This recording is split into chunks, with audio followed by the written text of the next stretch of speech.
Hey, what's up guys, and welcome back to another Scary Stories video. And today we're going to be getting into some more subscriber scary stories that you guys submitted and one of the viewers of this channel. So that's awesome. And if you want your story read in a future video potentially, just email it here. And yeah, thank you so much for stopping by.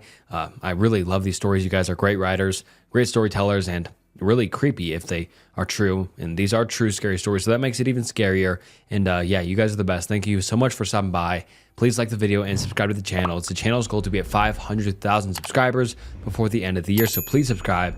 And all right, without further ado, let's get into some disturbing, true, scary stories.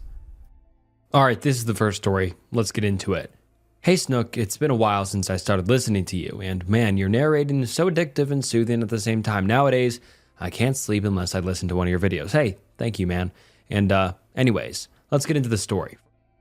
First of all, forgive me for my poor English, as English is not my first language. This might sound crazy, but it is 100% true.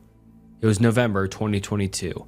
I don't remember the actual date. I woke up from my sleep randomly. Didn't think much of it at the time, but the next day, the same thing happened, but this time, there was a knock at my window.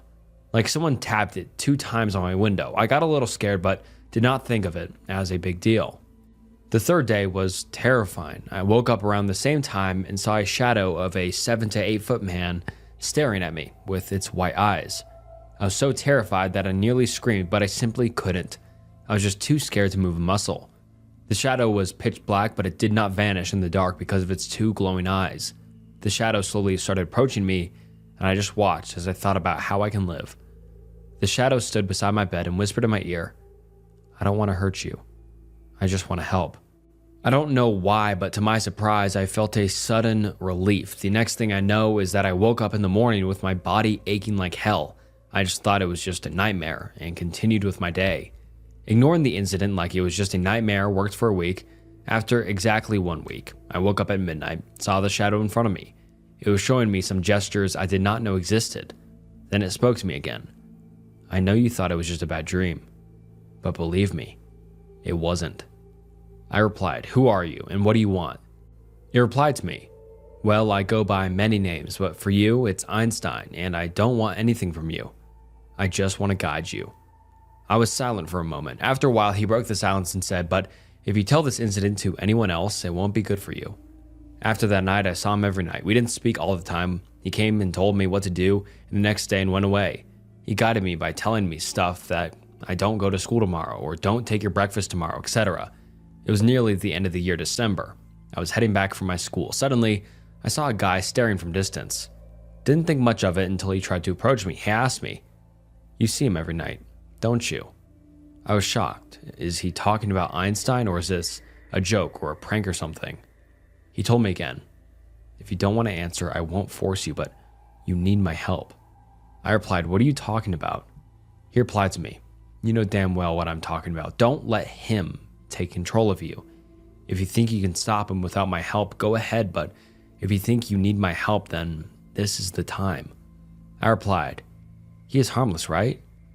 He replied, "That's what I thought at first, but soon he will get in your mind and start controlling you. You will be forced to do everything he tells you. Would that be harmless?" I was silent. He said to me, "I want you to do a ritual. Now I will describe the process. Firstly, you need to cut a piece of meat from your right hand's palm." I asked him with surprise, "What?" He replied, "Do you have any other choices that will serve you better than just do what I say?"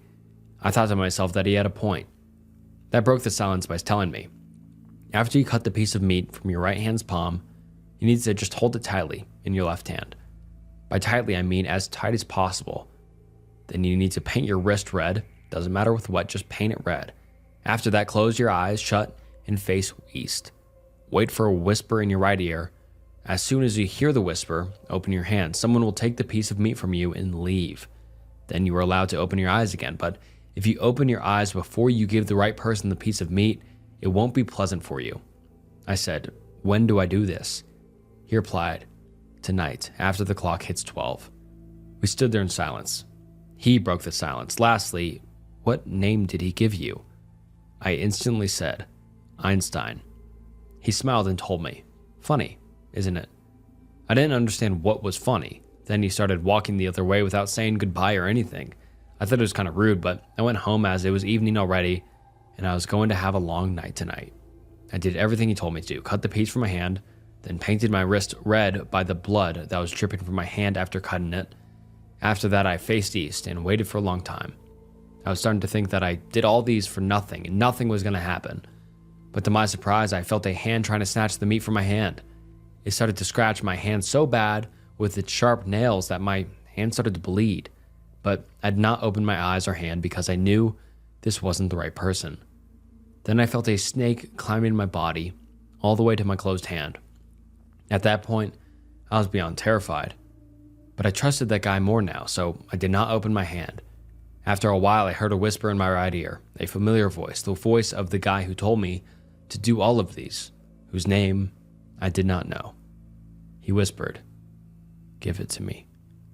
I instantly opened my hands and felt like someone took the piece of meat from my hand gently. I opened my eyes to see my left hand bleeding like crazy. I took care of it. I couldn't sleep that night at all, but it worked. I stopped seeing Einstein until one day he randomly came in a dream and told me that he was not happy that I did that to him, and he will come again. But it doesn't bother me because now I know how to get rid of him, or do I? It was too much to cope with alone, so I decided to share this. Again, believe it or not, it is a real story. Man in my mirror. It all starts with me, who's 25 male, in the shower at no later than 7 p.m. When I get out of the shower and begin drying myself, I notice my sink mirror is a lot more steamed up than the rest of the glass panes in my other mirror.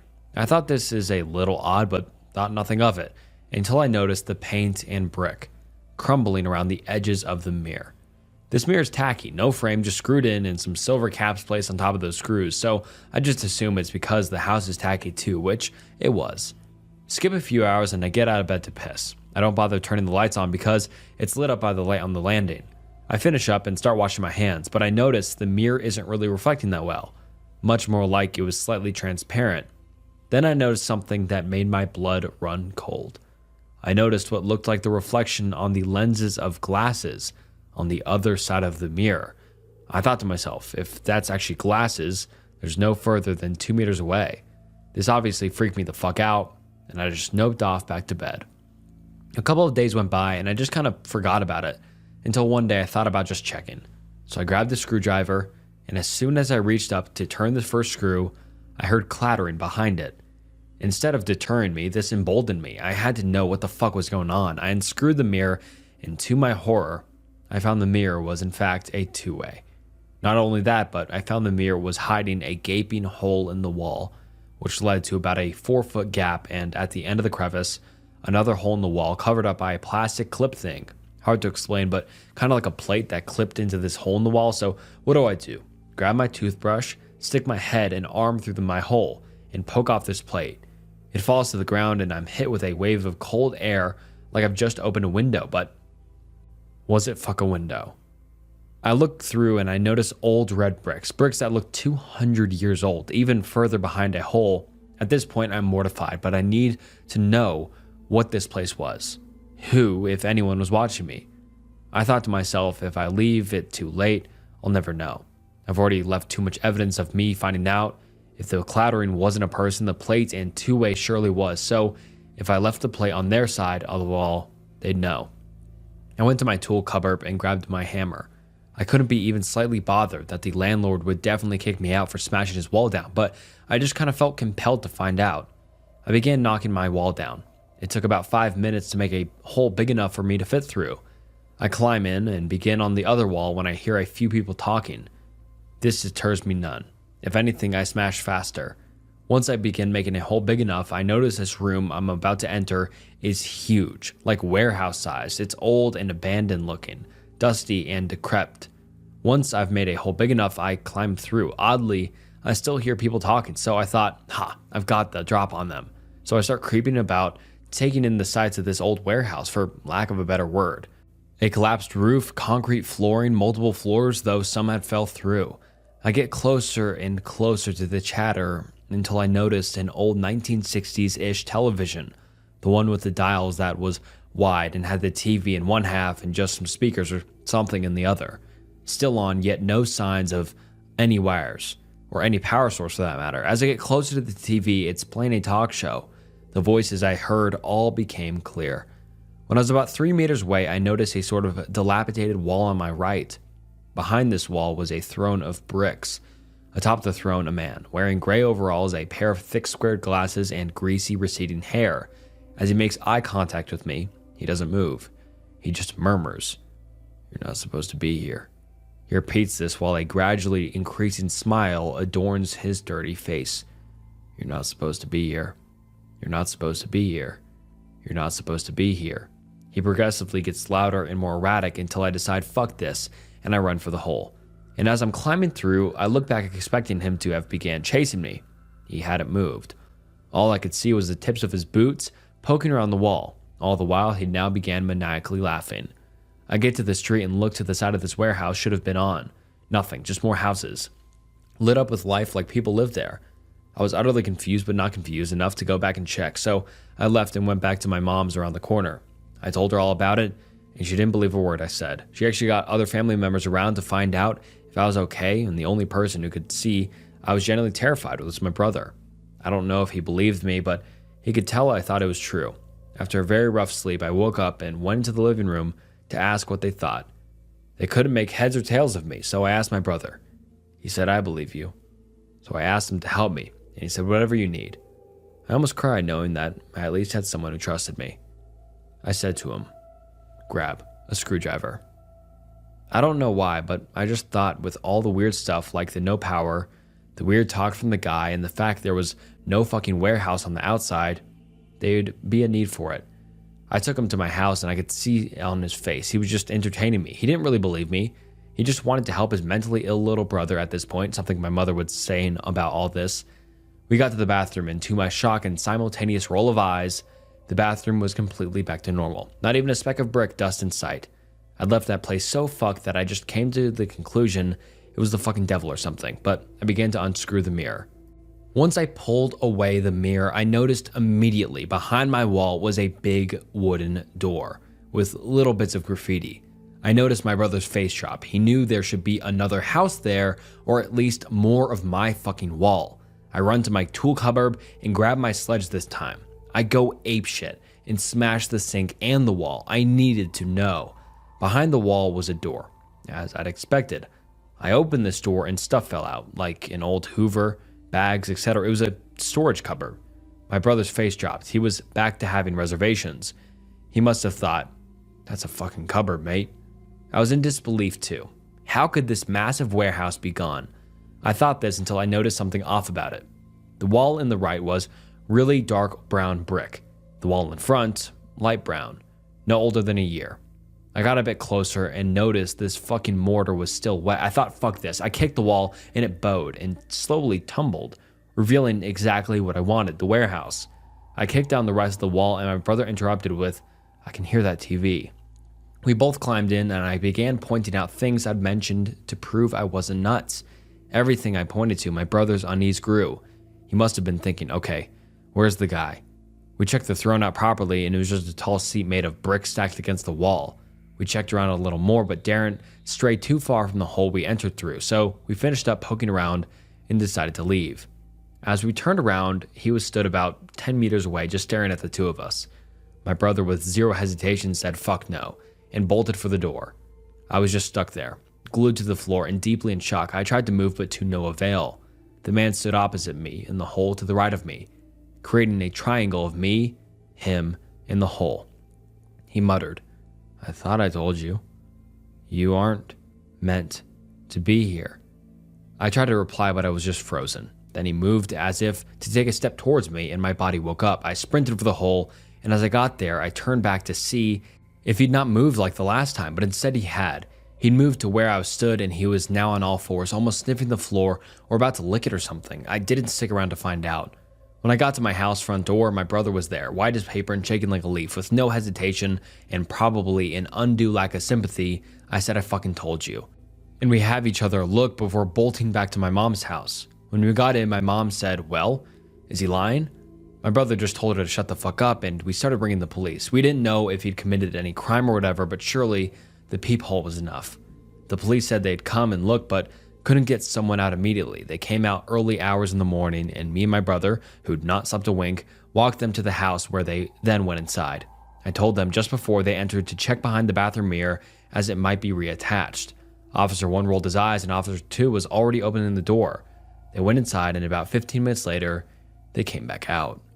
Officer 2 threw up in the bin immediately, and Officer 1 told me to go back to my mom's where they'd inform us of what they found after they did some police stuff like calling it in, etc. When they got to my mom's, they asked everyone to sit down and said behind the mirror was a gap of about 2 foot before the next house. In between the two houses, what seemed like 5 to 10 semi-decayed and recently deceased animals, such as dogs and cats, they assumed. I interrupted and said, "What about the fucking warehouse?" They assured us there was no warehouse, but definitely something to look into. After weeks or months of dribs and drabs of information from the police, they finally gave us a definitive answer. Next door to us, there had been a man who used to live there. This house had metal on the windows and had been abandoned for years before I'd moved in anyway, and he had severe special needs. I asked what he looked like, and they described him as wearing glasses and long receding hair. I said, "That's the guy," but they replied, "He died in that house about 9 years ago." I was in disbelief. There was no warehouse as they'd ripped down the two houses entirely. There was no man as he died almost a decade ago. No TV, no peephole, no throne. I was at a loss, thinking maybe me and my brother are fucking nuts. Maybe my house was haunted. Maybe this, maybe that. Until the other week, I drove through my old street and past my old house. And in place of my old building was a new build. In the front yard of this new build was a man, dirty overalls, long greasy hair, and thick glasses. He looked up to meet eyes with me, and as I stared back, he shot me back a smug little grin, baring his rotten yellow teeth. In shock, I stopped the car. I rolled down my passenger window and spoke, "Who are you?" He uttered back, almost proudly, "The man of your dreams." I just rolled my window up, drove home, and cried like a baby. I don't know if this man will be behind my next mirror or is already in the one I've got. But one thing's for sure, I'm not gonna find out. Hi Snook, I love your channel, dude. I listen to you while I play Skyrim, and my favorites are the Skinwalker stories. Anyway, I'm writing this to submit my own story. I was hesitant at first, but after I saw the video posted today, I really wanted to submit my own story. This takes place in Western Kentucky, and it freaked me out. Hey man, thanks for the nice words and really interesting intro. I'm excited to get into this one. And he said, for context, my sister was an adult and she had her own house near her dad's family. Back in 2016, when I was 7, my mom stopped taking her medication and she went a little crazy, believing my grandmother, who we were living with, was trying to control her and stuff like that. She took me, who was 7, and my brother, who was 14, to stay with my sister at her house in a small town in Western Kentucky. It is the definition of rural. Train tracks running straight through the town, one single main street and 2 or 3 side streets, one restaurant, and tiny post office. We went up there around Christmas time, so it got dark around 5 p.m. I, being the dumb 7-year-old, just thought, hey, this is cool. I haven't seen my sister in a while. I get to hang out with my brother. It's Christmas. I didn't take into account how weird it was. My sister's little trailer home was situated right at the edge of the woods, so it was like some kind of horror movie. The house always creeped me out, even before this story. My mom would take us on late night trips to Walmart and stuff like that, and we would get back at around 11 p.m., and it was just creepy to me. Being 7 and reading spooky stories, pitch black night with no moon, icy cold, and dead quiet. We were returning home one night, and I was looking out of the window, thinking about my grandma and what I would get for Christmas, all that childish stuff. When we neared the house, I was looking at the train tracks and tree line adjacent to the road when I see this tall, gaunt, eerie thing. It was emaciated. I could see its ribs even though it was almost pitch black and 20 feet away. It was all skin and bones, but it was stretched tight over its frame, like it didn't belong in that skin. Its head was a deer skull with burning red eyes. Looking at it made me feel like I was staring at the sun, a burning pain in my eyes. I looked away, scared out of my pants. I just thought it was some mean local prank, but when I gathered up the courage to look back, it was following us. We were going 50 or so miles an hour, but it was just walking like a leisure walk, keeping up with us and still staring into my soul. I tugged on my brother's arms, but trying to get his attention to look, but he was asleep, and my mom didn't see it. It was about 5 more minutes before we got home, but I didn't dare look back at the thing. I thought it was the devil, and I was going to be snatched and sent to hell. When we pulled into the gravel driveway of that house, it was still there, but at the tree line about 40 yards away, I was so scared that when we got inside, I was in tears. But my mom and siblings thought I was just being a baby, missing my normal bed and home. I didn't know how to explain at the time what I saw. That night, I tried to sleep, but every little bump scared me. Nothing could help me, and I thought it was going to bust through the wall and kill me for looking at it. And after that night, I never saw it again. A few short days later, me, my brother, and my mom got into a car accident, and we never went back to that town. And I'm glad. That place has too many bad memories. After years of reading books and watching videos, native legends, and I'm not sure if it was a skinwalker or a wendigo, but I know it was not of this world. Years later, in 2021, my sister and I was talking about it, and I told her about this story. She told me that she and her friends used to try witchcraft and other things in that house. I think my sister drew something or summoned something to that house, and it followed us. Thank God, I haven't seen it since. Sorry for such the long post, Snook. I really hope you read this on a video. And I guess it's your lucky day. This was read in a video. I really enjoyed that story. Skinwalker stories are my favorite, and that's scary. That's good you're all right, though, and you didn't get eaten by a wendigo or skinwalker or something. And no worries for the long post. Guys, send in as long as posts as you want. I'm literally down to read, pages upon pages upon pages of stuff, as long as the story is pretty decent. So yeah, send in your stories. My email is down in the description below, so feel free to send any story or work on it and send it, because I'll be doing these videos pretty often now. But yeah, I enjoyed that one. So comment down below what you thought about that one, and into the next one. I've predicted the death of 3 people. I know the title sounds insane. You might presume that I'm a psychic or a future teller person, but believe me, I am not one of them. I'm just a university finance student who's interested in literature, art, and history. It all started when I was in the 9th grade. My cousin's sister's wedding was near, and all our relatives came from out of state. One of them was our very old aunt, who is nearing 70 since the day she came. She felt a little sick, but everyone chalked it up to the travel sickness. On the day of the wedding, while I was busy with the preparations, I was coming down the stairs and just saw her sitting on a couch. Maybe she was asleep or having a nap, I don't know, but I got this weird sense I can't still understand what it was. I frequently get deja vu, but it was not the same. I got this feeling that this is her last day. This feeling was just a few seconds, and then I just shrugged it off and told myself I'm so rude and stupid, and proceeded with my stuff. Just after the wedding was over, we got the sad news that she passed away. I was devastated. I told my mom that it's my fault because I thought of it. My mom and dad reassured me that it's nothing. She was old and sick, and it's not my fault. The next incident happened with one of my mom's friends.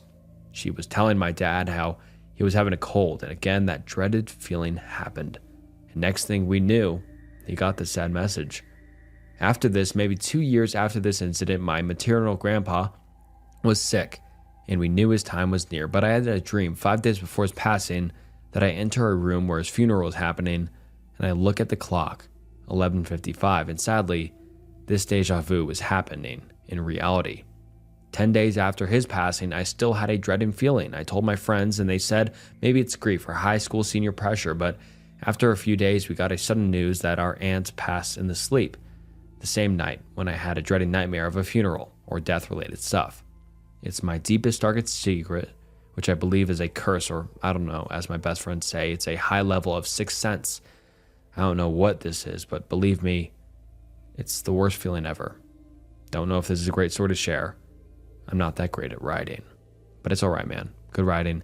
And if that's true, that's really interesting. You may have some sort of, psychic intuition or something along those lines. I don't know. But if anything, hopefully you don't have any more, passings in your family or close life. But, if that happens again, email back to the email, and we'll put you in a future video, because that'd be really, really interesting. But yeah, guys, comment down below what you think about this one. This happened a couple months ago. I don't know if it's a scary story because there's no like demons or anything in it, but I did get attacked by an old guy in a warehouse, and this is how it happened. I was hanging out with a couple of girls, me and my friend, and let's call him Ad. We were drinking, and one of the girls was extremely drunk, and we didn't know it at the time, but her family had gang connections, so we're in this warehouse. It's about 11 p.m., and a flashlight starts to shine in, so we're all aware that there was somebody circling the place we're in. Me and my friend Ad got up and went to check out what it was. We couldn't find anybody at first, so we got back into the warehouse. The girls are sitting there, then we hear someone yelling, "Who the fuck are you? And why are you with my property?" I'm baffled and just say, "What?" Then this old guy, I thought he was a crackhead, runs into the warehouse with a baseball bat, one of those tiny aluminum ones, and starts waving it around me and Ad heads. We ask him, "Who the fuck are you?" And he gets aggressive and saying, "You don't know who I am. I'll show you who I fucking am." One of the girls runs out of the warehouse and calls her mom while me and Adrian are dealing with this crazy guy. The second girl we are with starts yelling about how to not do anything, and she shows him. I was too drunk to understand that he keeps yelling and threatening me and my friend. I tell him that we're young and minors. He said he doesn't care and tries to swing the bat at me. I grab it and put him back in a headlock and slam him with my friend, and he grabs the bat and I start hitting him. My friend jumps in, and then the girl starts hitting me after about 30 seconds. I get up with my friend who still has the bat. And this pussy-ass old guy is still telling us that he'll beat the fuck out of us, and he has people that is going to come and get us. I just start yelling at him that I'm about to shoot him, and to get the fuck out of here. And my dad's coming. I didn't have a gun, but I was terrified that this guy was about to do something to me and my friend, so adrenaline was pumping. He gets scared after that and leaves with his daughter, or whoever that was to him. Then the girl that ran out prior comes in and tells us we need to get the fuck out of here because he's waiting for us in the bushes and waiting for us to come out, so we blindly sprinted the girl's car in the woods because the warehouse is like in a deep section of the woods. It's abandoned. And, well, yeah, we got out of there. Later, I talked to the girl who knew the guy, and he was a gang member a couple towns over. That, for some reason, had her location. Pretty crazy. A nightmare. The shape-shifting seductress. In the dead of night, around 2:30 or 3 a.m., I found myself trapped in a nightmare that has left me shaken. Being a 20-year-old, light-skinned North Indian man, I've always had a weakness for tall blondes. They're exactly my type. The dream began with her, a beautiful, tall, blonde woman beckoning me to follow her into a room. Something about her was irresistible, and being somewhat adventurous, I followed willingly. Once inside, the light suddenly went out. Feeling bold in the darkness, I began removing my clothes. But that's when everything changed. I caught a glimpse of her in the mirror and saw it. That smile, that horrifying, unnatural smile that stretched too wide across her face, revealing teeth that seemed too numerous, too sharp. A cold dread washed over me as a terrifying thought crossed my mind. What if she transformed into an elderly woman?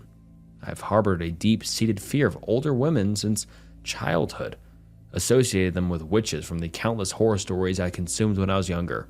Junji Ito's fashion model certainly didn't help matters, with its grotesque imagery forever etched in my mind. Her eyes never left mine in the mirror's reflection, and they seemed to grow deeper, darker, as though they were bottomless pits rather than human eyes. The temperature in the rooms dropped suddenly, and goosebumps spread across my exposed skin. Sensing my mounting fear, she darted into another room, moving with an unnatural, fluid grace that seemed almost predatory. Despite every instinct screaming at me to run away, my curiosity, or perhaps some darker compulsion, drove me to pursue her. The hallway seemed to stretch and distort as I followed, the shadows growing thicker with each step. When I finally found her, she was standing right beside me, appearing without warning or sound. She flashed that same terrifying smile, too wide, too knowing. Then she began to laugh, her shoulders shaking and head tilting back in apparent mirth, but no sound came out. Her mouth moved in silent, mocking laughter, creating an eerie, quiet horror that sent shivers down my spine. In that moment of voiceless laughter, her features seemed to shift and blur, as though her face couldn't quite decide what form to take. This silent display of impossible amusement was the final terror that jolted me awake. I sat upright in my bed, gasping for breath, my heart pounding so loudly I could hear it in my ears. The darkness of my room seemed alive, pulsating with unseen presences. After calming myself, I immediately woke my sister to tell her about the nightmare. What's most disturbing is that I recall having a similar dream when I was younger, though back then the woman had long black hair cascading down her back, not the golden blonde locks of tonight's apparition. In that childhood dream, she was merely present, watching from a distance, never engaging directly as she had tonight. This transformation in her appearance has left me wondering if she might be some kind of shapeshifter, an entity that has been visiting my dreams for years, changing her appearance from black hair to blonde because she somehow knows my preferences have evolved as I've grown older. The thought that this entity might be adapting to match my desires, learning what form would most effectively lure me closer, is what truly terrifies me. I fear that the next time I close my eyes, she'll be waiting, wearing yet another face, one even more irresistible and perhaps more dangerous. Hey Snook, I can't fall asleep without noise, so your channel is perfect for me. LOL. Hey, thanks. I appreciate you watching the channel. And let's get into this story. And he says, well, I've got one hell of a story for you. All right. When I was 15, me and my best friends were spending the night at my grandma's house. Since like most teenage girls, I had my ups and downs with my parents. I would often go to grandma's house for an escape and just kind of a safe chill zone for me. Originally, 2 other girls were supposed to stay the night with us, but they decided to spend the night at somebody else's house, but never told us.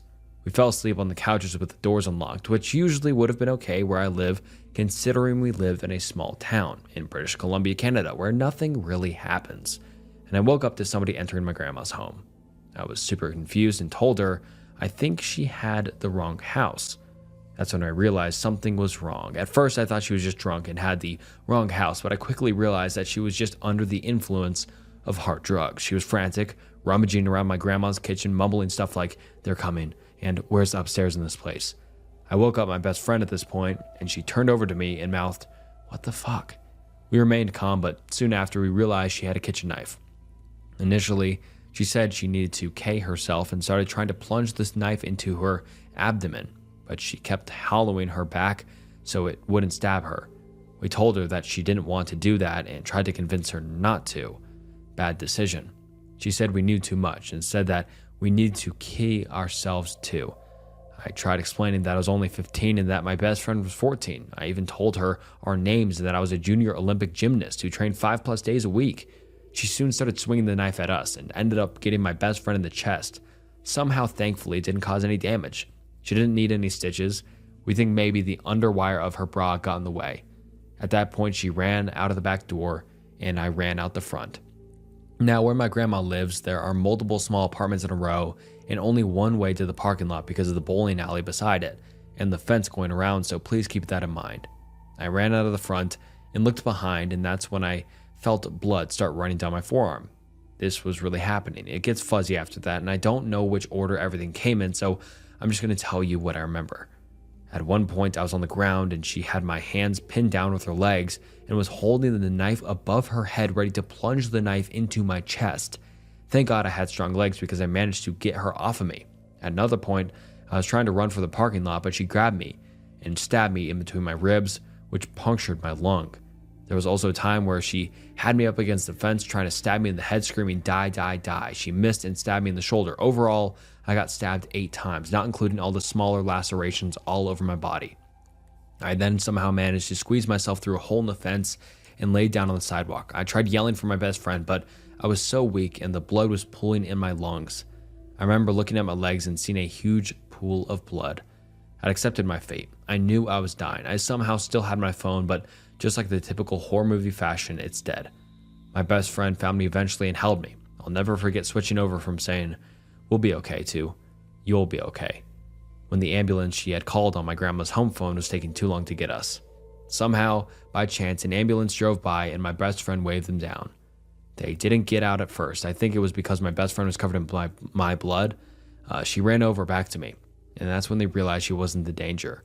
I was in and out of consciousness, but I made it back to the hospital. I don't remember much from the first couple days considering the shock, blood loss, and pain meds they put me on. I need surgery in my legs and a chest tube since my lung ended up collapsing in the hospital. Unfortunately, this has left me with permanent nerve damage, mobility issues, and severe PTSD, so unfortunately, Gymnastics is off the table for me now. I've come to terms with it though. Since I was a minor, my name was never released, Canadian laws, and I'd prefer to keep it that way. But if you don't believe me, there's articles online. If you look up the name Sasha Prokaski, the details in the article will line up with what I just told you. Anyways, thanks for letting me share my story, Snook. And a message to all those out there. Lock your doors, goddammit. And that was one hell of a final story for this video. Yeah, I'm glad you're safe if you're listening to this final story. And the person who wrote this, I'm really glad you're safe. I'm really glad you made it through. And that sucks that you can't continue to do gymnastics anymore, but you're alive and hopefully well now. And yeah, that was crazy stories in this video and crazy final story. Hopefully you guys are all okay. If you want your story read in a future video, please email it at the email in the description or pinned comment. I might make a comment about it. I'm not sure. I'll probably see in the moment. Yeah, thank you so much for watching to the end of the video. These videos probably will be shorter since your guys' stories are kind of shorter, not big novels or anything like most Reddit stories or scary stories. So yeah, these videos will be great. I really am happy this is kind of a new series that you guys enjoy because I like hearing from you guys. It's a lot more personal, and I feel like, these true stories are way better. And yeah, thank you so much for listening to the entire video and my yap at the end of the video. You guys are the best. And yeah, please subscribe and like if you made it to the end. You guys are phenomenal. And this was Snook, and I'll see you next time. Hey, what's up guys, and welcome back to the channel. And today we're getting into some unexplainable Reddit threads. You guys have been loving this series, and I have loved recording these videos. These Reddit threads are scary, disturbing, interesting, and in today's video, they are unexplainable and unsolved, which makes it ever more exciting. But I appreciate you stopping by. It really means the world. And yeah, like I said, today's stories and today's threads are super interesting, so you'll want to stick around and make sure you like the video and subscribe to the channel. The channel's goal is 1 million subscribers, so please subscribe to the channel. It helps more than you know. And all right, without further ado, let's get into some unexplainable Reddit threads. Neighbor says they saw a tent in my living room. I honestly don't know what to make of this. The simplest answer is that my neighbor is lying, but why? Here's what happened. This morning, my neighbor knocked on my door and told me that while I was out of town earlier this month, they noticed my front door was open and that a very nice blue and brown 2-person tent had been pitched in the middle of my living room. They said they thought it was a little odd, and that's why they mentioned it. I was on vacation over the 4th of July, and my nephew and another neighbor both fed my cat while I was gone. Neither are the type to pitch a tent in my living room, though to be honest, I'm not sure who would do such a thing. Nevertheless, I asked them about the tent, and neither knew anything about it. I also don't have anything that's blue and brown and could be mistaken for a tent. My living room is mostly black and white. I also don't own a tent. I'm not a camper. Nobody has a set of keys in my house. I have an Arlo camera by my front door, and I set one up in my living room while I was gone so that I could periodically check in on the cat. I'm a little neurotic about her because she is very old. I checked all the footage, and going back to June 4th, because my neighbor couldn't say for certain when exactly they saw the tent, needless to say, there's nothing captured by either camera.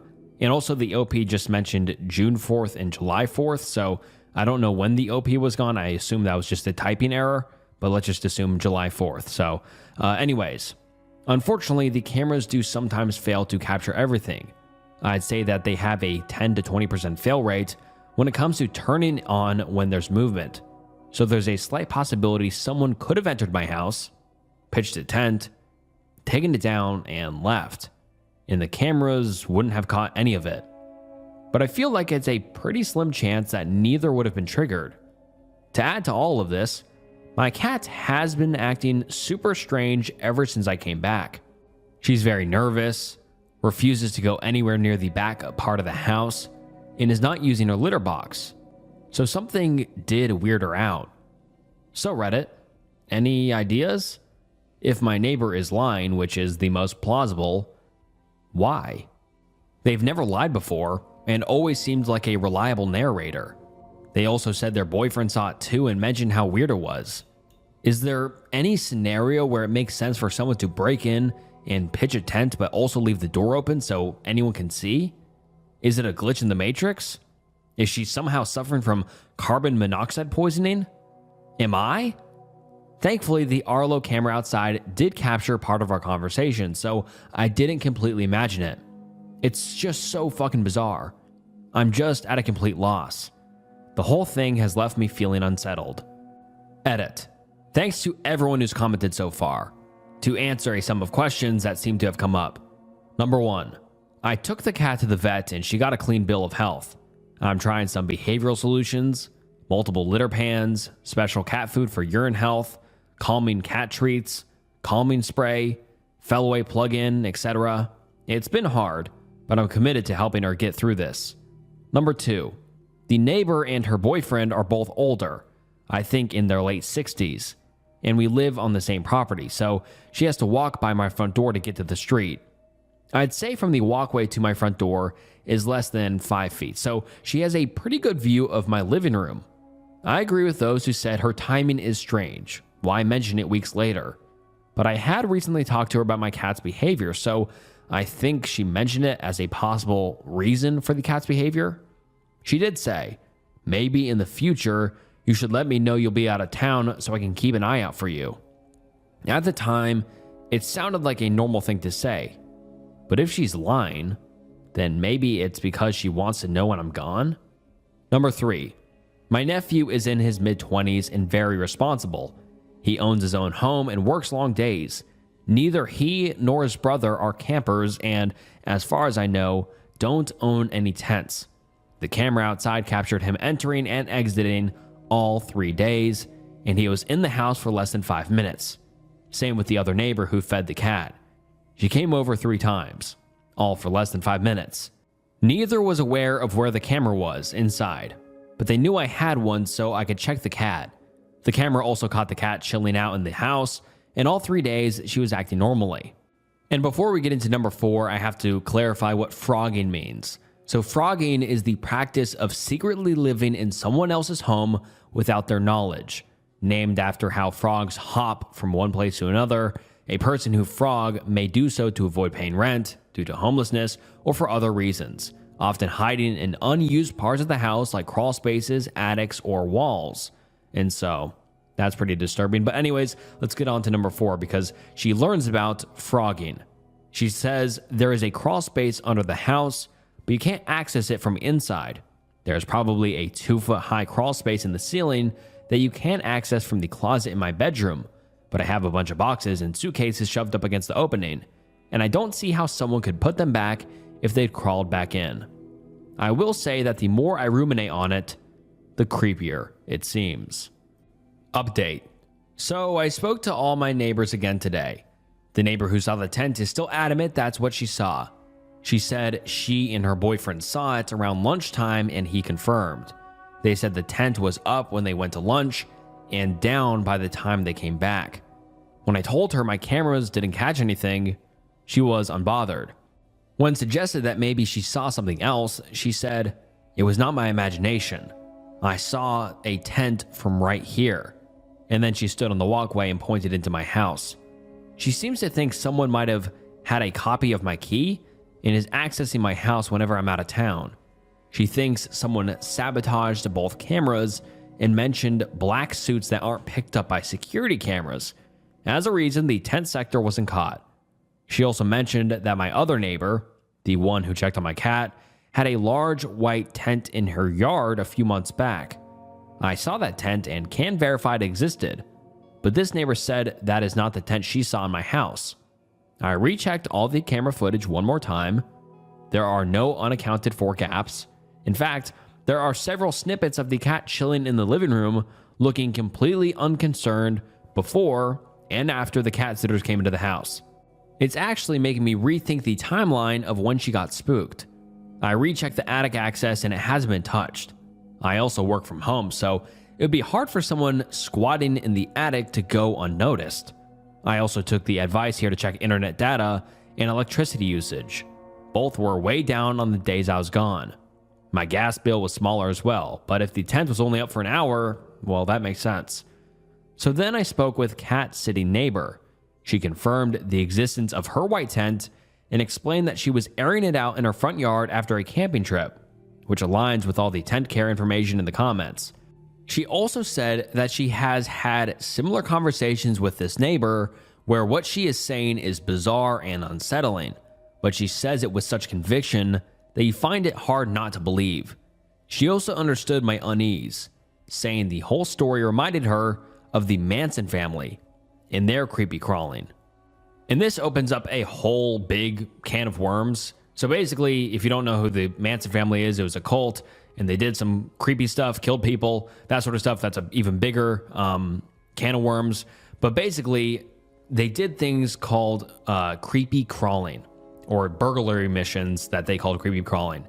And during these outings or missions, quote unquote, members would sneak into random homes while the occupants of the house were sleeping, and they would move furniture or household items around, and then occasionally steal small belongings. So they just did things like they just moved stuff around, which is so creepy to me. How they didn't really steal stuff, but they just kind of were pranking people and trying to disorient people and be like, well, I don't remember my chair being there. And then it's across the room. And so, I mean, super weird, but they did that. And so, yeah, this does kind of sound like it with OP, what's OP's saying. But yeah, the Mansons did that. And that's a whole other can of worms, like I said. But hopefully that makes sense to what OP is referring to. But anyways, back to the post. Once she mentioned that possibility, it made me understand why I was feeling so anxious. I have read about the creepy crawling, and the Manson family was a boogie monster for me growing up. For those worried about my cat's well-being, thank you. She seems to be slowly coming back to herself. Right now, I'm putting her in the kitchen at night, and she has a cozy little bed where she sleeps. So far, she hasn't peed anywhere inside since I've started doing this. But I do wake up before 6 every morning to let her out, and she promptly uses the litter pan I have set up for her on the porch. I also started using the urinary health cat food from Royal Canin that someone suggested on another thread, and that seems to be working. Fingers crossed. To end on a lighter note, Cat's sitting neighbor also had a whimsical explanation, not to be taken seriously and just for fun, that I also thought I'd share. Apparently, there's a Japanese folklore tradition of trickster raccoons who shapeshift and wreak havoc. She pointed out that it is a raccoon season where we live, and in fact, I just saw a mother and her babies by my porch a couple of nights ago, and maybe they snuck in and pitched the tent just to mess with me. I mean, it's as probable as anything else at this point. Next steps, asking the landlords to change the locks. Second update. This update will probably be more than a little anticlimactic, and for that, I apologize. To the people who felt like this was much ado about nothing, I agree. But like I said before, it's her continued insistence and certainty about this bizarre idea that bugs me. So here we go. Number 1, the boyfriend does indeed exist.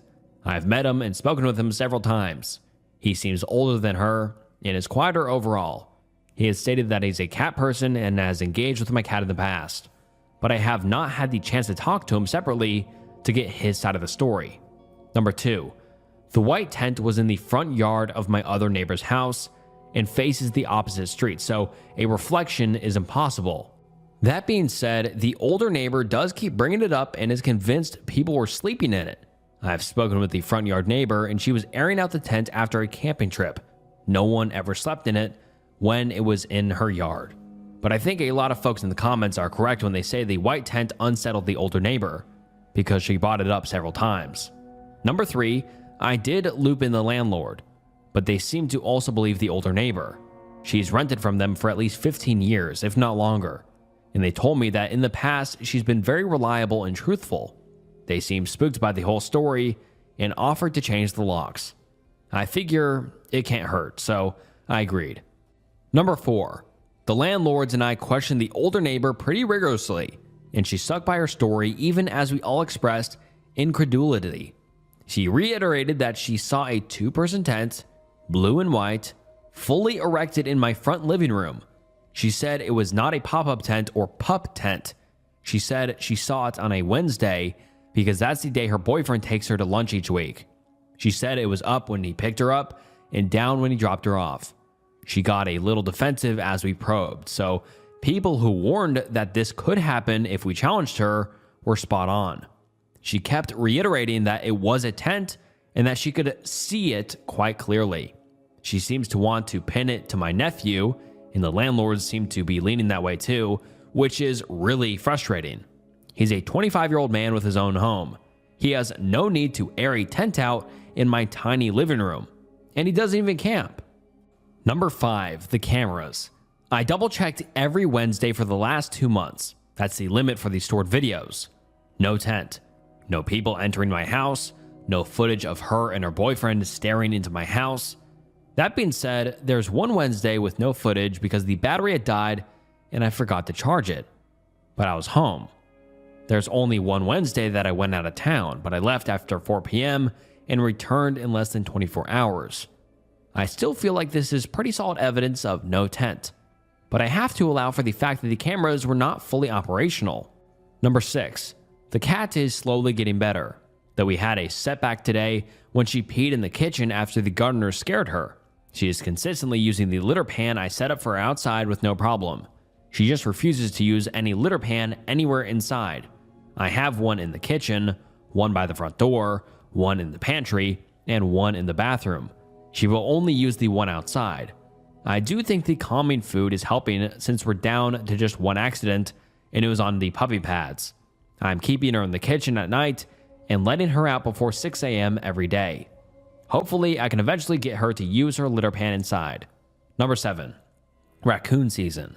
I think my front neighbor used this phrase because it's baby season right now. We have a mom and 2 kits that hang out in our property. If you've never seen a baby raccoon, you're missing out.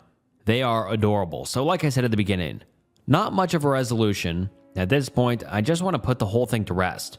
I'm changing the locks, so if there are mystery indoor campers or mischievous raccoons with a copy of my key, they'll have to find another locale for their shenanigans. I'll stop questioning the neighbor because she's adamant and now it feels a little weird to keep harping on it.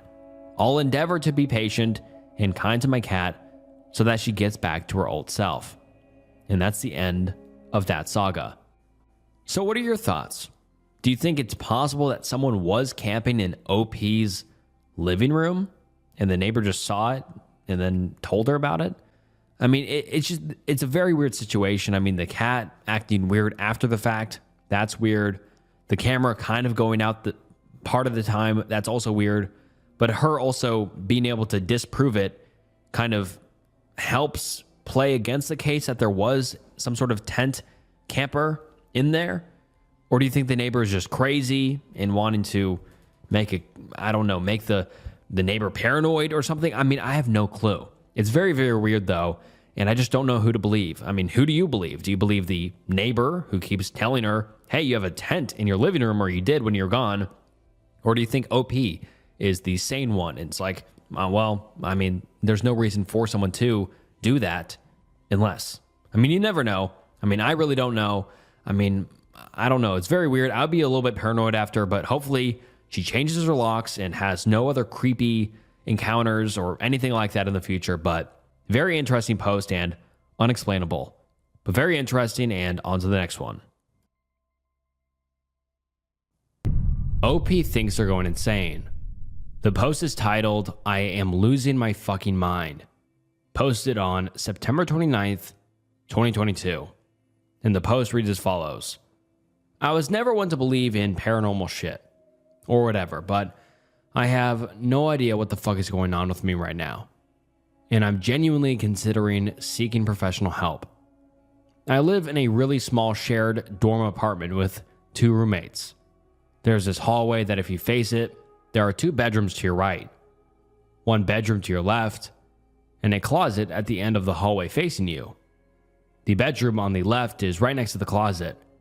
When we moved in, my roommate always complained that they got a closet instead of a bathroom like me, and my other roommate had in our rooms. This closet has a bunch of our shared stuff, including my clothes, gifts, keepsakes, whatever. Today I got back from visiting my parents, and I came back to put away some clothes from this closet, but I opened it and saw a fucking bathroom. A bathroom with a toilet and a shower and everything. I was only gone for 2 days and we rent this place, so it couldn't have been randomly built or some shit. I told my roommates, but they fucking said it was always a bathroom. And they had no idea what the hell I was talking about. I can't find any of the stuff that was in the closet anymore, even though I had a shit ton of memorable keepsakes in that fucking closet. What the fuck? I spent all day just sulking in my room, feeling miserable. I'm not crazy, but that bathroom was a fucking closet just 3 days ago. I feel like I'm losing my goddamn mind. I'm genuinely considering seeing a psychologist right now. And then he posted an update about a month later, and it truly is terrifying and so sad. And the post reads, "I have a brain tumor." And that is the last we ever heard from OP. And God, that is just gives me goosebumps. That is so horrible.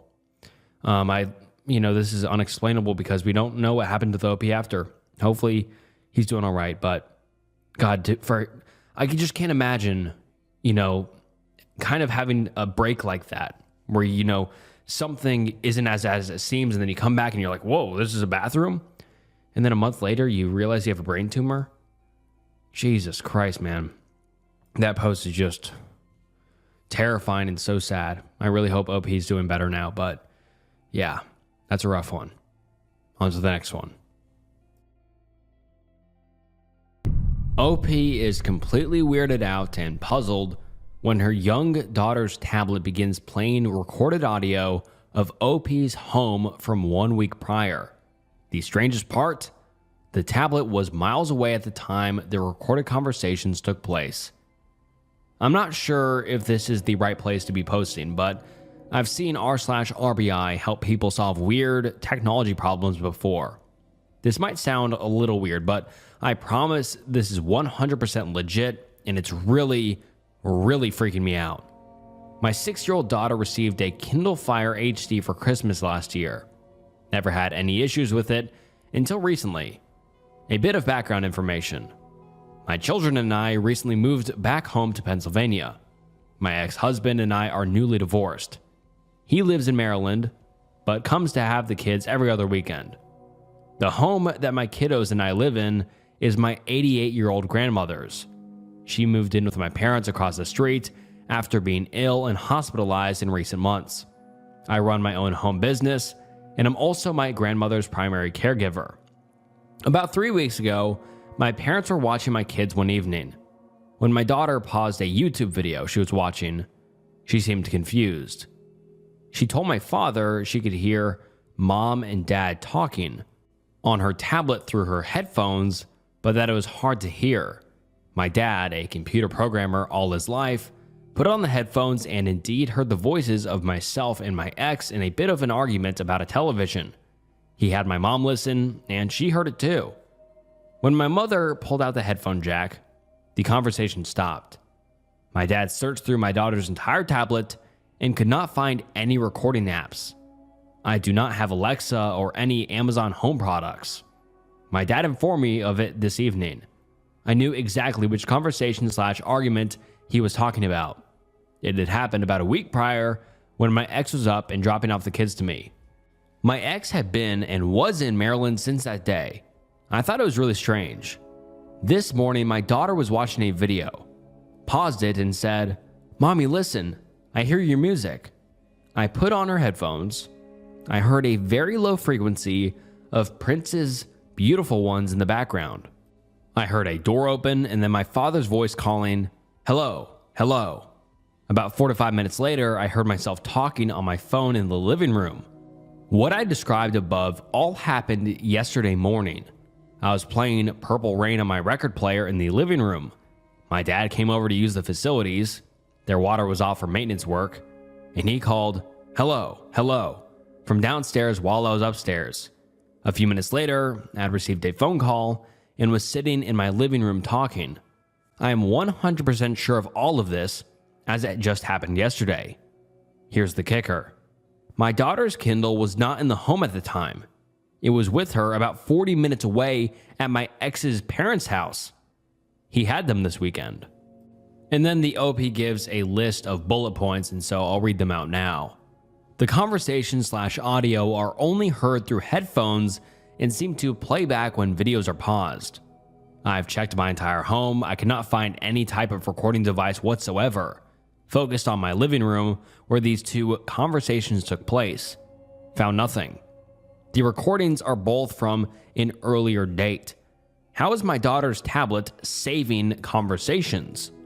The low-frequency conversations are not heard every time the Kindle is paused with the headphones plugged in.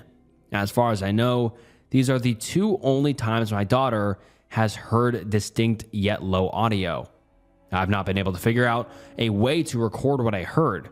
After I heard the conversation from yesterday, that was it. Didn't replay. When headphones are pulled out, the audio stops. Headphones are older, sharper image brand that I've had for years. I cannot find any apps, recording programs, saved audio files, or anything out of the ordinary. Daughter's Kindle somehow has conversation recorded from a time when the tablet was not in our home. I've also searched my entire phone and had my dad look at it. We cannot find any app or program that would be recording. I called my ex, who also just happens to work at the NSA. I felt extremely uneasy about all this and thought that maybe he had planted some type of recording device in my new home. He vehemently denied anything like that, and in fact, was very worried about this. The only link I can think is that the tablet is connected to my Amazon account. Anyone have any ideas? I'm thoroughly spooked. Edit. I'm going to add this as my father just reminded me of it, and it's really the only strange occurrence that has happened outside of these recordings.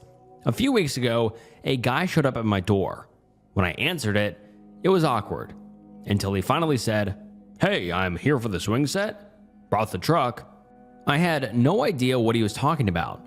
We do have a swing set, but it's almost brand new and in our backyards. I wasn't selling it. The guy then showed me the Let Go ad. Sure enough, it was photos of the swing set from my backyard. He then showed me the messages between he and someone acting as the owner. The person he was talking to gave my address and was asking $200 for it. That person also refused to give a phone number and would only speak through messages. They apparently made plans for this guy to come over that day, disassemble it, and haul it in a rented truck. I was baffled. I felt bad for the guy. He never came into the house, and my kids were both in the living room near the door when this happened. Edit 2. Here are the headphones in the Kindle Fire, and then the OP links some pictures of the headphones in Kindle Fire so people can help speculate what is wrong with it. Pretty interesting. I mean, it doesn't look any out of the ordinary. I mean, it's just a regular kid's tablet and headphones. But then she goes on and says, the tablet was and has been in that blue case the whole time. The headphones are sharper image from forever ago. Can't seem to find an exact model of them online right now, but would estimate they were purchased 7 to 8 years ago. Kindle Fire HD was purchased in November during Amazon's cyber sale. Edit 3. I talked to my ex once again. He informed whom he was to inform of what I told him in detail. He filed a formal report and is being told he will be contacted tomorrow during the workday. Because his voice was on an unknown recording a few weeks back, this is proper protocol apparently. I called the local borough police station on their non-emergency line. The man I spoke with had me repeat the entirety of this multiple times. He told me to keep looking for recording devices and asked that I call back this evening if nothing is found, and that he'd personally come to my home and take a look. Edit 4. The local police are here now at my parents' with the kids as they tear apart my house looking for a recording device. The good news is that they finally came here and are taking this very seriously. I told 2 of the officers about some of the thoughts/ideas some of you guys mentioned. The not so good news is that I kind of got some shit for asking about this on here. Because this is now going to be considered an active investigation, I can't post anymore. At least, not right now. I'll update you guys what I can, when I can. Thank you guys and gals so much for all your helpful advice. links, everything. Today has been really weird and scary for a now single mom and 2 kids, 6 and 9. You all made me feel like I wasn't going crazy and seriously gave the most helpful information. The officers have already mentioned turning this into the proper people. I have no idea what they mean by that, but am so glad they didn't think I was some weird broad making things up. Staying at my parents' house with the kids this evening. And then she gives us an update. A few weeks ago, I posted here to r/RBI, and then she gives a quick rundown of what we just read over, how she heard recordings of 2 arguments she had, blah, blah, blah, blah, blah. And then she says, I got really great advice from so many of you guys. I can't tell you how much I appreciate it. I've received quite a few messages from fellow Redditors asking if there is any update. While the case is still considered pending, and I can't be very specific about certain details, I wanted to give a small update on the situation. A device was found in my home the day I posted/called, rigged under my mantelpiece. I can't be very specific, but the device itself had advanced Wi-Fi capabilities, a somewhat large amount of internal memory, obviously even more externally. Newer technology and a newer device. Was told that it appeared to be a very professional job. Long story short, I defended my ex-husband tooth and nail in my previous post. I can and will elaborate much more when this investigation is officially closed, but I can say that I was wrong. Completely, ridiculously wrong, and I feel really stupid. This whole thing has thrown me for a loop. I find myself feeling paranoid and anxious very often. It's getting a little better each day, but I'm definitely looking over my shoulder a lot more often. This isn't something I ever dreamt I would have to deal with. However, hearing those playback recordings were a blessing in disguise. I would have never known and called the police otherwise. I'll make a final update when all is said and done. Thank you guys so much for helping a freaked out mama that day. Redditors can be asshats at times, but are more often knowledgeable, helpful, and caring people. And we haven't actually got an update. I mean, this was posted a few years ago, and so we haven't gotten an update since, but maybe the police told her, hey, don't post this on Reddit or something like that. But hopefully she's well, hopefully the family's well. But that is a very creepy situation. I mean, to have a potential recording device inside your house that you only picked up through your daughter's Kindle with only headphones plugged in, that's a crazy scenario. I'm glad everything's all right. And I mean, I can't make assumptions, but it seems pretty clear who the person who was doing it was. But yeah, very interesting and very creepy. I'm glad she got it figured out though. On to the next one. Weird guy shows up at my parents' house at 1 a.m. looking for me and using details of my life that were valid 20 years ago. Help me figure this out. Originally posted to r/RBI and originally posted on October 5th, 2022. The post reads as follows. Posted this on the Creepy Encounters sub and someone suggested I post here. This happened 3 nights ago and I'm going crazy trying to figure it out. I just moved into a new apartment 1 month ago and I'm still unpacking and settling in. I've been using my parents' address as my mailing address, who live a few towns over, 20 minutes away, all my life. 3 nights ago, my parents call me at 2 a.m., freaked out and proceed to tell me the story. Apparently, at 1 a.m., someone starts banging on their front door and repeatedly ringing their doorbell. My stepdad walks downstairs and opens the door, leaving the front glass door closed and locked. There was a man standing outside, who looked to be in his 30s, with a black hoodie on with the hood pulled up around his face.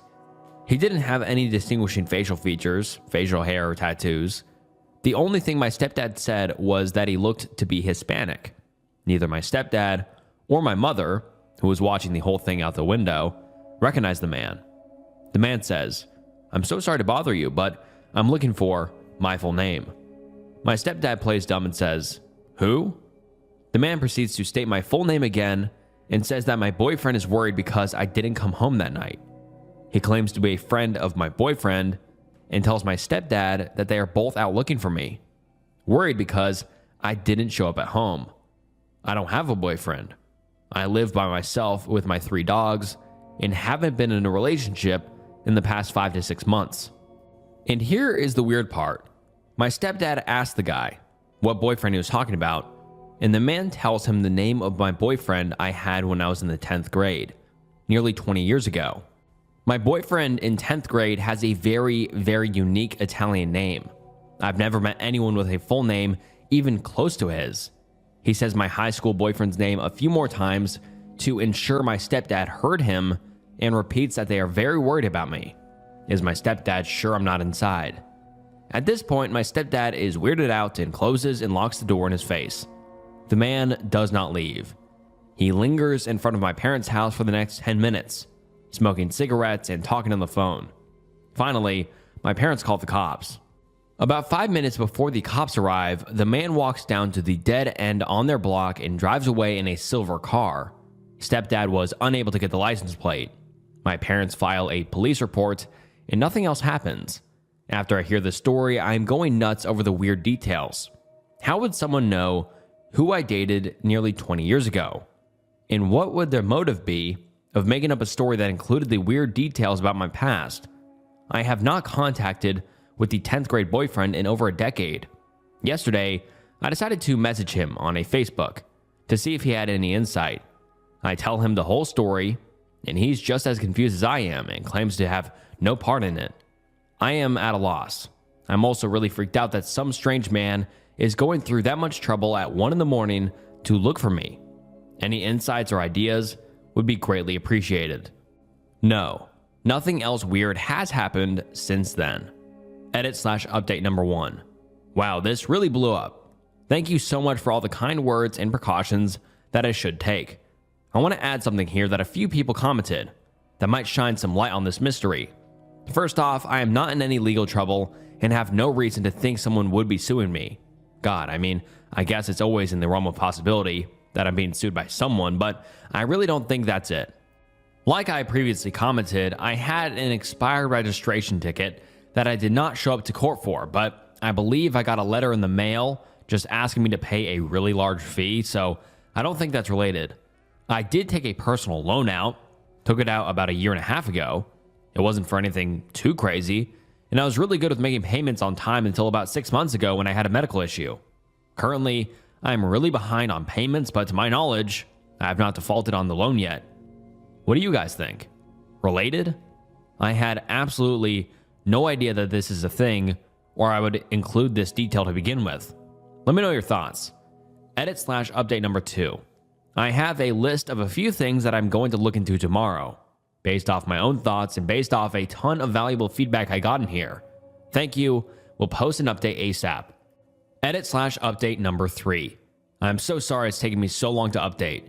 It's a super busy time at work. Unfortunately, there isn't much to report. I called the loan company. They claim to have nothing to do with it. All of my friends and family also noted that the 1 a.m. factor kind of rules that out anyway. Nothing else strange has happened at my parents'. I went there for the first time last night and kept a close eye out for anything. Didn't observe anything out of the norm, so this remains a mystery. I'll be sure to update if something else happens. And then the OP went radio silent for 1.5 years, and then she posted, "Finally have an update to weird guy shows up at my parents' door using details about my life that were valid 20 years ago." Posted on July 12th, 2024, like I said, 1.5 years later. The post reads as follows. Alright, 1 year later, I finally have an update to this insane mystery. I will include the original story here, first followed by the update. After this happened, me and my family and a couple of my close friends have been talking about this mystery in depth to try and put our heads together to figure it out. We all have our own theories, but ultimately, no definitive answer as to what happened or who this creeper was. So we pretty much put it to rest and only continue to joke about it once in a while. So here's the update. My stepsister, my stepdad's daughter, and her fiancé were at a house party right after the holidays, around early January of this year. While they were there, they started talking to a girl that neither of them knew. After some time talking together, the girl started talking about her ex-boyfriend and how they were going through a really tough time together. They had just recently broke up, and she felt really bad because he was a wreck over it. Somehow, it came up that this girl's ex-boyfriend was my 10th grade boyfriend, the one with the really unique Italian name. The whole situation wasn't that big of a coincidence, since I went to high school with my stepsister's fiance, and we have a lot of mutual friends, so it makes sense that they were at a party that would include some people I went to high school with. As soon as my stepsister and her fiance heard this, they both start freaking out, and without revealing too many details, they tell the girl about the whole mystery and how weird it was. As they were telling the story, the girl's face starts to go white, and she looks like she's about to cry. My stepsister and fiance try to console her and ask her what's wrong. The wine/beer had been flowing at this point, so I'm sure everyone was a little tipsy. The girl starts to tell them that a few nights ago, she was sleeping, and someone started banging on her door at, get this, fucking 1 a.m., just like what happened to me at my parents'. The girl jumps out of bed and says she was absolutely terrified by how loud and aggressive someone was banging on her door. She said she literally thought it was going to break in. The girl has a Ring camera, so she looks on her phone. There on the camera is a guy in a black hoodie banging on her door. She obviously pretends like she isn't home and keeps all of the lights off. He continues banging as she is getting ready to dial 911. The guy stops and leaves. She said she was absolutely terrified. For whatever reason, she didn't end up calling the cops, but may have went to stay with a friend that night or the night after. My stepsister and fiance are shocked by the details and how similar it is to my story, especially because of the mutual ex-boyfriend we share, except this girl literally just broke things off with him. They asked the girl if she has any idea who the guy is, and she said no, but that is not the actual ex-boyfriend. She said that this guy was much taller and heavier than our shared mutual ex. How fucking weird. This mystery is still unsolved, and these new details honestly just make my head spin even more. No one else has showed up to my parents' door since the actual incident a year ago. And then the OP added some extra info in the comments. Hi all, so a few answers to some questions. Number 1, my 10th grade boyfriend was into drugs when I dated him back in high school. No idea if he continued to use throughout his life or not, but can confirm he is definitely an addict who may or may not be in recovery currently. Number 2, 10th grade boyfriend has been to my parents' house multiple times. My parents still live in the same house I grew up in, and 10th grade boyfriend has been over many times while we dated in high school. I don't know where he currently lives, but he grew up around 10 minutes away from my parents' house. Number 3, 10th grade boyfriend and I had a horrific breakup. I met my high school sweetheart while I was dating him and broke up with him in a pretty messed up way. He held a grudge over it all throughout high school and was extremely nasty to me to the point of bullying. At one point, I had to get a security guard to escort me to classes because him and his friends were bullying me so badly. The bullying was only severe for the rest of 10th grade, but he definitely hated me all throughout high school. At one point, he did end up apologizing to me and explained that he was just heartbroken over me breaking up with him. But at one point, I was way past the point of forgiving him. After graduating high school, we ran into each other maybe once or twice when I was home from college, and he was totally cordial and nice with me, and we laughed the high school experiences off. Number 4, I can definitely try reaching out to him on Facebook again and bringing back up this whole mystery with the added updates from his recent ex-girlfriend to see what his reaction is and gauge whether or not he's being truthful in it. I can also ask some mutual high school friends who know him about how he currently is, if he's into any shady shit or not.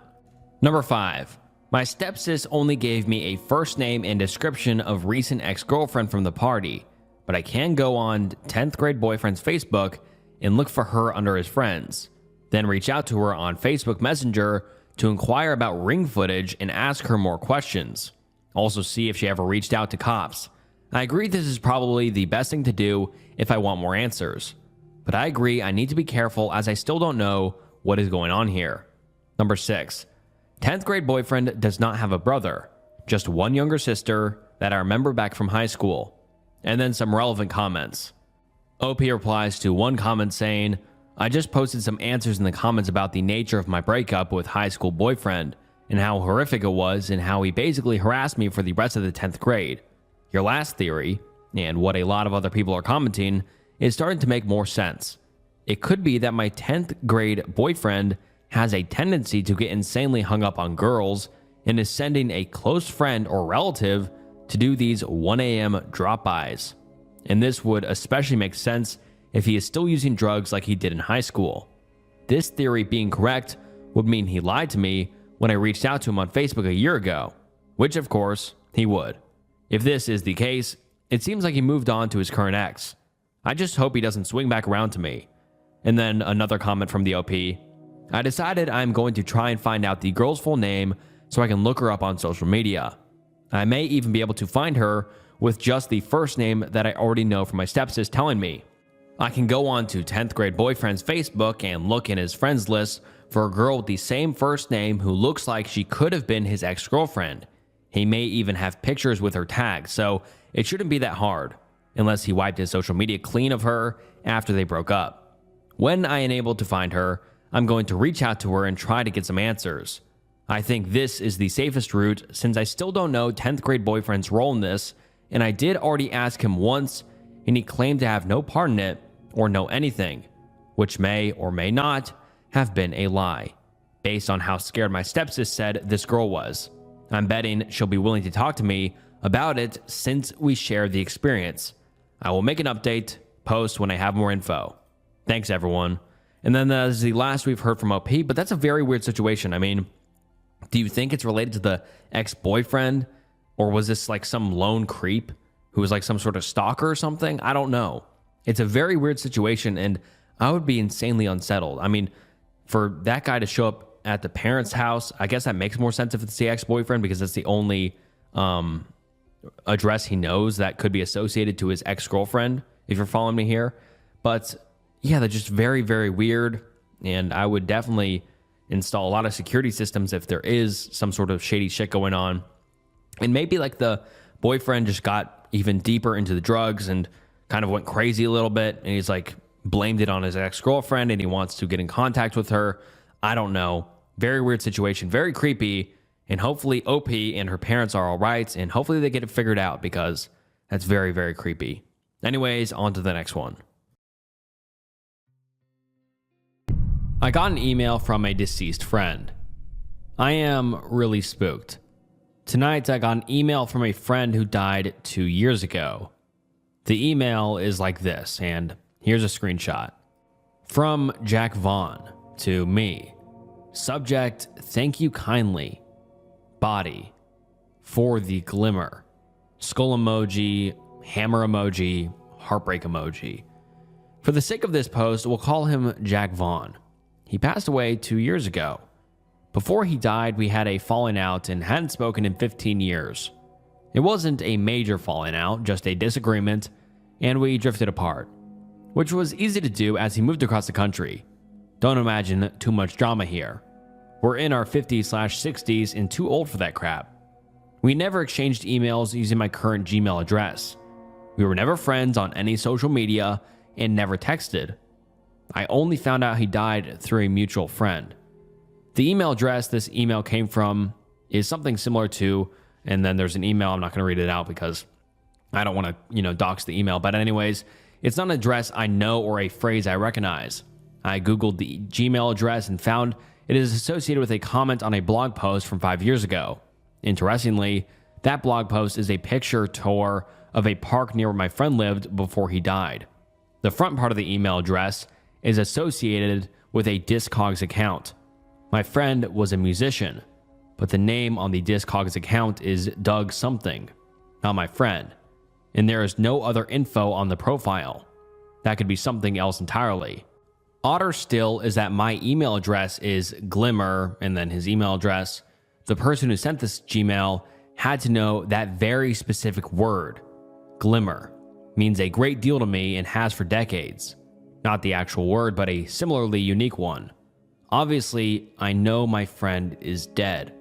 There was an obituary, and I read an article celebrating his life and music by some of his friends. As far as I know, this was not his email address, but I can't be sure of that. And the emojis are freaking me out a bit.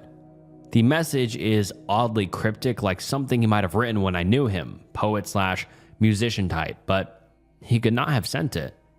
I would dismiss it as spam, but for the fact the message uses such a unique word for me, I don't think a spam generator going through random Gmail addresses is going to align the email message in emojis so specifically. What should I do? Is there any way I could learn more? Should I reply and ask, who is it? Should I assume it's spam and stop being freaked out?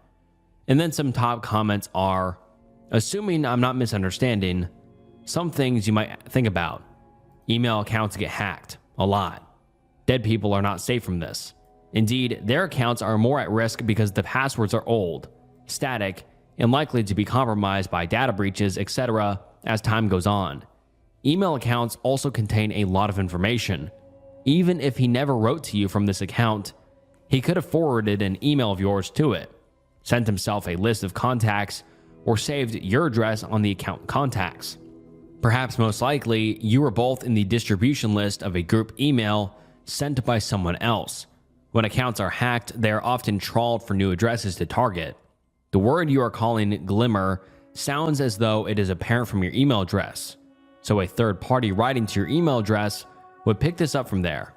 Often, these weird, spammy messages from compromised accounts do that through some sort of human or automatic algorithm in their attempts to personalize.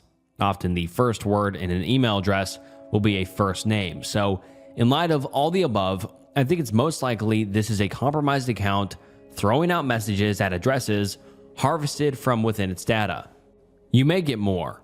Some of them may be more obviously from spammers/phishing, etc. In the meantime, you could run his account through Have I Been PWNED and similar services. Not conclusive on anything, but if any of his credentials from that account have been compromised at any point, there's a decent chance either that he reused them for his email account itself, or it has been indirectly been brute forced. And then the OP responds to this saying, "This is super helpful. It makes me feel better. It makes sense that even a dead person's email could get hacked. I checked the PWNED website, and this email address was pinned twice. Nothing about passwords, more email addresses, purchase history, and contact info. But you're right that it's possible we are in the same group email messages, and that's how they got my address." And then another commenter says some more speculative and theoretical possibilities. The commenter says, either he faked his own obituary or told some computer program years ago to send the email today, or he told some friend a whole lot about you. None of those sound great. And then the OP responds to this saying, honestly, I wondered about programming an email to send years ahead of time. This date is really random though. It's not my birthday or anything significant. So why? And I guess telling a friend about me is possible, but we really only had one mutual friend before he died. And I know him really well. He wouldn't do this, and it would upset him to see it. He's still upset about Jack's death, and I don't want him to freak him out. And then that's the last we've ever heard, so I really wonder what it was. But, I mean, most likely hacked. I mean, we've read a few stories on the channel so far about emails sending from dead people's accounts. It's very creepy, and it couldn't really be anything but, possibly hacked. But again, that email that was sent is very, very weird for a hacker. They would send, in my opinion, I feel like they would send something more fishy or scammy. Like they would try to get you to click on something or whatever. But you saw the screenshot and it just seems like it's more personal, in my opinion. But I could be wrong. It could just be a hacked account, but who knows? I mean, if you guys have any theories, drop them down below. And let me know your thoughts. On to the next one. OP asked for advice regarding creepy neighbor who starts appearing out of nowhere. Should I, 25 female, be concerned about my male neighbor, or am I being paranoid? For reference, I live by myself in an apartment on the first floor. It's located the very back of my apartment building, so there's very minimal foot traffic. Usually just my across the hall neighbor, his visitors, or delivery people. I have a screened-in patio. I usually leave my door cracked open during the day for my cats to hang out outside. The patio is pretty private, but there is about a 2-foot sliver that is viewable from the outside. Anyways, the other day I left to run errands, and this man, probably late 20s to mid 30s, was peering into my patio. I confronted him. He explained that his dog named Waffle likes to interact with my cats through the screen. He did have a cute little dog with him. He was friendly, said he lives on the 3rd floor.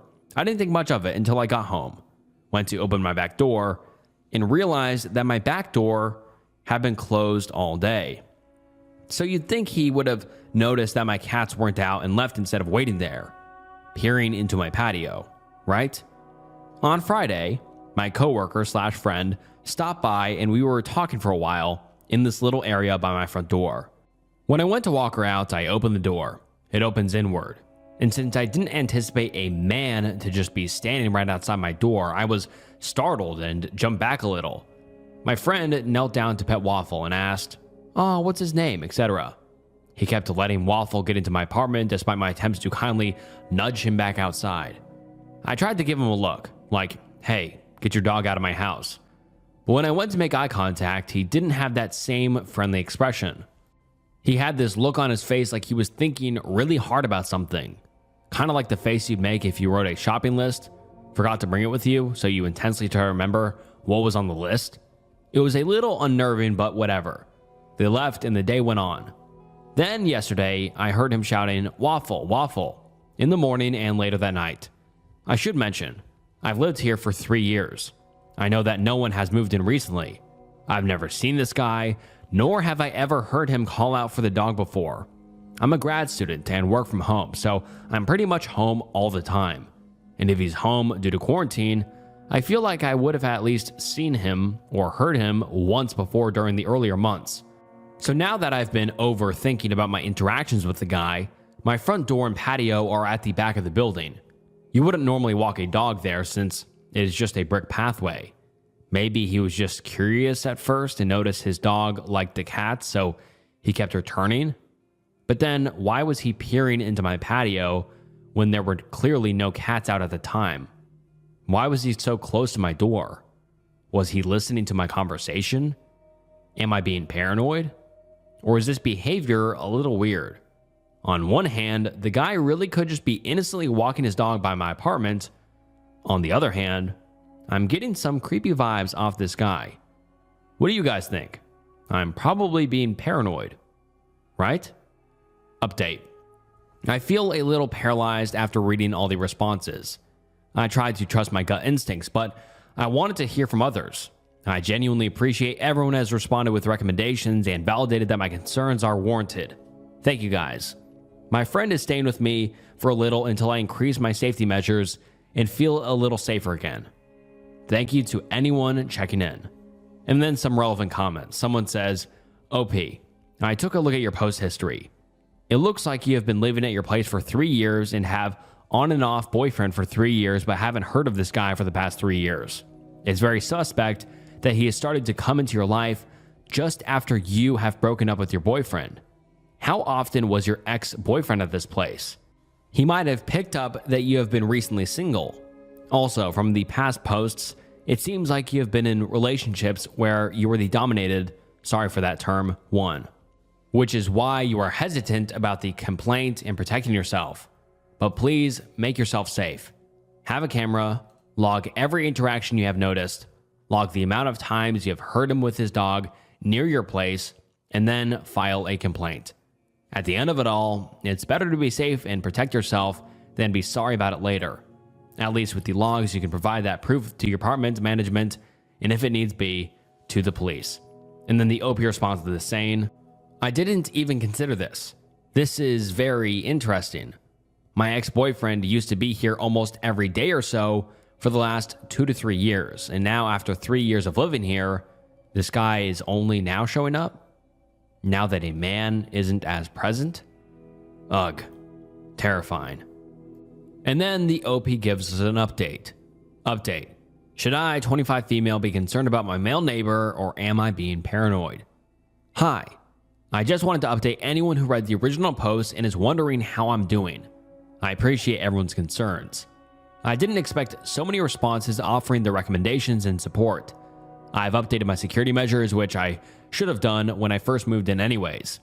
I only let the cats roam around the patio during the day when I'm hanging out in the living room and can supervise, maybe 2 to 3 hours a day. I haven't seen this person, nor the dog, since my last interaction. I did hear a woman's voice yelling out the dog's name the other day, but this could be his partner, roommate, friend, etc. I'm not sure. I will update if there are any future interactions with this person, but so far, none. And let's hope it stays that way. Nonetheless, I am safe. Thank you. Please stay safe also. And then some relevant comments. Some people start talking about a "if I go missing" folder, which is a file of everything investigators might need to find you. Everything from passwords and logins to fingerprints and dental records. And then the comment reads as follows. The box stuff looks like it was edited out, but here's a rundown from this article. Here are some things you can include in your folder. So I guess OP was worrying about going missing and wanted to put together a "if I go missing" box. And I guess this is just some good information for you guys too, if you are worried you're going to go missing.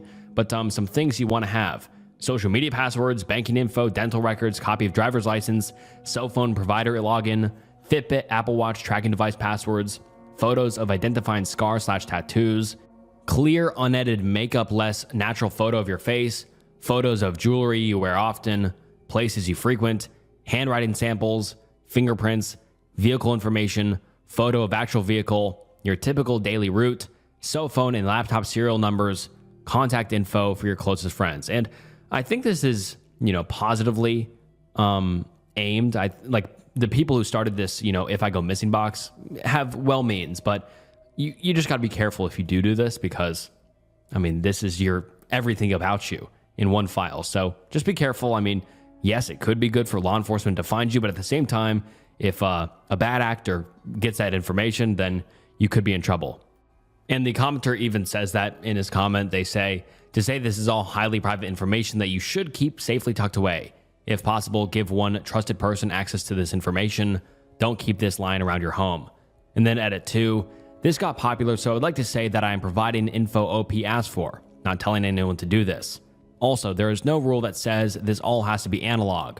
For those who are upset about leaving this information physically in your home, all of this information can be stored digitally, wherever you believe is safest. In either situation, you simply need to hide it well and give access only to trusted individuals. And that is the last we ever heard of from this thread. So I hope OP is doing well. And we really haven't heard anything since. So yeah, hopefully OP is doing well. Hopefully whatever this creeper was doing in her yard didn't do anything extreme, but very interesting. And I'm interested to hear any updates or possible updates, but we shall see. My brother went missing 6 years ago. Police came yesterday to ask if we have seen him lately, but didn't say why. How do we get more information? Posted on r/legal advice. Posted on August 10th, 2017. And the post reads as follows. My twin brother went missing on the 23rd of July, 2011. He was 19 years old and went out for a run and never came back. We have used every resource at our disposal, police, PLS, etc., and we have never found even a hint. It was like he had disappeared from the face of the earth. I don't think there's a PI in town that we haven't hired yet.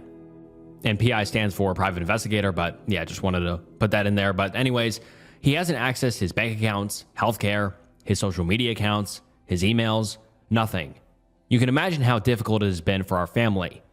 Yesterday afternoon, a police officer came to my place to ask me questions about him, whether I had seen him lately, if I know where he lives, if I know any of his recent friends, and questions like that. When I asked what this is about and what do they know about him, he said he can't say anything at this time. The same officer has left a voicemail on my mother's phone asking for a time to meet with her to ask her a few questions. I told him everything and begged him to tell me what is going on, but he refused. I went to the police station today, but couldn't get any more information from them and couldn't find this officer. It's a Saturday after all. I'm going to go again on Monday. What is the best way for me to get some information about what is going on here? By best, I mean most likely to succeed. I imagine there's no law that says the police officer is required to tell us if he has learned something about my brother, right? Is there any law or some Freedom of the Information Act or whatever that might help me uncover what is going on? And then the OP gave us an update later that day. And the post read as follows. I talked to the officer in charge of the investigation for my brother being missing. They found his name written in a notebook which belonged to a drug trafficker. The officer who was looking for him was wondering if my brother was still missing after talking to the officer in charge of that investigation. 3 days later, we received the call that they may have found my brother's remains, and they needed DNA samples to confirm. And DNA samples confirmed it was him. What happened was that when he went out that day, he saw his friend, and they went to see another friend of his, not my brother. That was a drug dealing location. Things went bad when my brother was there, and someone was heavily beaten up, which my brother and his friend saw. That's when they decided to. His friend was kept silent under the threat for his life. He was dealing for them. Recently, he was arrested and confessed and reported my brother's murder to get a better deal. The officer says my brother didn't die in pain. It was multiple gunshots. You'd expect after 6 years of playing this possibility in our heads, we would have been prepared for it, but we weren't. We had a funeral for him. Now there's a place that I can go and talk to him and at least feel a little closer to him, even though he's gone. I thank all of you who helped. I think my roommates may be poisoning me. Originally posted to r/2hottakes and originally posted on October 12th, 2023. The post reads as follows. I made just this account because I don't want anyone I know to find it, but I need help and don't know what to do. I am a 25-year-old female and I live in Seattle. I just moved here a few months ago from New York City because of my dream job, and I was so excited. I work as a data analyst and I make a very comfortable living. It felt like my life was finally all starting to fall into place. The only thing I needed was a place to live. I took to Facebook because I figured this might be the best place to find a roommate. I found this girl, let's call her Kate, who's 26 female, and she seemed perfect. She said that her and her boyfriend, 29 male, were in a 2-bedroom apartment that was very spacious, in a great location, and were looking for someone to rent a room. She said she was a 7th grade English teacher and her boyfriend was a physical therapist. All her interests and hobbies seemed to align perfectly with mine, so I agreed to live with them. I moved in 1 month after initially finding each other, and everything started off great. Kate and I were friendly and had good conversations when we would interact. One day, however, I get home and she seemed to be in a very bad mood. I asked her about it, and she ignored me and walked into her room. I didn't think anything of it, but then I received a text from her that read, I know you want to fuck my boyfriend. And that's all she wrote. I was very confused because that was completely untrue. I have been cheated on in the past and know how devastating it is, so I would never want to inflict that pain onto someone else. There were even more texts exchanged and everything seemed to be good. But when I saw her in person, she continued to act weird, but I brushed it off. The next day, however, she began to act very nice and sweet, even offering me a smoothie because she knew I was too busy in the mornings to make breakfast. I accepted and went about my day. The smoothies continued every morning and I just thought she was being nice. Now, I am experiencing some symptoms and I'm a bit scared. My hair has started to fall out and my hormones have been all over the place. I have developed some weird stomach issues and I get headaches all the time now. This is all new to me. It may be that the move and all this change is affecting my health, but it does seem to have started around when these smoothies did. I don't know how to catch her and see if I'm right, and I don't want to seem rude and stop accepting the smoothies if I'm wrong. I don't know what to do. I need some advice. And then some top comments on this post read as follows. Someone says, "Please see a doctor ASAP. Take the smoothies with you or go to the hospital. Again, take the smoothie with you. Please do this now, not later. In all seriousness, the hair loss is concerning.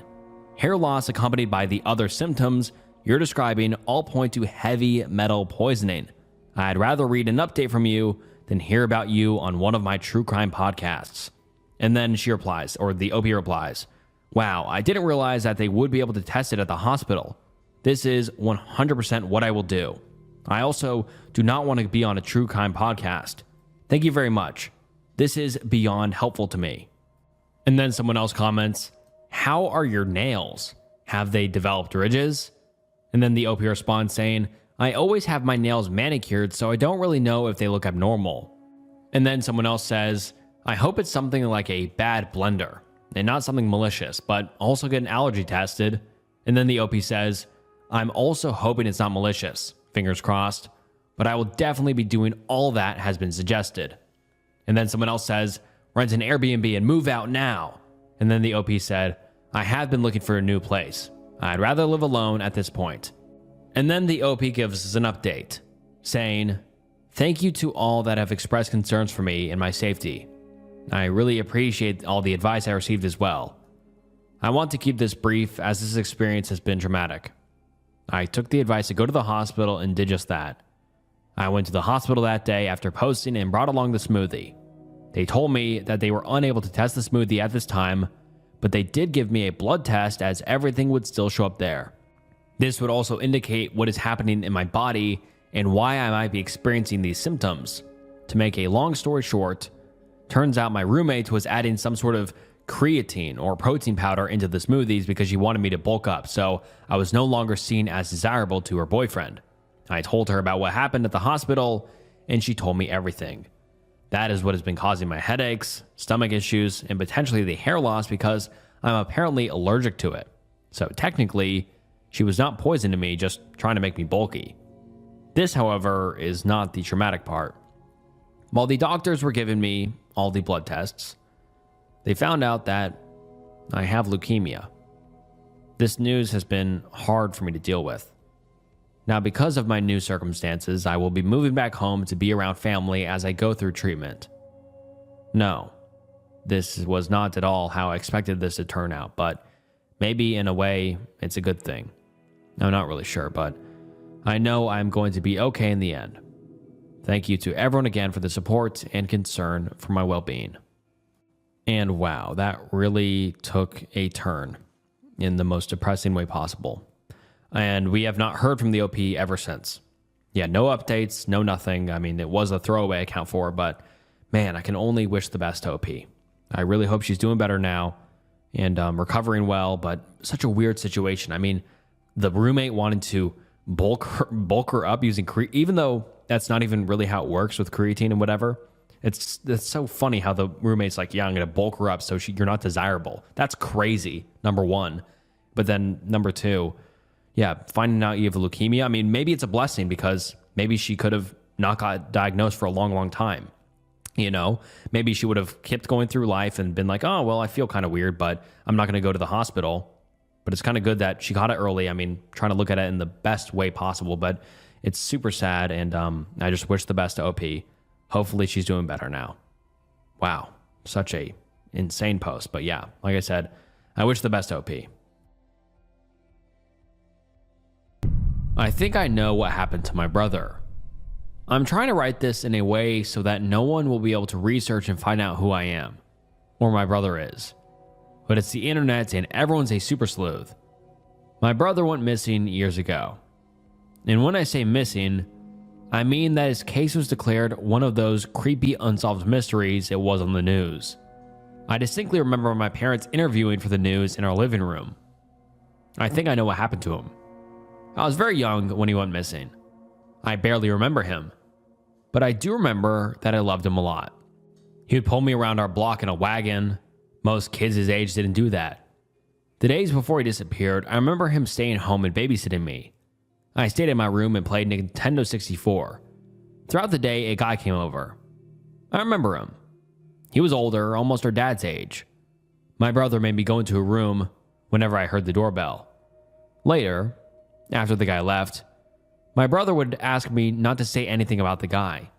With my brain only being focused on video games and extra dessert at that age, I agreed. I didn't care, nor did I comprehend the gravity of the situation. The day before he disappeared, I remember the older guy coming over. I was in the kitchen and remember looking up and seeing him kiss my brother. They hugged. They didn't care that I saw them. The older guy waved at me and I waved back. Then I kept watching cartoons.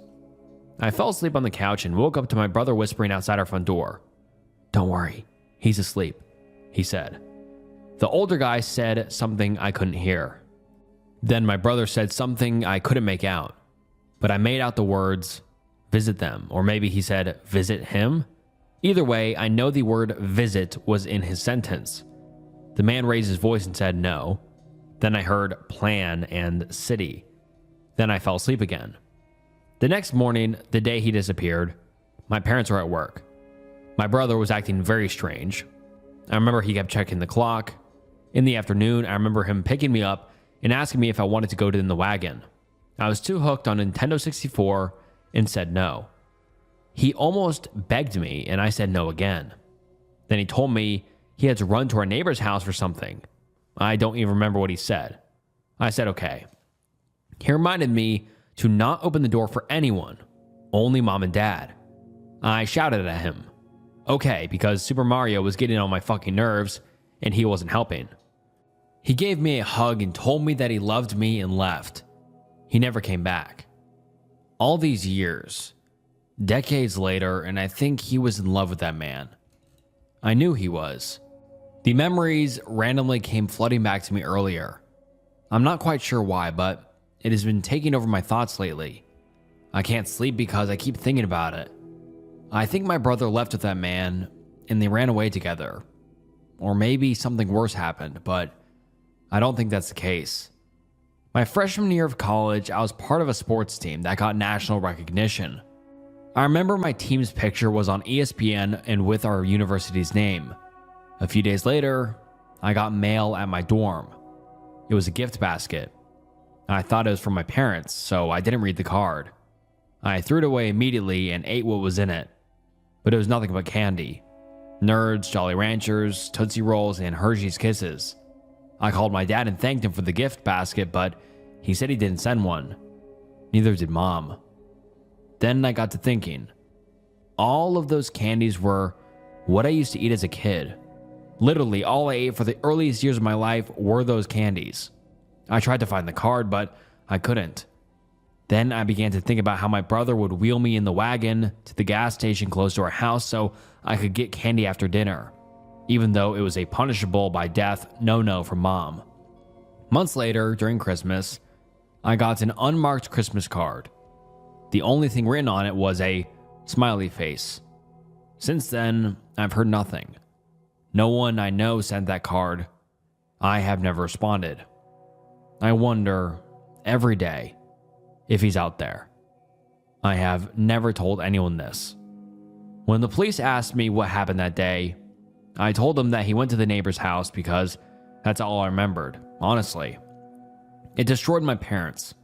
My mom became addicted to painkillers, and my dad has had 3 extramarital affairs, which I know this tragedy is no way an excuse to cheat, but it sure didn't help.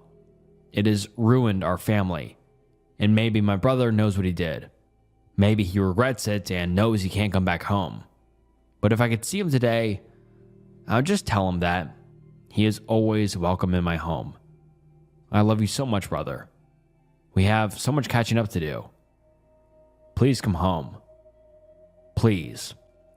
And then the OP posted an update on April 12th, 2016. The post says, "My parents kept my brother a secret from me. It's 4 p.m. and I'm drunk, lol. These past few weeks have been insane. I posted on here before. My brother went missing a long time ago. I thought he ran away from home. Long story short, I got into contact with some detectives that our family has known since my brother went missing. When I started asking questions, They told me that my brother was no longer on any missing persons registry.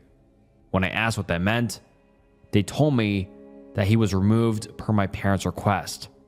I asked my parents, my dad actually. My dad ignored me. My mom told me my brother is alive and okay, as far as she knows. They found my brother years ago, a very, very long time ago, and found out he was living with another man. He's gay, and it disgusted my parents. He tried reaching out to them. They told him they didn't want anything to do with him and that I didn't remember him and wouldn't want to see him. I went ballistic. My parents weren't fazed by it. They sincerely hate my brother for who he is, for being gay. They kept him a secret from me all my fucking life. My brother missed the birth of his nephew. He missed my wedding, graduations, everything. Just because of my parents. They lied to me. I've been able to get a phone number and contact information from police officers. My brother left it all open in case anyone from our family wanted to contact him. I still can't work up the nerve to call him. The address I have for him is across the fucking country, but he's alive. My brother is alive. I'm drunk as fuck right now because I can't deal with any of this. I haven't talked to my parents in weeks, and I never plan on speaking to them again. Not for what they've done to me, or my brother. This is real, and it happened. It happened. It is happening right now. I don't know how to process this at all. My parents let me believe my brother was dead or kidnapped forever, when in reality, he just ran away, and when he wanted to come back, they disowned him. I'm fucking crying right now. How could you do that? Fuck you, God. Fuck you, Christians and Jesus. I don't even know I'm so fucking sorry. I'm sorry. And then the OP posted another update on May 7th, 2016. The title read, I met my brother that was missing. And the post reads as follows. Here's an update for you all. The day after I made my last post, I woke up and called into work. I told my wife, who is essentially my confidant, and I told her everything, the whole story. She wasn't really surprised. She's not a fan of my parents much, but like many of you, she told me to call the number I was given for my brother immediately. She insisted on it. She took herself and my son out for a day together so I could be alone to talk with him. I dialed the number about 7 times before I actually pressed the call button. It started ringing and I hung up. Then I got frustrated at myself and called the number back. It rang and rang, and I got a voicemail. But it was the automated voice, not anyone else's. I didn't leave a voicemail. I thought the whole thing was ridiculous. I called my wife and told her to come home, and she refused until I had talked to someone on the other end of the phone. About an hour of pacing and drinking 2 glasses of scotch at 1 o'clock in the afternoon, I called the number again. It rang 3 times. I panicked and I hung up. But this time, the number was calling me back. I swear to whatever God's above, I thought my heart was going to stop. I almost threw up right there. I answered the call. The first thing I heard on the other end of the line was a guy laughing in the background. There was wind on the phone. The person on the other end was outside, and it was windy. Who is this? It was his voice. I knew that voice. It was my fucking brother, who'd been gone for my entire life. I covered my mouth with my shaking hands and just sat there. He kept asking me who it was. The guy in the background was trying to talk to him. He hung up on me. I called him back right away. He answered again. Me being a creepy ass, the first thing I said after decades of not seeing him and thinking he was dead, I blurted, I got your number. He asked me who I was and what I wanted. I said, it's me. There was a really long pause. I thought the call had dropped. Then I heard him tell someone to turn the radio down and roll the window up. The sound of the wind stopped. And then he asked me my name. I told him, and he said I wasn't lying. I told him I got his number from the Missing Children's Network and detectives. I heard him gasp. He asked me what color shoelaces he wore to a picnic when we were kids. And I remember my mom getting mad at his orange laces with blue shoes. It was the last time we were together as a family. I could tell he was crying. The first thing he asked me was, "Where are you?" And I told him I lived a few hours away from home. Without hesitating, he told me, "I'm coming." He went straight to the airport without any luggage, bought a plane ticket, and flew straight out to me. We stayed on the phone with each other the whole time. When he was walking through the gate, I knew who he was right away. He is middle-aged, salt and pepper hair, muscular. He looks just like our dad, but only better. I know if I told him that would make him mad. I literally pushed an old lady out of the way and just hugged him. He's about 2 inches taller than me. He was able to pick me up. I was crying. He was crying. I was having a breakdown. We went to the bar at the airport. He wouldn't let me out of his sight. He kept holding onto my arm. He kept telling me how unreal it all was. He apologized to me. He kept crying, telling me he felt horrible. I told him to forget everything and tell me about his life. He's married. His husband is a doctor, a pediatric oncologist. They live in the Pacific Northwest. They have 2 children, girls, 12 and 8. He works as a legal consultant and has his own firm. He has an amazing life. He told me that he thought I hated him and wanted nothing to do with him. We sat at the bar for hours, literal hours. I think we sat for about 6 hours before I begged him to come home and meet my wife. We got home and my wife was a mess. She hugged him and insisted he stay with us. At this point, his husband was going insane and kept calling him. He had no idea what was going on. He thought he had eloped or something. It was crazy for a couple days until everything was explained and out in the open. My son and my brother were like 2 peas in a pod. Honestly, I never wanted children. My son was an amazing accident, but I'm not good with kids. I'm always afraid I'm going to break them. But my brother is a pro. Kids love him. He stayed with us for 2 weeks. And in 2 weeks, everything about my life changed. His husband and 2 daughters flew in to stay with us. My brother-in-law and my 2 nieces, my family, they were my family. They are my family. My brother wants my wife and I to move to be closer to him. My wife is on board. I work as a professor at a university and have already started to send out feelers to see if there are any open positions. And I found one that is actually tenured and higher pay. I do not plan on forgiving my parents, but my brother still loves them. He went by their house and knocked on the door. My father shut the door in his face. My mother gave him a hug and told him to take care of himself. Then she shut him out. I can't forgive them for that. I have no reason to stay close to them. I want to be with my family. I want to make up for all the lost time.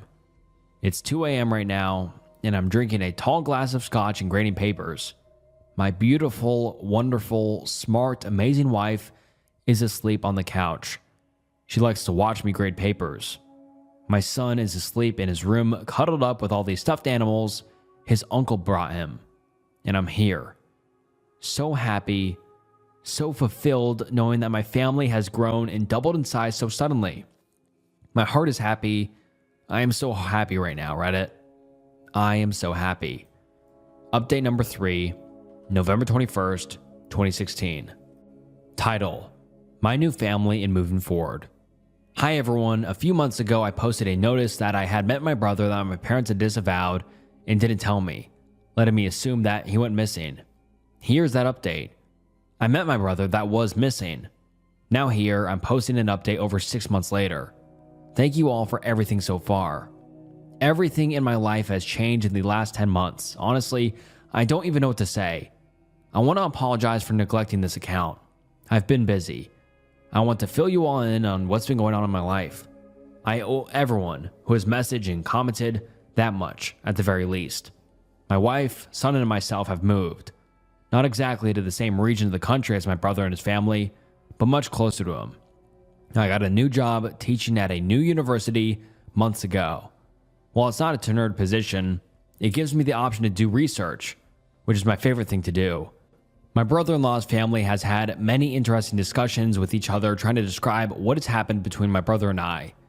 They're a pretty open-minded and accepting family, so to hear what we have been through was absolutely shocking to them. My brother never told his husband the truth about his life, only that he didn't speak to his family anymore. Nevertheless, they welcomed me and my family with open arms when we came to visit. It was like we had always been part of their family. I felt content knowing that they are my family. When my brother ran away with his first boyfriend, he was verging on 18. He has elaborated and told me that the relationship with the man was abusive, and when he tried to leave and return home, our parents would not let him. So he was forced to stay with an abusive man because he had nowhere else to go until he moved away to college. This deepened my anger for my parents, but my brother, still to this day, has this ridiculous sense of hope and optimism. I love that about him, because I don't have that. My brother and I are two very different people, but in a way that works well. We reflected on my teenage years, and I filled him in on what happened with my life. My brother is very quiet and observant. He always watches before he intervenes. He's soft-spoken and gently objects when something says someone he disagrees with. He's patient, kind, and optimistic, as I've said. He has a very loving heart, so I think that's why he has an unrelenting faith in our parents. Me, on the other hand, I'm abrasive, impatient, and quick to jump to conclusions. My wife wanted me to add about me, doesn't separate laundry, refuses to mop the floors, and can't properly change the oil. Despite being very different, we have this uncanny ability to be thinking the same thing. Even though we have been separated for several years, we can still give each other a look and know exactly what the other is plotting. My brother has been able to create a spectacular life for himself, all on his own. One thing I struggle with is knowing that he went through more than half of his life by himself, putting himself through college and law school all alone. The more he filled me in about the years away from our parents, the more angry I became. I severed communication with my parents months ago, after the last time I posted on here, and it has done wonders for my own mental health. And then the election happened, and I'm just not even going to read the rest of this post because he just talks about the election and everything that happened in 2016. Whether or not how you feel about it, I don't care at all, and it's just going to cause arguments in the comment section that I don't feel like reading. So yeah, the rest of it, apparently his parents called him about the election. They offered, or they wanted his brother to go through conversion therapy and stuff like that, and they're upset about the election, this and that, and it just sounds like they're happy at the end, which is great. I mean, that really was a very heartwarming story. Yeah, sorry I didn't read the rest of the post in full. I just really don't give a shit about politics, and reading through that, it's just annoying to read, and like I said, I don't want to see the comments about it. But yeah, that's an insane story. I mean, his brother, he thought he was dead. For decades, he thought he was dead or missing or whatever. And to find out he was alive and well, which is also something. It's not like he was just alive. He was alive and thriving. Went to college, went to law school, had a family. I mean, amazing for the scenario. I mean, it's horrible what the parents are doing. It's really horrible that, that entire relationship between the parents and the kids, both brothers, is completely severed now. But luckily, the brothers have a great relationship, and it sounds like they have great families. I wish them nothing but the best, and OP the best. A very, very interesting story. And yeah, I just can't imagine finding out my brother has been alive after years of thinking he was dead or missing. That really could be like a movie almost. I mean, insane story, and I think a great way to wrap up today's video. Even though that last one wasn't unexplained, I just thought it was unexplained up to a point, and then it got solved. But a lot of these were unexplained and unsolved, and a lot of this was very interesting. I liked all the threads in today's video. Did you enjoy the threads in today's video? If you did, please drop a comment down below, and join our Patreon for early access to every single video, and you'll also get the weekly Snook Show where I ramble about stuff. And also, please like the video and subscribe to the channel. The channel's goal is 1 million subscribers, so please subscribe. And thank you so much for watching to the end of the video. It really does mean the world. Thank you guys for watching, and check out some other content on the channel. If you enjoyed this video, I'm sure you'll enjoy other content on this channel. And all right, enough yapping. This is Snook, and I'll see you next time. Bye. Hey, what's up, guys, and welcome back to the channel. And today we're getting into some unsettling 4chan threads. Today's threads we're getting into are insane. They are scary, creepy, unsettling, and you'll want to stick around. I appreciate you clicking on the video. It means the world. Please like the video, subscribe to the channel. The channel's subscriber goal is 1 million subscribers, so please subscribe. I appreciate you guys stopping by. And yeah, today's stories are amazing. So sit back, relax, and let's get into some unsettling 4chan threads. 10 years old. I knew my mom had health problems. I didn't know what schizophrenia was until later. Dad worked overseas and we lived in the rural US. Mom would take medication while he was home, then wean herself off after he left. Asleep in my bed one night, Mom wakes me up. It's pitch black. She's agitated and worked up. "Anon, I need your help." "Sure thing, Mom." She dumps something heavy into my bed. I sit up and feel what she's given me. 5 fist-sized rocks, muddy and wet, likely dug up from the creek in the woods. "Anon, these kittens are crying. I think their mother is dead, but I need to look for her. They can sleep with you tonight." "What?" Mom leaves. I can see her from my window, walking into the woods. No flashlight, just shorts, a shirt, and shoes. Sit up in bed, confused and scared. The rocks are heavy and so wet that the water is soaking through my sheets. Don't want to upset my mom, so I leave them there. Fall back to sleep after what feels like hours. Mom wakes me up early the next morning. She grabs the rocks and leads me into the kitchen. She has a cardboard box lined with blankets. Inside is a mixing bowl full of milk. She puts the stones inside the box. "Anon, this is their new home." Days go by. Mom won't let me even touch the kittens. The milk is starting to sour. She won't let me pour it out or swap it for fresh milk. 3 weeks later, she starts her meds again in anticipation of Dad's return visit. Unceremoniously cleans the milk. Rocks are thrown into the yard. She never mentions it. It's like it never happened. "Sorry, I fell asleep last night. I work from home, so I'll write some more throughout the day. This is my first time telling anyone about these." In town with Mom for a grocery run. She sends me to grab salt. Make sure it has iodine. "Okay, Mom." Grab regular old table salt. In the US, iodized salt is pretty standard. We check out and make the long drive back home. Mom reaches into the back and grabs the salt. "Anon, try a pinch of this salt. Can you taste the iodine? It's like a shield for your body." "Just tastes salty to me." Gets home. Mom immediately makes my favorite dish. Homemade mashed potatoes. It's a little saltier than usual. Whatever, I love mashed potatoes. Mom sits and watches me eat it. Won't stop talking about iodine. Over the next few weeks, she puts that salt in everything. Even glasses of water get a quick pinch of salt. She still does this, but to a lesser extent. Find out later it's because she's terrified of a thermonuclear war. We're so far out that not even the nuke of the nearest town would reach us, but the fallout world.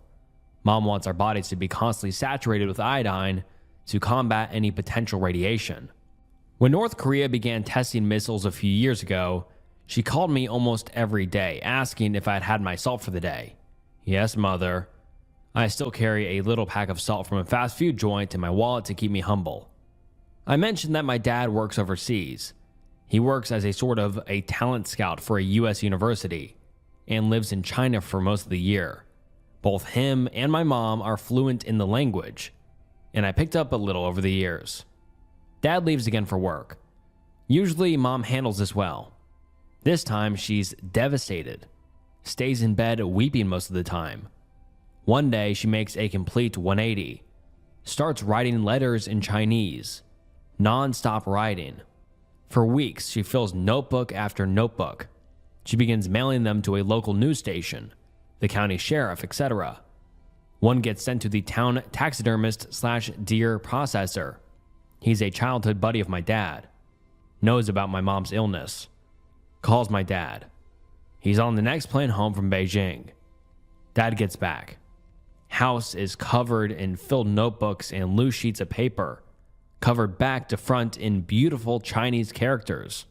He reads a few of them, then starts gathering them up, takes them out to the burn pile, burns every last one he can find.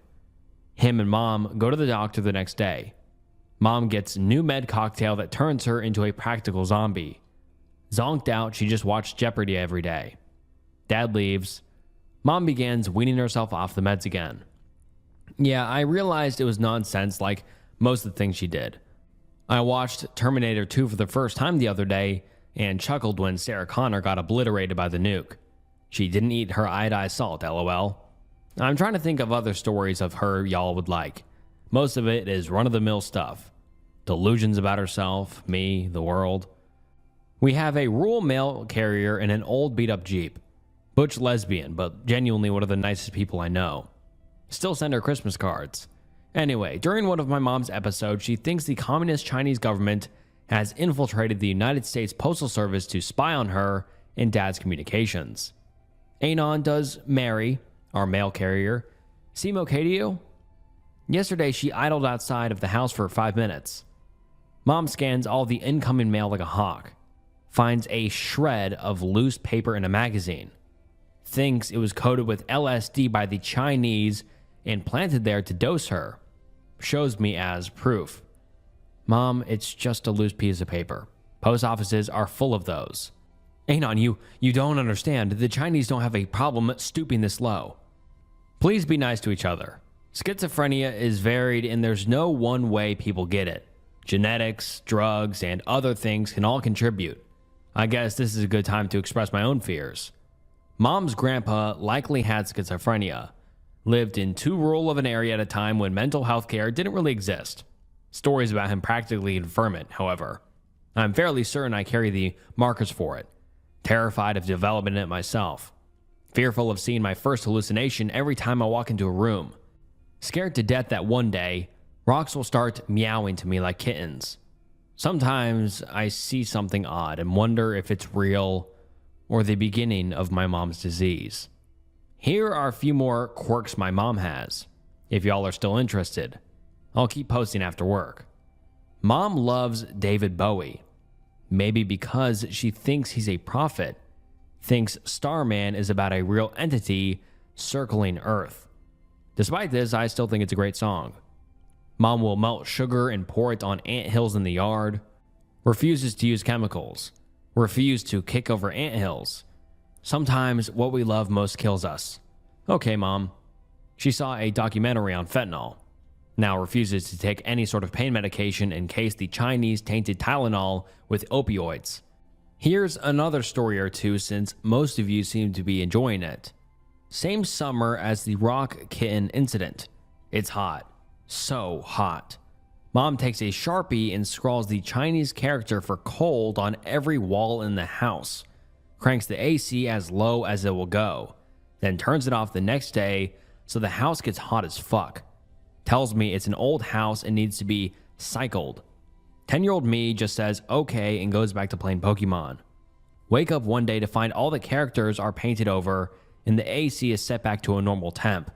When Mom has a cocktail of medicines, she sometimes takes one or two, sometimes the whole set, and sometimes just doubles up on a single pill/injection. Makes for a wild ride. Her night terrors go out of control when she does this.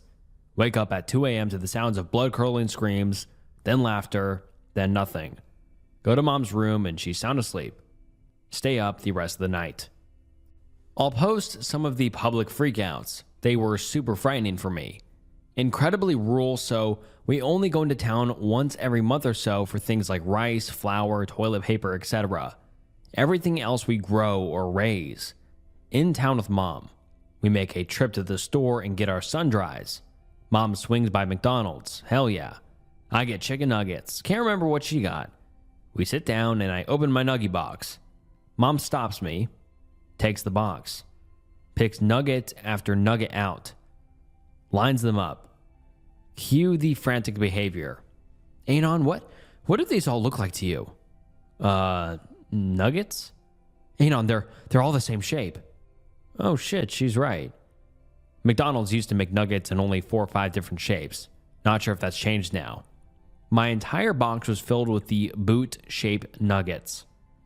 Oh, speaking of radio stations, Mom would only ever listen to classic rock. Some of those boys did drugs, but they're all good people. She doesn't think that about other stations. Every other form of music was maliciously engineered. Classical music was mathematically engineered. Country/Western was George W. Bush's secret signaling system. This woman voted for him twice, mind you. Christian music disrespected God. Pop music stopped existing, and she thought it did irreversible damage to the human brain. So we listened to a lot of classic rock. Coming right up, don't feel ashamed. This is an anonymous image board where things like this can safely be shared. It may be a little voyeuristic, but it's harmless. Have an old wood grain clock radio mounted in the kitchen for blasting groovy tunes. Looks like pick related. It was the only device that could pick up the classic radio station at our farm. Literally the only one. I come home one day and find it completely disassembled. Pieces all over the kitchen counter, neatly arranged. What? Mom comes in. Explained she had to do it because the station was only playing commercials, no music. She couldn't find anything wrong with the radio, so she called the station. She kept demanding to know where the music was. I have no idea what the person on the other end of the line was saying, but they were probably trying to tell her that, and then the screen cap cuts off, so I don't know what the rest of that says. But anyways, I intervened because I listened to it on my drive home 15 minutes later. Mom starts sobbing uncontrollably, locks herself in her room. I set a glass of juice outside her door and put the radio back together. It never picked up the classic radio station after that. Mom thinks it's her fault and that the station is now selectively broadcasting away from our area. Oh boy, buckle up, Buttercup. Jesus, we never attended church. Despite that, Mom is deeply religious, believes normally Christian stuff for the most part, except God, the devil, angels, and demons physically walk the earth and interact with people on a daily basis. In town, Mom would sometimes whisper with a smile, "That person is an angel, Anon. Do you see his eyes?" Thinks Jesus will return, but only after humans force certain conditions. I never really understood what they were, though. Believes the Holy Spirit is the divine spark that separates us from the animals. We're all the same when we shed our physical bodies, Anon. One day, we'll all be united in the same spiritual mass. And then the government.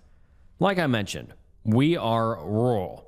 With that comes an inherent distrust of the government. Schizophrenia cranks that up to 11. Has zero faith in the U.S. government. Thinks they willingly allow China to abduct and experiment on Americans in black sites across the country. Thinks homeless people are largely sleepers from alphabet intelligence agencies. Believes pretty much every X-tier conspiracy you can think of. But believes the moon landing was real. Some spies, and then talks about spies. Not entirely sure. Like I mentioned, thinks homeless people are monitoring the population for the FBI/CIA/NSA. So I guess she didn't really believe in the whole gang stalking thing. And then the Unabomber. No clue. I'll casually bring it up next time I see her. If she busts out a copy of his manifesto, I'll shit a brick. A career in writing. It may have been fun in 1887, but you'll get burnt out after ending every day with screen fatigue. I am. We'll share a story or two about my dad. Be me, 14. My dad has major psychotic episode. Feels the need to pick up hitchhikers. He needed to get somewhere quickly, so he drove erratically. Voices in his head told him what streets to go down to avoid police. He had never been down those streets before. Thought my mother was a witch because she likes a cute owl imagery. He's an immigrant. Thought my mom only married him to get into a Mormon cult. She's not Mormon, but some distant ancestors were. Told me to my face that I was the only one he could trust because an assassin would have to be pretty dedicated to wait 14 years from birth to kill someone. Believed his boss was trying to kill him too. One time he was at lunch with coworkers and they all ordered the same drink. My dad chose a glass off the tray. His boss takes it away and gives him a different one. He thought it was poison or something. 5 years later, he's doing better. He has medication, although it makes him too tired to function. Mom doesn't buy any more owl stuff. Make sure to watch what she says. It makes a few references to me, and then it keeps going, but it's cut off on the screen cap. And then really love him and wish he would get better. And then some other sort of comments. I fell into it by luck, actually. Met my old boss through a friend, and he ended up liking my stuff. Offered me a job, and now I'm still doing it 3 years later. Pretty sure she's a health nut. And then southern U.S. is the location, I'm pretty sure. Possibly, it's such an interesting disease. Much of the time it's a burden, and sometimes she'll say some pretty woke shit. Looks like a shorter female version to me. Here's one more before I start workday. Another public freakout. First time at Sam's Club, big US bulk store. For you Euro people, you need a membership to buy things there. We didn't know this. There is a woman at the front that ensures you have a card. Mom sees her stopping people, activated schizo powers, and masterfully dodged her. Fill up our shopping cart. Head to the checkout. Checker asks for Sam's card. Mom is taken aback. Keeps asking what she means. It's explained to her several times, but mom just wants to pay and leave. She's starting to get nervous as another checker and the manager comes over. Just starts fucking walking with our cart. Manager is trying desperately to stop her, but we live on a farm, so mom is fit as hell. Power walks right out of the front door, throws all the shit into the back of the truck, hands the manager $200 in cash, and says, all I wanted to do was pay. We had only like $50 in groceries. Memberships are $100. Go home and eat mangoes. Thanks, family. And here's a bit about my mom's grandpa. Big ass dude. Never went to school. Worked on the farm until it went under. Worked hard jobs after that. Railroad construction comes through town and they need laborers. This dude was built like an ox. Could carry 2 cross ties at a time on his shoulders. Took broken ties / scrap metal from the railroad project and would build things in the woods with no apparent purpose. This even creeped my mom out. Also, he hoarded books despite being illiterate and committed S-word despite being financially secure at the time and not an alcoholic. I'm not actually worried about a nuclear war. If they nuke the tiny town near my mom, radiation is the least of her worries. I'll let her eat her salt in peace. Probably, but there's no such thing as a perfectly healthy person. Everyone has their ups and downs. He doesn't know half the things she did because I never told him. I justified it with the fact that she was aware enough to go back on meds when dad would return. Very interesting story. If anyone you know is struggling with schizophrenia, definitely, talk to a doctor, talk to a therapist, get them checked out. And if you are struggling with anything similar, because, crazy stuff. But very interesting story. I'm glad the OP shared that. And mental health is just such an important thing, but also some stories that stem from it are very, very interesting. I hope OP and his mother and father are doing better now. On to the next one. Okay, here it goes. I've always had an overactive imagination. I'm an artist, and I was diagnosed with ADHD as a child. Never medicated though, so my mind was constantly everywhere. And I always was drawing and fucking around as a kid. My imagination would do terrible things to me sometimes, probably as a result of watching horror movies at a young age. Scary shit lurked around every corner, but on one occasion, I knew it wasn't just my imagination. I was in the 6th grade at the time, probably 12 years old or so. And I lived in a small town of a major highway. Like seriously small. The only major thing in the town burnt to hell 20 years ago. Then a kid died in the high school, so it was condemned. The only shit here was a cemetery, lake, post office, gas station, all in about 4 blocks of the town. Another strange thing about this town is the fact that in the early 1900s, it was booming. Now it was a dusty, literal ghost town with only about 40 people living there. People who never spoke or went outside. The only other kids were my best friends, and there were only 3 of us. And every morning we walked together to the bus stop, and none of us spoke on most mornings. One morning it was more foggy than usual, but I remember it was cold and a little misty outside. My uncle, now deceased, grew up here, and he always told me fucked up stories about this town. He told me to watch myself. Strange shit was going on here. But he was kind of a loony, so I didn't worry about most times. This morning felt off. I wasn't too stressed because I knew the others would be waking up soon though. And when they didn't, I started freaking out. And when I stood alone at the bus stop, my imagination started going wild. I was in the middle of imagining a set of eyes in the mist when from about 10 feet away from me, to the left, I remember seeing something walking. This was absolutely real. I remember every detail. It was a man, in shape and stature. but the way it walked seriously makes my bones numb. Slow and rhythmic, like it was floating. My 12-year-old eyes bulged out of my skull, and I remember freezing in terror. Good God, I can't even stop shaking while typing this. Then he looked at me. Fucking looked directly at me. His eyes, they were so far apart they were almost on the sides of his head, which was oblong. Like, I don't know, a sideways egg, but not that long. And he had a small nose in the center. Absolutely hairless. No hair. Just pale, dirty, white skin. With crooked, jagged yellow teeth underneath a disgusting smile. I've seen a lot of creepypasta threads and heard almost exact descriptions of ghouls, and I've wondered if maybe they saw who or what I saw, but it's never the same. If there isn't anyone here, I'll stop. He didn't leave me until the headlights of the school bus came over the hill. Then, without taking his eyes off me, he raised one hand and waved. But not like goodbye wave, more like a see you around wave. Then walked slowly away from the spot he stood for what felt like an eternity. When the bus pulled up, I was crying. I didn't know why. I don't remember what triggered it. But the driver had to call the school, who called my mom, who came and picked me up. I tried telling her what I saw, but she didn't believe me. She said that it was probably just a guy in a mask fucking with me. I knew it wasn't. I know it wasn't, because for the next 5 years of my life, he was there, watching me, and almost enjoying our time together. Like he was watching his favorite TV show. For the first few months, his appearance sent me into a terrible frenzy of crying and screaming.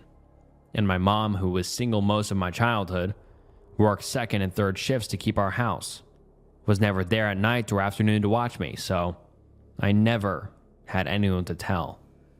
I was frightened and alone so much. But whenever I would see him, I would call my grandma and talk to her on the phone, hoping he would see this and think I was talking to cops or something. I don't know, I was 12 or 13.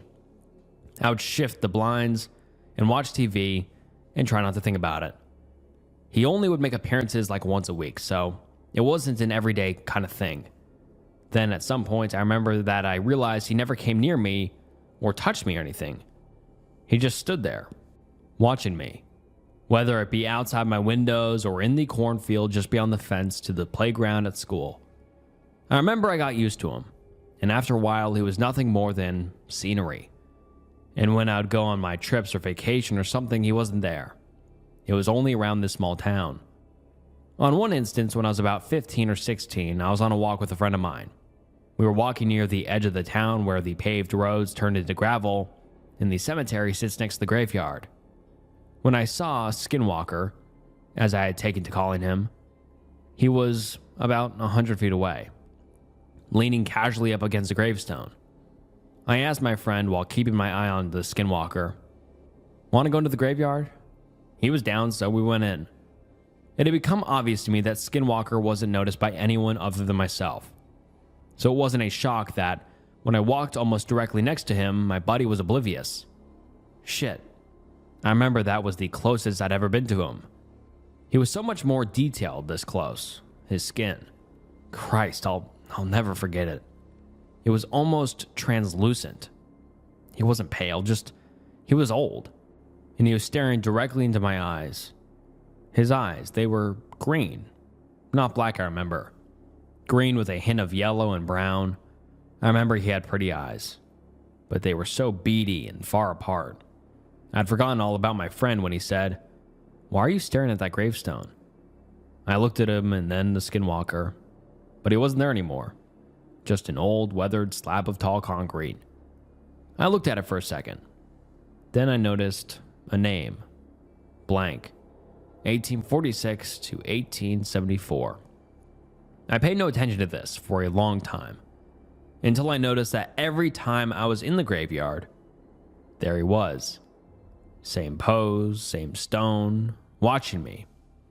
One day, I was reading a book on the paranormal when I thought about something. Maybe he was a ghost, and maybe he wanted me to help him, so I came up with a plan.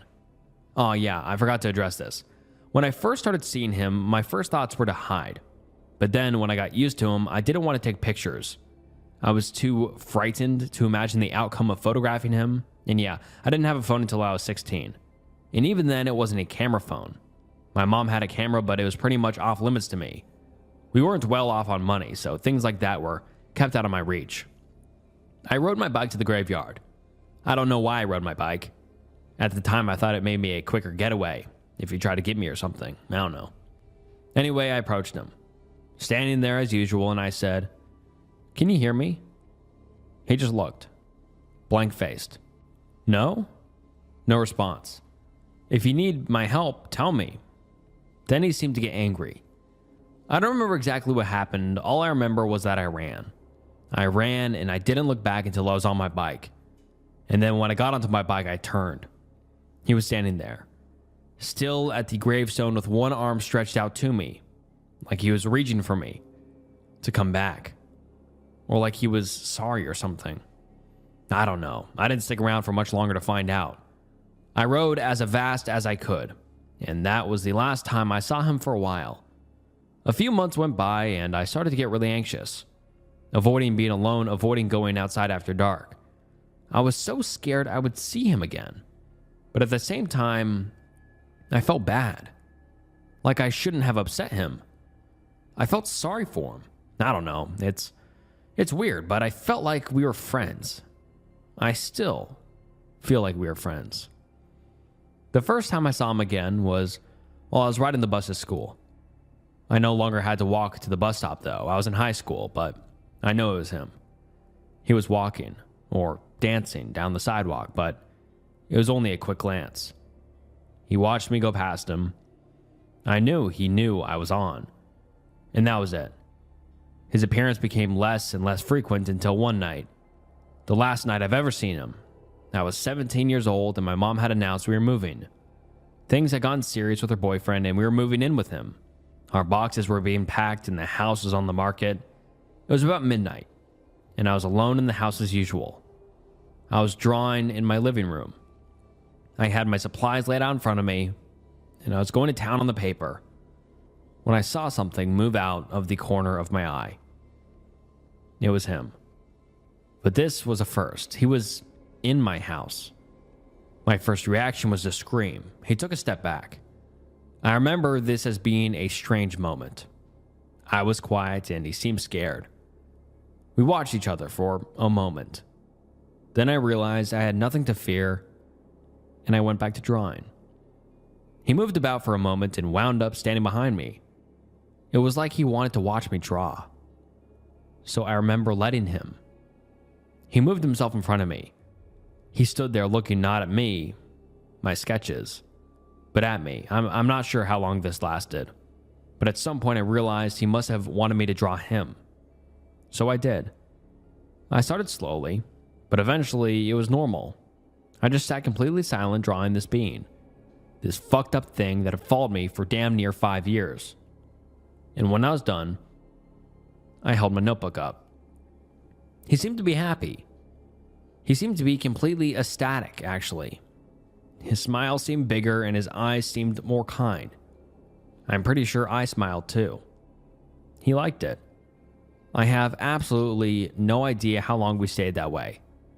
But eventually, he turned away from me and walked into another room.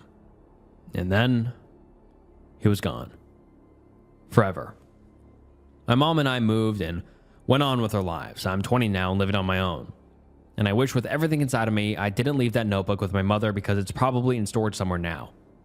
I wish I could show you guys that drawing, but it's not here in my apartment, so I did this for you all.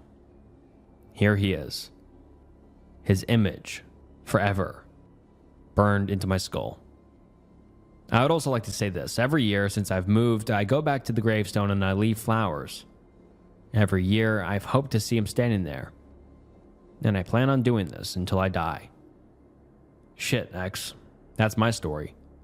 Few people know it, and even fewer believe me. Any questions?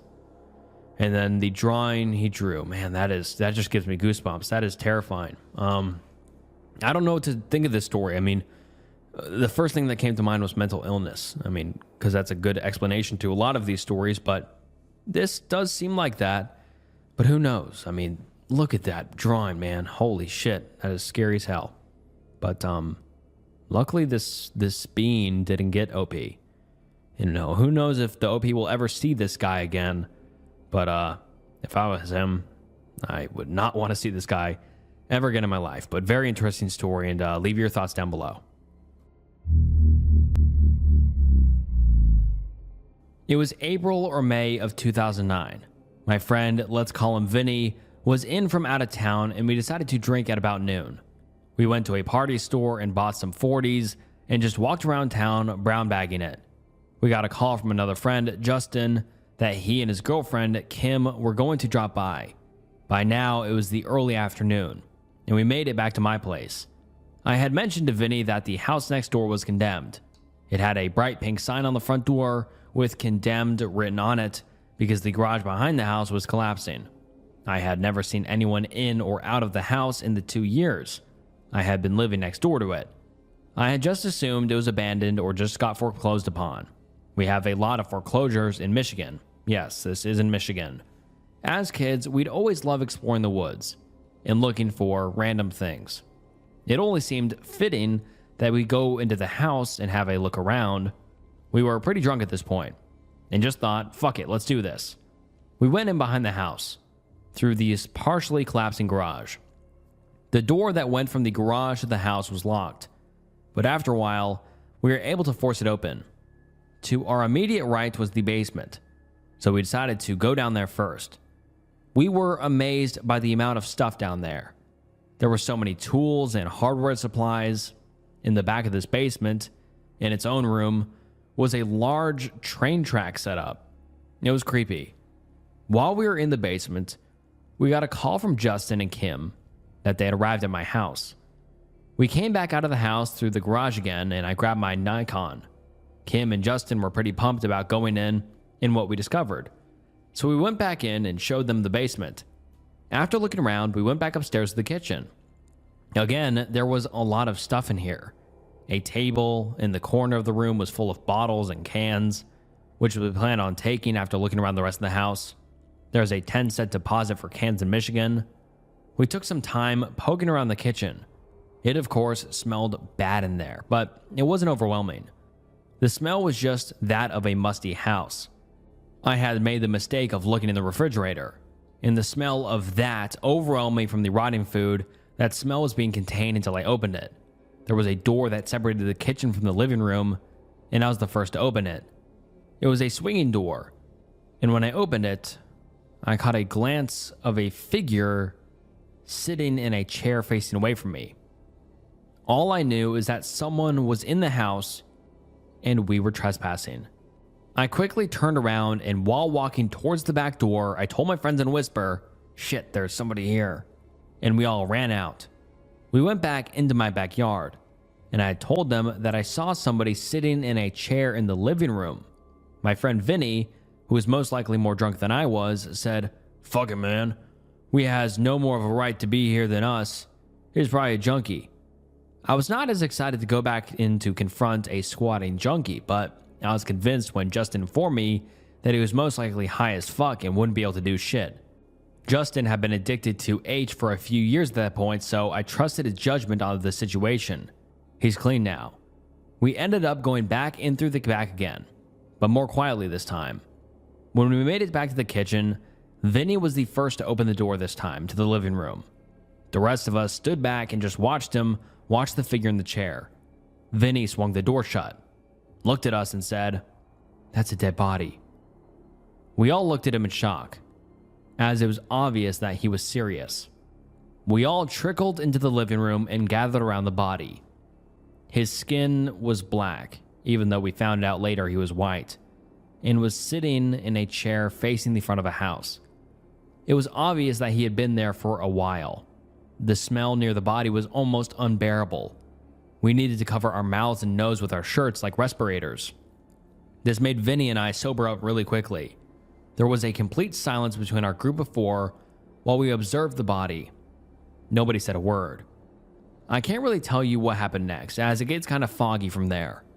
The effect of seeing a body, a dead body, is a kind of surreal experience. We looked around the rest of the house, upstairs and in other rooms of the ground floor, and eventually found a journal next to the body. We flipped through the journal, and every day he listed what he ate, the temperature, and how much money he made in returning cans that day, which I found strange because there was at least $50 worth of cans sitting in the house. I took some more pictures of the house and of the body, although at the time Vinny was very opposed to doing this, and we left to go to the bar. At some point, Kim left and it was just us three, but I remember her taking in the experience quite well, and was not as disturbed by it as the other girls. Some people don't even want to hear the story, let alone see the pictures. We went to the bar that night, sat in the back, and just quietly talked about what had happened. After the bar, drunk again, Justin and I went back to the house to check it out one more time. I took some more pictures, and Vinny and Justin left for the night. I told my roommates about this, and one of them told his girlfriend. She was so disturbed, she said she refused to come over until the body was gone. She said if I didn't call the cops, then she would. The next morning, hungover, I decided that I better call the police. I called my friends to let them know, and they made me hold off on doing it until they came over. I waited and called an anonymous tip line when they arrived. When I called the tip line, I simply said that I found a dead body.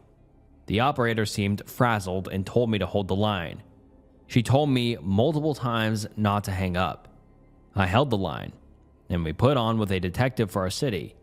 I explained what happened and what the address was. He asked me my name, but I told him he had to be fucking insane if he thought I was going to be giving a name to him. Right after hanging up, we all went to the front porch to wait for the cops to come. Not even a full minute after hanging up the phone, I saw a cop car around the corner with its lights on. We were really surprised by the response time, but it ended up driving by the house. A few minutes later, a few cops rolled up and asked us if we had seen anyone in or out of the house lately. I told them that I saw nobody near the house in the last 2 years I've been living there. The police went in for a while and a white van showed up. Eventually, some girls that lived across the street come over wondering what was going on. The police said they found a body, and we of course acted shocked. They took out the body covered on a stretcher. They must have had a hell of a time prying him out from the chair, and also took out a gun that was in the house. The gun was an old-style rifle that I had been leaning against a wall in the living room. I talked to one of the cops, and he said that the guy's family would have them check up on the guy from time to time to make sure he was doing all right. Apparently, he wanted nothing to do with the family, and they stopped doing so. He just wanted to be left alone. The only thing that we took from the house was the journal he kept. There was a bunch of nice handwriting in it, and it with addresses and such. The first entry was on January 21st, stating that the notebook was found in a dumpster. There is also an entry talking about when the power was turned out, and notes to buy oil. There were a bunch of oil burning lamps in the house. The last entry in the journal, May 3rd, says, "Sick. Very flu 4 cans. Sick as heck, flu can't eat. It is eerie." The date matched up with the most current newspaper we had in a pile in the living room. We decided not to take anything out of respect for him and the family. I know that certain things were worth a lot of money, but I'm not about to be the type of person that loots a dead guy's house. I figured that the family would come and get the stuff, but they never did. The house ended up being sold, and I saw the people who bought it bring out the boxes filled with sheet music, toy trains, etc. The house has since been fixed up and is being rented out. I could find no information on either the house or the guy who died even over a year later. I'm now posting this just to share my experience. This happened in 2009, but I'm just now deciding to share it with everyone. I'm not trying to make jokes or act like it is a funny story. The guy died alone in his house and was found by strangers over a year after his death. Make jokes if you want, but this guy was alone and obviously had some problems. Sup, X? I've been itching to spill my possibly paranoid theories regarding the area in which I used to work, East Yorkshire, specifically the Holderness Coast. The place is very rural, cut off from the rest of the country. Seriously, no one passes through. and isolated socially due to a number of features, notably the thick accent with traces of Old Norse that's pretty much incomprehensible to outsiders. My work was in the logging trade. 6 days a week, I'd get up at 4 a.m., journey out the only major urban center, Hull, which coincidentally isn't that bad, to a wood farm, cut and bag up logs and kindling, load up my dirty white van, and run out deliveries to all the country folk who still think coal and coke are the only way to heat a bath. During my 12 years in this trade, I ran into a lot of unsettling things, overheard strange ramblings, and witnessed a few suspicious things. Secondly, and this is well documented, the region has a nasty history regarding missing persons and child hurting. My mother, who was a social worker in the city, often talked of uncooperative police officers and child lover rings and institutionalized abuse in care homes. So anyway, I moved a few weeks ago and have only recently started to be more comfortable talking about the things I suspect. Whilst it is suspicion, I could never shake the feeling that there was some superstructure type thing that I didn't know about. And regardless of whether 90% of the things I'm about to divulge are wrong, there's still these 7 people missing a day statistic, age-filled seaside towns, and child lover rings. Pick related, Mapleton's Church, a hamlet I detested. Too small, locals too sly. The original was torn down in the 1850s, I think. My grandfather told me a few old wives' tales, as he called them, regarding the reason for its tearing down. The original structure goes back to at least 1100. Firstly, the old wives' tale my grandfather used to tell me about the church. In the mid-19th century, Hornsey, a nearby seaside town, now filled with H, was very popular with factory workers from Hull. The story goes that the Congressional used to kidnap kids from the town, bring them a few miles down the coast to Mapleton, and, well, do spooky stuff to them. He never said what, but left it to my imagination. After a shipwreck near Hamlet, and the murders of the survivors got out, when the port authorities came looking for the goods, they found the graves of the kids took from Hornsey beneath the floors of the old medieval church. They tore it down and rebuilt it. Don't know anything about what happened to those involved. He never claimed to know, but I now think the whole tale isn't too far from the truth. One incident sticks out, or rather, a collection of events, that leads me to believe child kidnapping is still a pastime for those backward fucks. Pick related, Hornsey when it had some semblance of an industry. Should have made it clear, the congregation of Mapleton's Church. In the late 1990s, when I just started in the wood trade, Mapleton used to be 3 makeshift shacks on some land behind some terrace houses in the sea. I delivered to one house here, an old woman called Deidre, though she was known to me and locally as the Witch, and Deidre was a heinously ugly woman.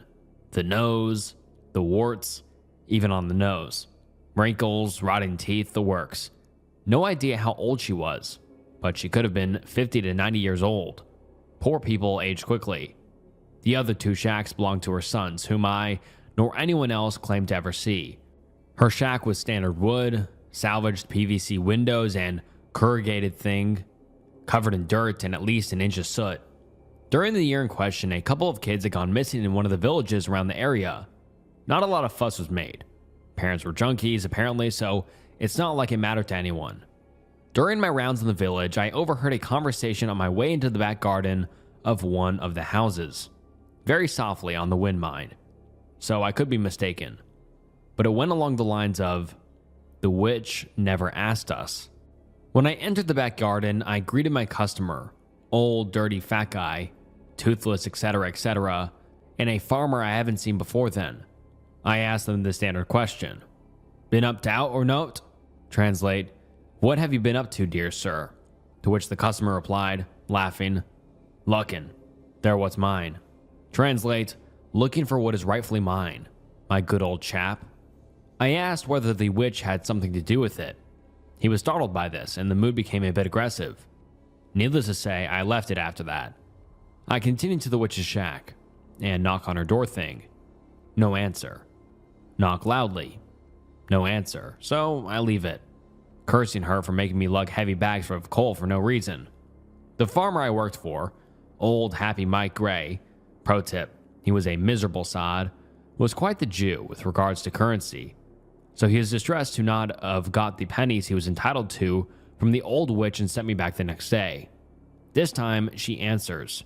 She blocks the door and tells me she'll take the bags of coal in. Obviously, she can't carry bags of coal, so I insist. Been polite and whatnot. Instead of the cheery thanks for my niceness, she just huffs and puffs and lets me in.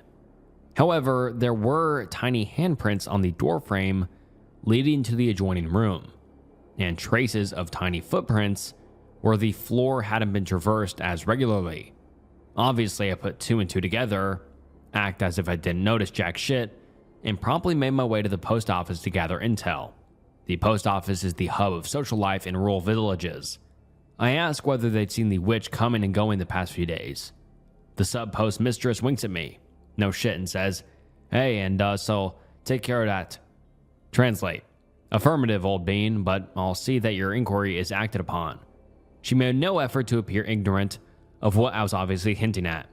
I mentioned the tiny handprints in the soot, and she just acted so, well, she just didn't seem to care that I would suspect her complicity in this thing. I ring the police helpline for the case of missing kids and tell them what I saw.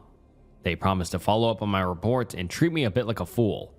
I start dreading go back to her shack the following week, but I didn't have to. A big storm hit the coast during the week. Coastal erosion is a massive thing on the coast. It loses a meter a year, and during storms it's not unheard of for 10 plus meters to slip into the sea. And when I go back to Mapleton, drive onto the land where the shacks were, I see nothing. The witch's shack obviously fell into the sea, and her son's shacks, which were further forward, were gone as well. I can see the shitty concrete flooring from where her son's shacks used to stand. I go to the post office again. There's also like nowhere else to go in Mapleton, barring the cliffs, and ask about her. In to sea. Translate. In the sea, chum. Ask about her sons. She just tells me they've gone with her. I'm pretty peeved now, cause she's obviously lying. I mention the concrete floors, and she just laughs me away, saying I'm a cheeky mare. I feel the atmosphere change to one of aggression again and leave. So at the time, I'm really confused by it all. I carry on my rounds. The final house I delivered to in the village was one of the terraces which overlooked the land the witch's shacks were on. As I'm taking the logs into the front room, I see, in the kitchen, one of those mega block, I think, pirate ships. This old guy, who swore like a sailor, had no family or friends that I knew of, was not spending his spare time playing with a kid's toy. Obviously, the villagers knew that the kids were nearby, or someone's kids were nearby, and they obviously used the storm as a cover to get back at the witch for what presumed to be her taking a kid without their permission.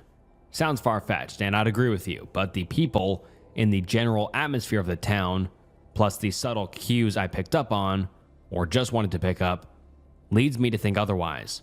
I pushed the whole cursed fortnight to the back of my head, took comfort in the fact I'd reported what I saw to the authorities and carried on as usual. I try and make light of it now, but it still really gets to me. Moving city, I'm in Aberdeen now, has improved my way of coping with that, and the other things I've noted. But anyhow, that's one of the more stark, obvious, nasty shit things I've seen and been witness to. More to follow, though not necessarily as major. Thanks to those of you who are reading this. It's nice to get it all off my chest and stuff. So I've made it pretty clear that I think a lot of the rural folk around the area used to kidnap kids. I'll now detail a few other things that aren't really super creepy, but that I just kind of stood out as odd. In one hamlet, even smaller than Mapleton, called Rise, there was a primary school. Not unusual in the country, but it was a derelict, and other schools, larger schools in the area, existed.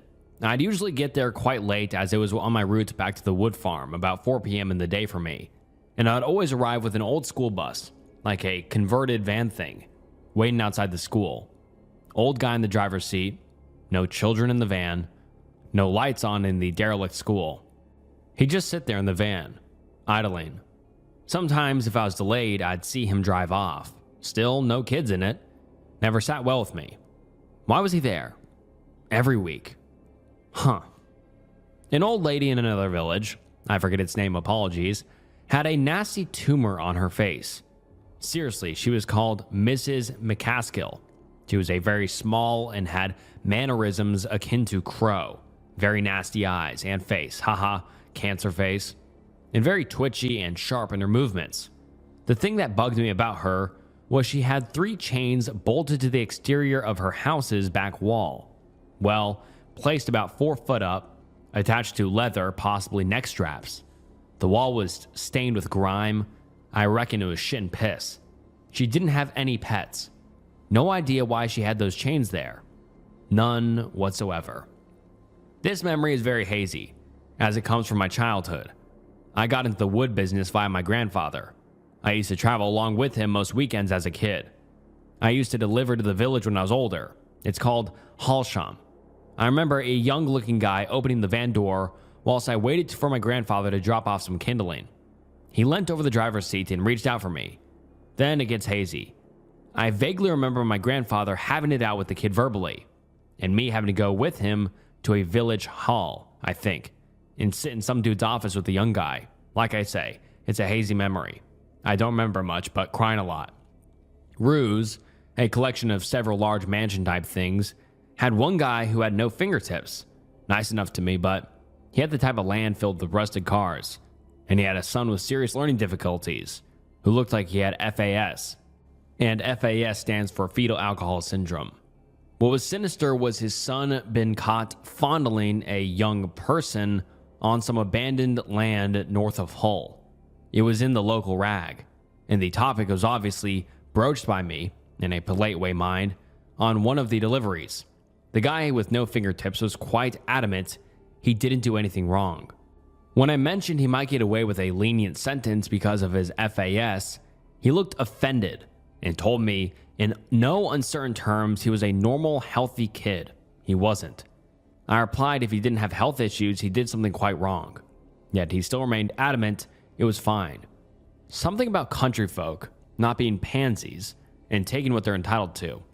I left it at that, remembering the Mapleton episode. On top of those relatively minor things, I used to see quite regularly lights in the wooded areas during winter when it got dark early.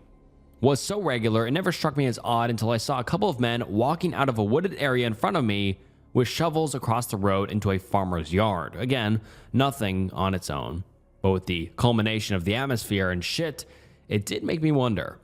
Another customer from Old Ellerbury used to give me some homemade preserve on the longest and shortest days of the year. She always promised me her special jam with a wink. Needless to say, that preserve was always thrown away when I got home. Thanks for the feedback, guys. Makes me feel like I'm not in an echo chamber, haha. Next up, I'll tell you about the shit my mom used to talk about before she passed. She was hurt as a kid and adopted when she was 8. So she'd seen shit, but she was incredibly strong and pursued her career as a social worker, protective services, rapidly. It kind of destroyed her health, and she died relatively young, 52. There's a lane on the outskirts of Hull, technically in a village called Cottingham, which is notorious for the murders carried out down it. It's called rather aptly S-word Mill Lane. The most recent murder down there was about 3 years back. Some poor sap got jumped by 2 lowlifes with baseball bats and was pretty unrecognizable from what I heard, but anyways, I digress. In the 60s, when my mom was still a teenager, a 6-year-old boy was found rolled up in a carpet. He'd been hurt, R-worded, and starved. Basically, he'd been kept as a plaything. Oh, God, that's horrible. Finished off with a knife and dumped. Not too unusual, sadly, but my mom always maintained that the reason why there was little to no investigation was because of the Hull's child lover ring, which reportedly contained senior police officers, judges, and counselors. She maintained till the day she died that it still existed. And I believe her. Not just because I respected and trusted her, but because in the past decade or so, more and more senior members of Hull's social and legal elite have been outed and prosecuted as child lovers. Never whilst they were in office or anything, mind. Google Humberside Police Chief and child loving. Do the same for counselor. However, the kid wrapped up in a carpet in the 60s. Nothing on the net about him. Never been able to find shit. Make of that what you will. Next, I'll repost the stuff about Langthor Hall, which is up there with Mapleton in terms of how it made me feel, plus extra stuff on what I reckon is going on. I made this hideous screen cap wall of text thing because word limit kills me, and he includes it but not the whole thing, so I can't even read it, but he kind of summarizes it at the end here, so let's get into that. So I mentioned in the pic that Charlie, a friend of his, inherited the estate fairly young and had to see to its business. I rang him yesterday to ask more about it since he sold up, and he was surprisingly forthcoming regarding some details. His mom and dad both used to attend church in New Ellerby on a Wednesday, late night. He reckons they were part of some extreme Christian cult thing. Regarding the tunnels, he said he knew as little as me, but did say that one of the conditions of his running the estate was to allow the people staying in cottages access to the basement. Says he didn't ever see them use it, but then again, he wasn't there regularly. Still won't tell me about the horse incident and got upset when I mentioned it. Don't blame him. We haven't been close in reality for a long time. More residual platonic love left over from the past, so I don't think I'll ever find out the truth about that incident. To be honest, it was pretty exhausting talking to him about these things. Couldn't get the idea of those missing kids out of my head the whole time. And let me explain some of this since I read the big screen cap a little bit. I mean, it's just not the whole thing, so it's just not worth including. But basically, the horse incident, apparently OP was over at his friend's house, Charlie's, and he went outside to grab cigarettes, OP did, and he just saw someone like picking up a dead horse or something weird like that, or taking apart a dead horse. And then I think the basement incident, I think they went down there, looked around, it was weird. But yeah, not a lot inside the big screen cap, so that's why I didn't read it. But anyways, let's keep continuing. The pic is looking east towards Langthorpe Hall. The house itself is freaky at night, and I often used to see faces at the big Georgian windows. But your brain does shit like that when you're already wigged out at night and look into the pure darkness. This incident occurred when I was 18. Charles' mom was on holiday, but he wasn't allowed keys to his home at this point. We had a party which was busted by the people from the cottages who just let themselves in at 2 a.m. or something ridiculous like that. We just chilled and smoked in the fields. We often found chewed up rabbits and wood pigeons, not unusual, but on this night, we were being extra stealthy, knowing what the people in the cottage were like with regards to protecting the estate. We went exploring the outhouses and found a lot of creepy stuff, such as kids' clothing, crayons, old, moldy corn mags, and some bloodstains. Though the bloodstains are definitely most likely from animals when the estate was still actively a farm. After this, we traveled northish towards a wooded area through crop fields. It was spring, so the grass wasn't tall enough yet to be all sign style. Coincidentally, Charlie was never allowed in the fields when the wheat was at its highest. I'm with Charles, Ed, and Tomo, another good friend, but a major druggie. He's dead now, OD'd in Grimsby a year back. Roughly 100 meters from the woods, we hear a fox cry. Not unusual, but is followed by barking and shouting. Fox hunting has been illegal for a few years now, so we're all engaged in super vigilante mode and start jogging towards the sound to see some country bumpkins getting aroused from hunting a fox with a pack of hounds and all his buddies. Charles is an avid supporter of fox hunting. Country boy though. It's very dark, so we can't see anything distinguishable in the distance, just shadows. We start crouching through the slightly tall crop field until we're about 60 meters away from a group of people. They number about 10-ish. There's a break in the clouds, and the moonlight illuminated the scene better. There's a few on horses, and the pack had stopped. We're all watching with bated breath, even Charles. Some guy dismounts and takes out what was either a large rag or an item of clothing. I think rather paranoidly that it was a kid's shirt or something, and gives it to the hounds. They start going wild and run off into the woods. Now this bit is up for dispute. I could easily be wrong, and Charles denied it at the time, but me and Ed were in agreement. Tomo didn't talk much about it after. That a distinctly human kind of yelp was let out. We saw movement at the far side of the woods, at which point, unseen by us, someone fires a rifle, and the movement ceases. We can't see the hounds through the grass and scrub in the woods, but we can hear them barking. The blokes gallop up towards the woods, and we can hear clapping and such. Me and Ed pull out our phones, convinced we'd just seen a murder. I still am. Charles assures us it's just a fox hunt. Tomo, through all of this, speeds roll a massive joint and starts creeping off back to the house. Me and Ed meekishly follow, and we don't talk about it again. When we left, Charles and Tomo went separately, me and Ed together. Early morning, we pass a car towing a horse box. Both of us are still suitably angry at Charles for his denial and equally as worried. He does a 3-point turn and follows the car with the horse box. We're both still a little high, but we've gone that weird intent that comes when you think you're in the right. We follow for an hour before we realize the car in front of us is doing the same circular circuit over and over again. This realization convinces us both to go home and forget it. I never did, obviously, given the Mapleton escapade had happened a few months previous to this. And wow, who knew so much crazy stuff was going on in East Yorkshire, which I assume is England. But a very interesting story, and I believe the guy. I mean, there definitely could be weird, cultish rings of child lovers. And I know you guys hate when I say that word. I have to say that, but I have to do that for you to be able to see this video and for this video to be monetized. But very, very interesting story. Leave your thoughts down below, and on to the next one.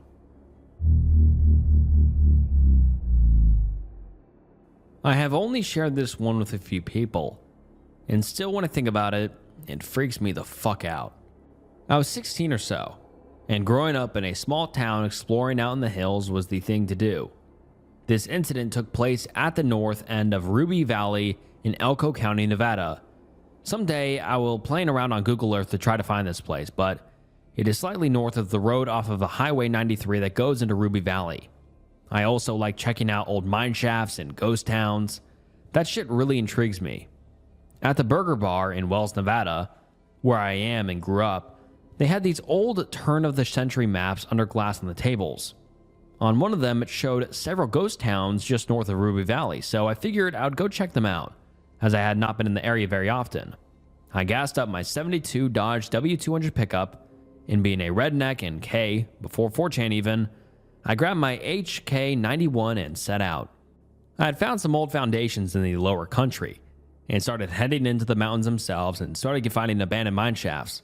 Shit was pretty cool, so I kept going up. I took this ancient road that was no more than an overgrown cattle path by this point in history, and came upon a tree blocking the road. It was an old pinyon pine about 2 feet in diameter that blocked the road. After the tree, the road continued straight for about 200 yards, then hooked right before coming back 180 degrees. Continuing, gonna sketch up some key locations for next post. I parked my truck in front of the tree and set out on foot. I grabbed my HK91 with one 20-round magazine in the rifle and put one 20-round mag in my back left pocket. I always had a rifle with me, as I've encountered mountain lions and mine shafts before, and just generally I like to shoot shit. Get up on ridge lines and shoot boulders from a couple hundred yards away anyways. As soon as I climbed over the fallen tree, I had a fucking creepy feeling as if I was being watched. I continued on for about 200 yards to the point where the road started curving right and gaining elevation. Going towards the cabin, at this point I had the realization that not only did I feel like I was being watched, it was also dead quiet out. This was in June or so, as school had just gotten out. Everywhere you went, you could hear those cicadas, but not here. It seemed as soon as I crossed the fallen tree, the mountains were silent. No bugs, no birds, nothing. Deafening silence. As I came up to the turn, there was this big rock. The thing had to be about 15 feet in diameter.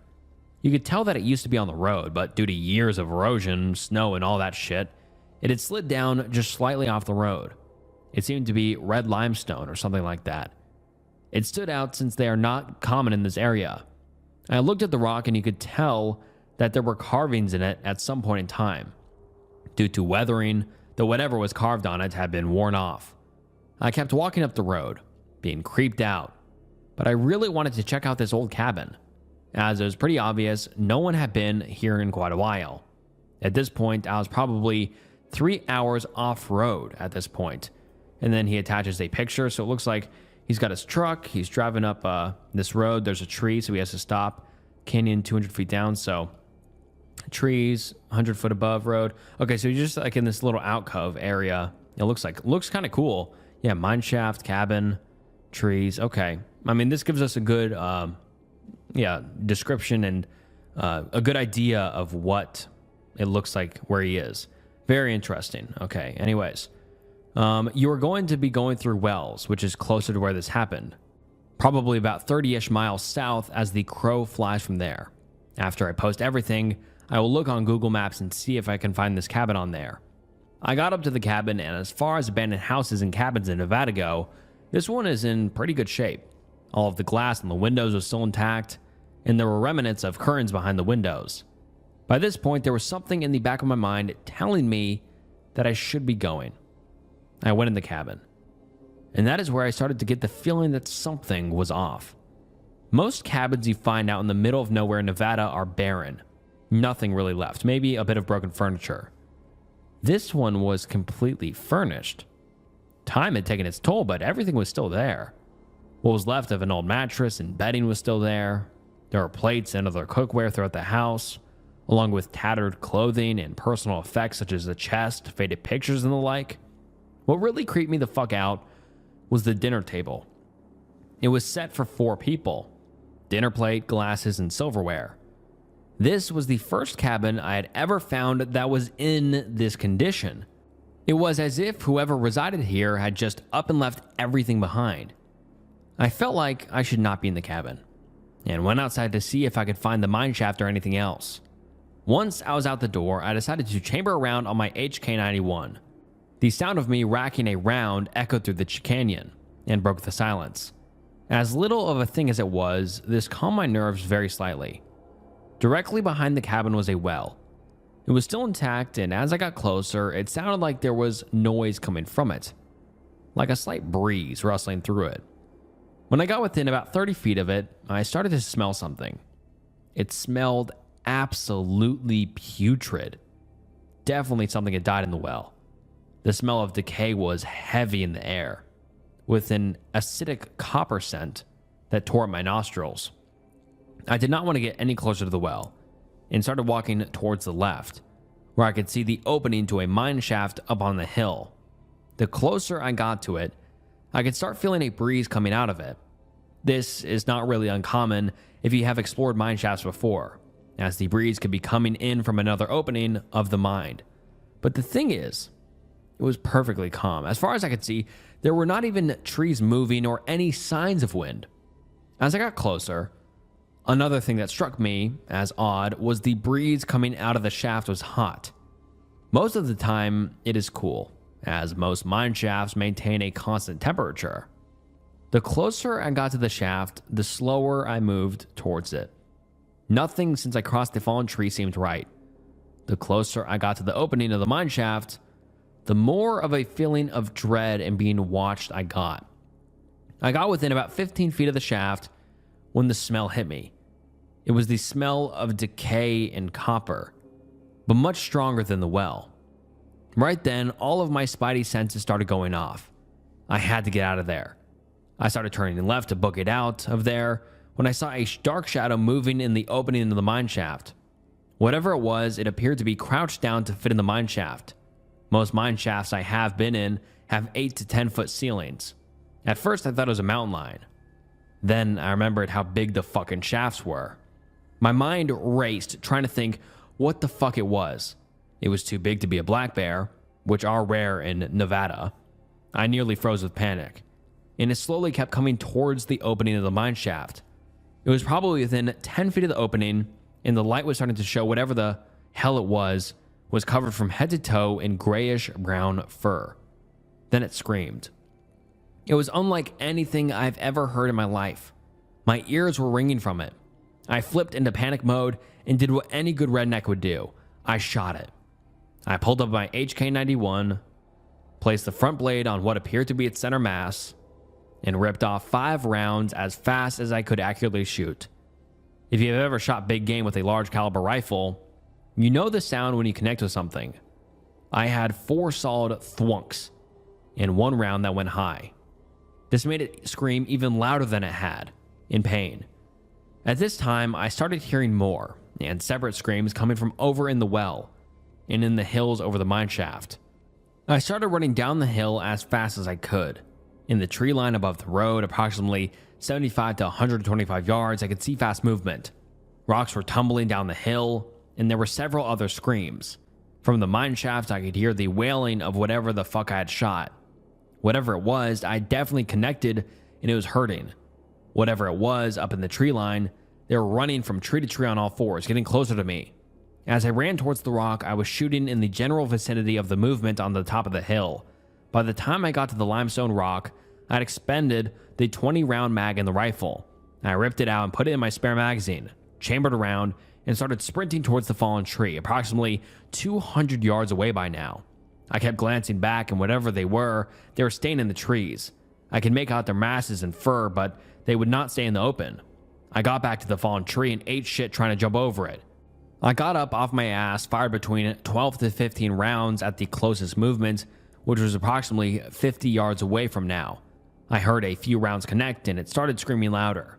Between the screaming and gunshots, my ears were damned near deaf. I opened the door of my truck and I got the fuck in and started up as fast as I could. Backing up to turn around, I damn near put my truck down in the canyon. As I started going forward, I leave on the road I came in on was when I finally got a look at one of them. It was crouched over with its front feet on the tree. It was covered from head to toe in grayish brown fur, with long, slender fingers with claws tipping over the fingers. The back of it was hunched, and the face was slender, most closely resembling that of a badger, but with sunken-in eyes. It was shaking its head back and forth, and it sounded like it was attempting to speak, but it was so garbled, and with the noise of my truck, I could not make out what the fuck it was. I averaged 50 to 60 miles per hour on a shitty dirt road that I had done 15 on the way in. I did not slow down or stop until I got back to the pavement. By now, I was so shaken, I had to stop and collect myself. I got back to town and was in a bit of shock. My dad had been a guide in the Ruby Mountains for about 20 years. He asked me how my trip went and where I went. He could tell that I was startled and asked where I'd been. I told him that I had been north of Ruby Valley. He got quiet and asked if I'd seen a cabin with a fallen tree over the road. I told him yes. He looked me in the eyes and told me that is somewhere I should never go again, especially alone. We never spoke about it again after that. I have never been back there. Part of the reason is I live in Western Nevada now. But in the back of my mind, there's something that is telling me I should go back. And one day, I do want to go back. This was back in 2001, before camera phones, and I was too broke to afford a digital camera. I want to go back with a camera, preferably a GoPro on my helmet, and with several friends that are armed. Just something about there, even with these shitty experiences, drawing me back. One day, I will go, I guess. I guess I need closure on what happened that day.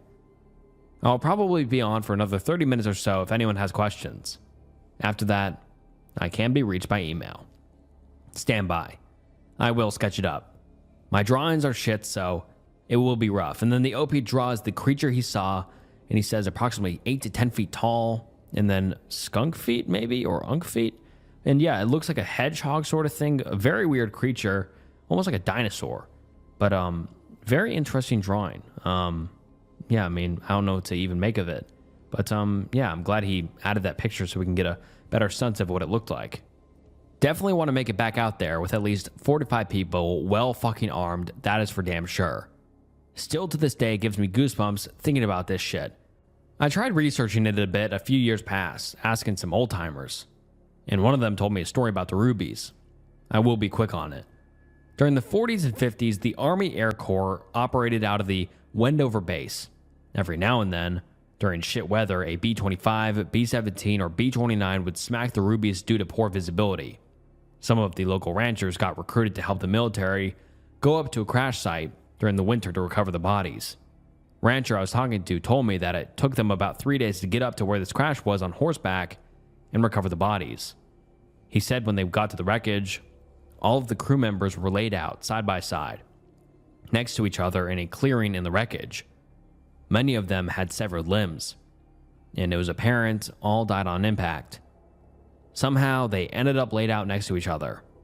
This was at nearly 10,000 feet elevation, too. Very, very interesting story. I thought this was very interesting, and I tried to look around on Google Earth around Ruby Valley, and it's just such a big valley that I don't even know where I would start to look for this area. But I mean, you guys feel free to look around for this. I mean, looks similar to the drawing. If you go back to the beginning of the story, you can see the drawing that he made. It would be hard to look for the original place on Google Earth, but I looked around for 10 minutes, couldn't find anything. But very interesting area, very isolated, and very interesting. On to the next one. Okay guys, this happened to me last night and I haven't been able to sleep since. I was hesitant to post about it on X because I've been looking for some sort of explanation or something, trying to see what it was I saw outside now that it's light out, but I cannot, and it's scaring the shit out of me. I usually just freaking B, MU, and lit, so excuse me if this is something you guys have some explanation for already. Please just tell me there's a realistic explanation for this and that what happened is common. I'm fucking terrified. Get home from work. It's almost midnight. When the door opens, the home security thing does a high-pitched beep beep beep chime.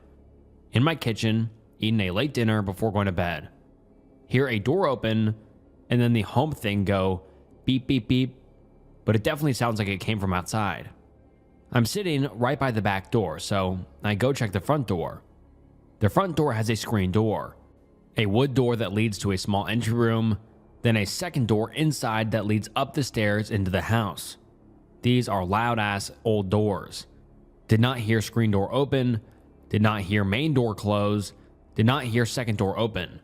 The door is still double locked. No other doors are opened. Nobody is standing outside. Okay, maybe it was the neighbor's door. Maybe they have the same system. Hear it again. Sounds like it's coming from outside the front of the house. Look out the window. Looks like a deer is crawling on the yard with its belly to the ground. Stands up on its back legs. Makes the door opening / beeping sound with its head raised up in the air. It is not a deer. It looks like a guy with deer legs. Too dark to see what the fuck is going on. I'm home. What the fuck? I'm home. Sounds like a dog barking I'm home while trying to vomit. Starts galloping away across the street. Beep, beep, beep. Starts shaking. It's raining out at the time. The thing opens its mouth and holds its head up. The thing starts digging furiously at the grass across the street with its front arms / legs / things. Puts head near the hole, like it's looking inside. Keeps walking down the street. Beep, beep, beep, I'm home. Puts head back to drink rain. Digs at ground. Keeps doing this down the block before galloping away down Division away from the city. I do not live in a rural area. The deer population typically stays down towards Melrose Park off of Thatcher by the river. I live just outside of Chicago, literally a block west of the city limits. I have never seen anything like this or heard of anything like this. I am fucking shitting myself right now. I was going to post a story on B, but I avoid B like the plague unless I'm bored. It's summertime and I just get memed on left and right, and it seems more paranormal than anything else. I've been Googling for similar stories and trying to find some sort of typical scientific explanation for this sort of thing, but I can't even find any sort of similar story. My instinct is crazy homeless guy, but its legs bent back like a deer's. It was not built like a human being, and it was definitely not wearing clothes and looked like it had a full body of fur. I don't use drugs. I was not tired. I was 100% lucid, and I'm fucking horrified. Please say there's a common explanation for shit like this.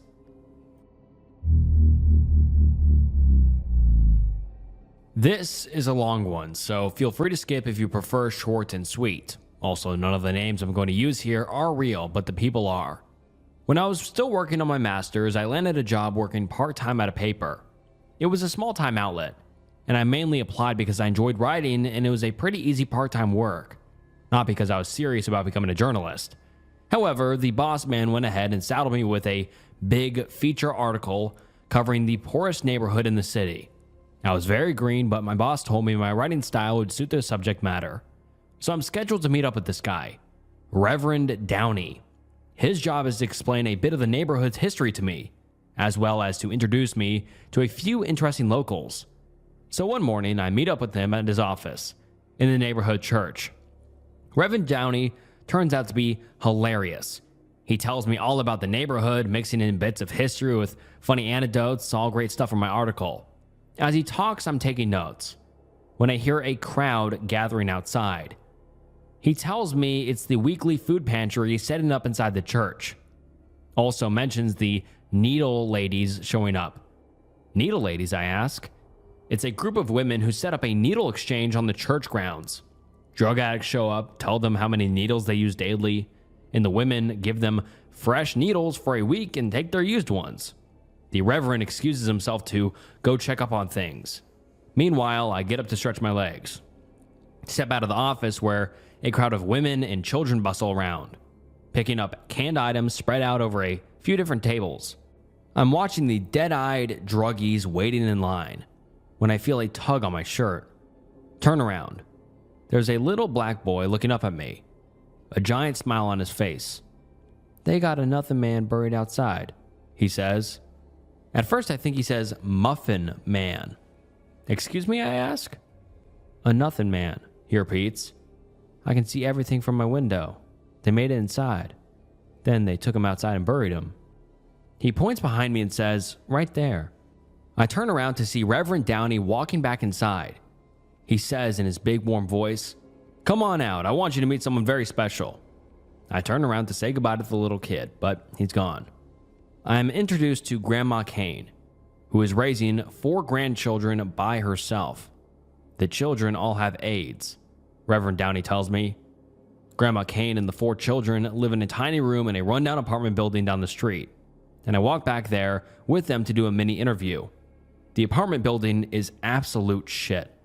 Elevators don't work, parts of the ceiling are missing, holes in the wall exposing the wiring beneath. There's also no AC, and it's the height of the summer, so we're boiling as I'm interviewing frail Grandma Kane next to an open window. "They don't all have AIDS," she says to the children. "Just 3 do, and 1 don't. Apparently their mother was a AIDS junkie who spent most of her life in and out of jail. She basically slept herself out for drug money nonstop, so all the kids have different fathers. Mom eventually went away to prison for good, and the kids went to grandma." "What about the 4th child? The one who doesn't have AIDS?" "The oldest," Grandma Kane tells me. "Martha. She claims that Martha was not born with AIDS and that she's been tested, a very rare thing in that neighborhood. She also claims that Martha was R-worded when she was very young. Didn't get AIDS then either, luckily, but the event traumatized her. Overnight, it was like a flip switch in the poor girl's head. Martha started spending all her time running around the neighborhood with drug dealers and criminals. She's very young and has already had 2, I can't say the word, don't blame it on me. It's just to get around the guidelines, but hey, you can see it on screen. I asked Grandma Kane if she knows who R-worded Martha. She refuses to tell me. I'm kind of surprised. She's been so forthcoming until this point. I assume that she's afraid of someone. Was it one of the drug dealers? "No," she says. "So then it was one of the neighborhood boys," I say, "or a man maybe?" "No, it wasn't one of them." She seems to be getting more and more nervous as I ask her about it. Then she says something that leaves me puzzled. Everyone knows about criminals and drug dealers, but nobody knows the truth about the ghetto. I ask her, "What is the truth about the ghetto?" She seems exacerbated and finally says, "It's just there's worse things out here than drug dealers." I press her, "What things?" She looks me dead in the eye and makes a motion like she's zipping her lips closed. My curiosity is piqued at this point, so I tell her we can do things off the record. I always wanted to say that, if that's what she wants. So I turn off my recorder. But she's fidgeting now, staring out the window. Before she seemed nervous. Now she's scared. I say, "Is someone threatening you to keep quiet?" She shakes her head. I ask, "Who are you afraid of?" And she snaps at me. "It's not a who, boy." Instantly, her body relaxes and her eyes seem to glaze over. She turns and looks out the window. At first, I think she's just ignoring me. But then I notice her chest isn't moving. She's not breathing. I'll cut to the chase. She died right fucking there. With the grandkids screaming and crying and crowding around her, I call 911. Nobody shows up for an hour, and I call again. This time I tell them I'm a reporter and a woman is dead. The dispatcher says the police will be right over. And they are. 2 squad cars, no ambulance. And it hits me. Nobody's even coming to remove Grandma Kane's corpse. After a short chat with the police where I explain what happened, they tell me to leave the premises and assure me that the body will be dealt with. Then they put the kids in the back of the car, and I ask where they'll be taken. One of the officers says, probably the prison, they got a child care facility there. He was not joking either. By this point, it's almost dark and I need to go home. I make the walk back to my car and I'm passing the church courtyard where I hear a familiar voice. You want to see where they put it? I turn around and it's the little black kid from earlier. Big, goofy smile on his face. After the shit I just went through, his silly grin kind of catches me off guard and I find myself laughing a little. They put something on top of the nothing man's grave, he tells me. You can see it poking out like a belly button. He points towards the churchyard. Don't ask me why, but I walk over and begin to inspect the churchyard. I know he's probably just telling stories, but I guess partially I'm on autopilot, processing the events of the afternoon. Then, after a minute, I find a round patch of dirt that looks like it's been recently dug up. And in the center is something that kind of sparkles in the low moonlight. I reach towards it. Then I pull my hand back. Squeezed into a little groove in the dirt, right in the center of the freshly dug dirt, is a human eye staring up at me. I almost gag and step back. Then I hear another familiar voice. Did you find something? It's Reverend Downey. He's leaning in the doorway of the church, almost completely hidden by the shadows. For a moment, I'm at a loss of words. Then I point down at my feet. Have you seen this? But he doesn't respond. He just says, I kept an eye on your car for you. Before I can respond, he says, you gotta keep an eye on things around here, he said, or they disappear. He's not smiling now, and there's no warmth in his voice like before. During our interview, things go missing around here all the time, he tells me. Cars, people, and the cops don't even bother investigating. I get myself collected and ask, is someone buried here? Reverend Downey steps out of the shadows and says, I heard about Grandma Kane. There's an odd expression on his face. It finally dawns on me that I'm being threatened. If I weren't a reverend, I might bet you they never find what killed her, he says. And I'd win that bet. Who the hell is buried here, Reverend? I ask. It's not who, he says. It's a what. I begin to feel nauseous then and dizzy. And you're going to find out just what that is if you don't step back. He reaches for my hand. From that goddamn grave. He grabs my hand and yanks me back, away from the ring of recently dug dirt, and from the eye in the ground, and I instantly feel better. I notice then that the Reverend is sweating heavily. His hand is on his chest, his fingers searching for his crucifix. He tells me to go home now, and I hear a strange sound, an odd humming that seems to be coming from beneath the ground. I don't even think twice. I scramble to my car, fire the ignition, and peel out, away from the church and out of the neighborhood. As I'm driving, I pass Grandma Kane's apartment building, glancing up at her small window.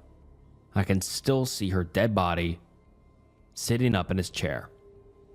I'm not sure if it was my imagination, or the shadows, or the fear, but it looked like it was missing an eye. Needless to say, these events shook me. I wasn't sure what I was supposed to do about the article. In the end, I wound up taking the easy route and writing a feature piece like I was asked to do, focusing on the emotional struggles of living in the ghetto, ignoring all of the truly disturbing things I'd seen. I spoke to a local poet and some recovering addicts to build my piece, but I steered clear of the church and of Reverend Downey. At some point, though, I couldn't help bringing up something to the poet I was interviewing. He was a very knowledgeable historian of the neighborhood, and I asked him if he had ever seen or heard of something called the Nothing Man. His reaction left me wondering. There was a flash of recognition in his eyes, but he insisted, "I only know it by name." He knew it was an old urban folklore, popular in the neighborhood long before you had been born, and that was now largely forgotten. It's something you might have heard kids talking about during the Depression. A spooky story to scare each other. Beyond that, I have no earthly idea. And then the OP included 2 photos. I don't know what relevance these photos have. I mean, this one photo's creepy, disturbing, the eye and eyelashes around it. I don't know. Very interesting drawing, I assume. And then another kind of abstract painting with Church of God, and maybe this was in the neighborhood. But very, very interesting story. Very unique story compared to a lot of other 4chan stories we've read. I mean, this feels very, very authentic and real. I mean, you don't have to believe it, but that was very interesting and very good. And I hope you enjoyed today's video. This was the last story in today's video. And if you did enjoy the video, please like the video and subscribe to the channel. It helps more than you know. And join our Patreon for just $5 a month. You get early access to every single video, uncensored content, and the weekly Snook Show. So I'd like to see you there. And check out some other content on the channel. And with that being said, this was Snook, and I'll see you next time. Bye. Hey, what's up, guys, and welcome back to the channel. And today we're getting into some unsettling Reddit threads. Today's threads are insane. They are disturbing, they're weird, they're scary, they're depressing, and most important of all, they are interesting. So you'll want to make sure to stick around. I just want to say thank you so much for stopping by. It means the world. Comment down below if you'd like to see me continue the series in the future, and please like the video and subscribe to the channel. The channel's goal is 1 million subscribers, so please subscribe. It helps so much. And yeah, today's video will be long enough already. So without further ado, let's get into some unsettling Reddit threads. Sink randomly full of warm, soapy water. Me and my husband were asleep. Originally posted to r/whatdoIdo and r/strange. And the post was posted on July 23rd, 2025. And the post reads as follows. Okay, as the title suggests, my husband, who's 25 male, and I, who's 24 female, are asleep. It's currently 12:55 as I write this. I wake up to get a drink of water, and the washing up bowl is full of warm, soapy water. I wake up my husband, and he is just as confused. The pots are from earlier and all dry. We live alone, and I always leave my bowl/sink empty due to flies. Spain. What the fuck? I've never experienced this before. I've had weird experiences here, but nothing like this. And then she shares a picture of her sink with a bowl or a tub full of warm, soapy water. And then some of the top comments read as follows. Someone says, oh, I know this one. Get a carbon monoxide detector. And then the OP responds saying, should have saw this one coming. And the OP also gives us an update saying, carbon monoxide checked. Not that. Thank God, but also, And then another commenter leaves a more disturbing comment saying, if you have an attic or crawl space, you might want to check them, referring to maybe someone hiding out in the OP's house. And then the OP responds saying, we have no attic or basement, and we live in a 2-bedroom apartment. We have checked the rooms and nothing. Checked the locks just to be sure. We do have a few crawl spaces, but too much furniture to check. And then the OP gives us an update, and it was posted the same day as the original post, saying, hi everyone, last night was rough. I didn't sleep much and was quiet, trying to figure out if anyone breaking in or otherwise.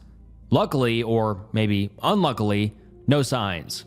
New carbon monoxide detector has been ordered, new cameras too. I put a piece of paper in the bowl last night after emptying and drying it, perhaps to see if there was a leak. I even left the pots the same for context, lol. Nothing.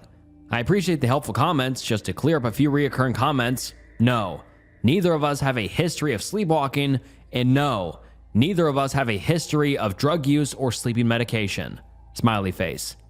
And then the OP gives us a second update. And the post reads as follows. Carbon monoxide battery changed/checked. Still all clear. We have also ordered a new detector, just to be sure. We have checked our house and we cannot see any unlocked doors or windows that need attention. We don't own any attic or basement, but we do have a few crawl spaces.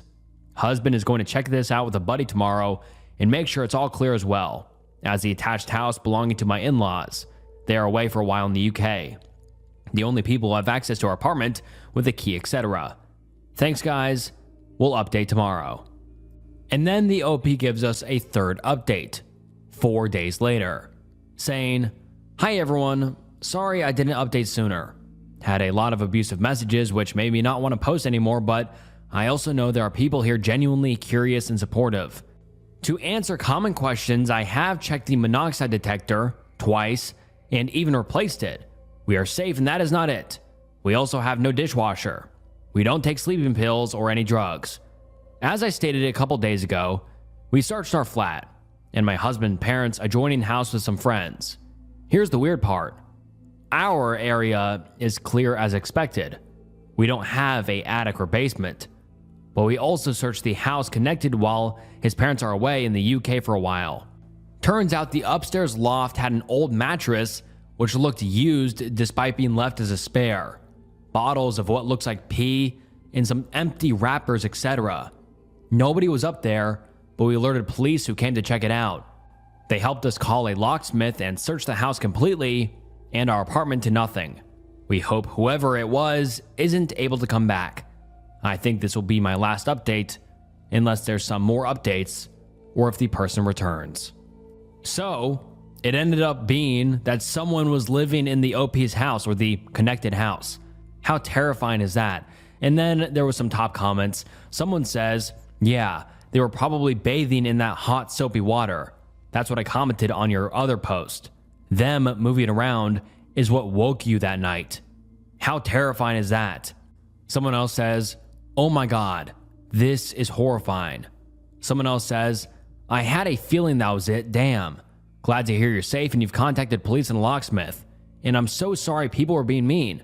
Thank you for leaving this update and not avoiding posting again because of other Reddit users' poor social skills." Someone else says, "This is genuinely horrifying. How are you feeling?" And then the OP replies saying, "Pretty paranoid and shaken up to be honest. We've changed all the locks and we're staying at a hotel for a couple nights just to be sure and process everything. My main concern is if whoever it was knew we were asleep only a couple doors away, what was the water used for? Where were they when I made my original post and sat up for hours reading comments/advice? Chills. Oh my God, that is actually so scary." Yeah, that is a good question by the OP. Where was the person when OP came out? Oh my God, how scary is that if the guy or whatever was watching her scroll through comments and stuff like that? So scary. And then someone else replies to the OP saying they were likely bathing or cleaning their clothes or bottles when they heard you wake in the middle of the night. Terrifying thought is this is probably not the first time, only the first time they've been caught. And yeah, this is genuinely horrifying. This is like my worst nightmare ever. So yeah, this was a very chilling post to read for myself.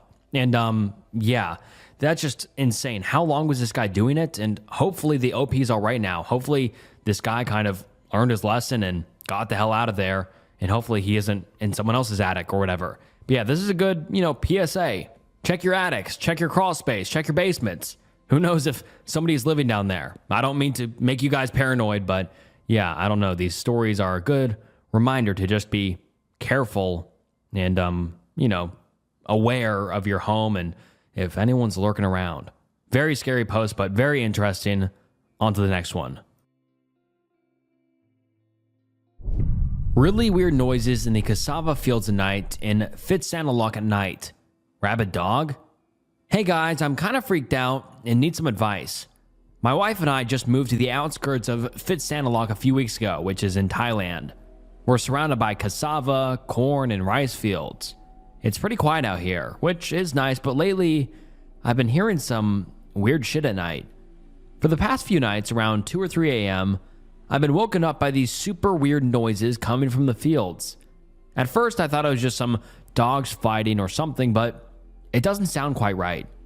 It's like this low, guttural growling mixed with what sounds like, I don't know, wet shuffling? It's hard to describe, but it's creeping me out. It sounds like squelching, if that makes sense. like wet. We have large sliding window doors for my bedroom that basically just step out into the yard, and my bed is right next to them. We close the curtains at night, even though there's really nothing around, but it's easy for me to peel back the curtain and look outside. We don't have any street lamps out here or anything, so it's basically pitch black. But I can see something moving around in the field across the street, which is now just dirt because they harvested the large cassava plants that were there. I mean, it looks like a big dog, but the way it moves is just off, like jerky and unnatural. Its eyes caught some light and reflected, and they were really bright, and it scared the crap out of me. The eye shine that animals have, if you know what I'm talking about. But this was dimmer, like it was coming from inside the thing's head, like if you were to cover a flashlight with a blanket.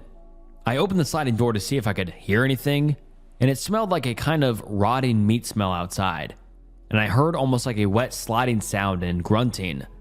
The only thing I can think of is that there is a kind of dog with rabies out here, but it's scaring me because I have a 10-month-old. Is rabies common out in the countryside areas? I know there are a lot of dogs out here and people kind of just let them run around. I'm worried if there's a rabid dog, it could spread. Anyone else in Fit Santa Look experienced anything like this? Or am I just being paranoid? Any advice would be appreciated. And then let's get into some of the top comments. One commenter says, I'm also team wild boar. I'm from North Germany and we have them a lot in the woods. They are smelly and loud as hell. You can hear them from 100 meters clearly. Edit. Got curious and read about Fit Santa Look, and to my surprise, you guys also have moon bears, tigers, and leopards there. Good luck with a peaceful sleep. Another commenter said, there are vultures in Thailand. Believe it or not, especially around the national parks. Perhaps that's what you're seeing and hearing, and it would explain the rotting meat smell. The only other thing I can think of is a wild boar. I would look for tracks in the morning and see what you can see. Another commenter said, nah bro, this is terrifying. I'd be out of there the next morning. From what I know, a rabid dog should not have any smell at all, and everything else sounds equally terrifying. For your sake, I hope this is just some good storytelling. And then the OP replies saying, I thought maybe it could just be a dirty or injured or have mange or something. The smell is pretty strong though. I can only really explain it as rotting meat. I'm not much of a storyteller, haha, just explaining what's going on. Hoping somebody might have some insight. We can't really leave since we essentially built a house here and have literally just moved in. And then a commenter says, you're in Thailand, man. The past still lives there, like black magic, ghosts, demons, spirits, good and bad. I would say it's one of these. Thailand is a place of seers and prophets. And then another commenter says, 100%, although this stuff exists elsewhere. In my opinion, Thailand, they have more power because of collective belief in spirits. Blame everyone for giving spirits, Fanta, as a substitute for blood, lol. I don't see it being a bore. It should be obvious with the tracks. And then another commenter asked, how close were you to it? I just couldn't ever imagine a smell that bad unless it was actually a dead animal. That in combo with the noises and it being at the same time is genuinely nightmare fuel. No actual insight, but I hope you figure it out. Keep us posted. And then the OP replied to a few of the comments saying, so we have a small plot of land with about 20 meters between my bedroom window, which steps out into the yard, and the road. The road is very small. You can barely fit 2 cars next to each other on it. And basically, across the road is just fields as far as you can see. Right now, flattened dirt. But before, it was really tall cassava plants when we first got here. But it was strong enough for me to be able to smell it. And then another commenter says, it's probably just dogs. I am in Phetchabun, and all the weird noises I hear turn out to be dogs. They get up to some annoying shit in the middle of the night. Edit. I'd recommend getting a motion camera. And then that was the end of that thread. And then 4 days later, the OP gives us an update. And then the post is titled, the noises are still going on at 3 a.m. every morning. I bought a bunch of CCTV cameras. And the post reads as follows. Figured I'd do a quick update to this original post. I'm really freaking out now. My wife is terrified as well. That weird creature keeps coming around at 3 a.m. or so and stalking the area around the house. Always just out of view in the fields. Here is a picture of the area the next morning. I don't see any dirt disturbed, so I don't see how it's a wild boar. And then the OP includes a picture of the field in the daytime, and we'll take a look at the picture now. It's just a simple dirt field. I guess, yeah, we can't really see any sort of tracks or anything, but, open field. And I feel like it would be able to be easy to see with a CCTV camera, but I guess if it's out of the light or whatever, it'd be pretty hard to see any sort of creatures or whatever the thing is. And he says the area across the street where I hear the noises / see the movement. Okay, cool. So this is the area where the noises are coming from. And then he continues saying, I just bought a bunch of CCTV cameras that can see at night. I'm getting them set up around the property now because we are really scared. Here's the kind I got. I don't know much about cameras, so I hope these are good. Got them off of Lazada. I don't know what Lazada is. I guess it's a foreign Amazon or something. But here he got a hell of a lot of cameras. He got 1, 2, 3, 4, 5, 6, 7, 8, 6 or 7, or 7 or 8. Very interesting. Maybe he'll catch it. I don't know. Let's continue. The thing is, though, I actually walked outside this morning with my phone / light on, trying to get it on camera. And it's like the closer I moved, the more it got further away. And I could see it vaguely with my naked eye, but I couldn't pick it up on the camera. But the rotting smell got so bad, I got this huge, insane rush of fear that I basically ran back inside and closed the curtains like a baby. I was so scared. I don't know what this is. I don't think it's a boar. I will try to get something on camera.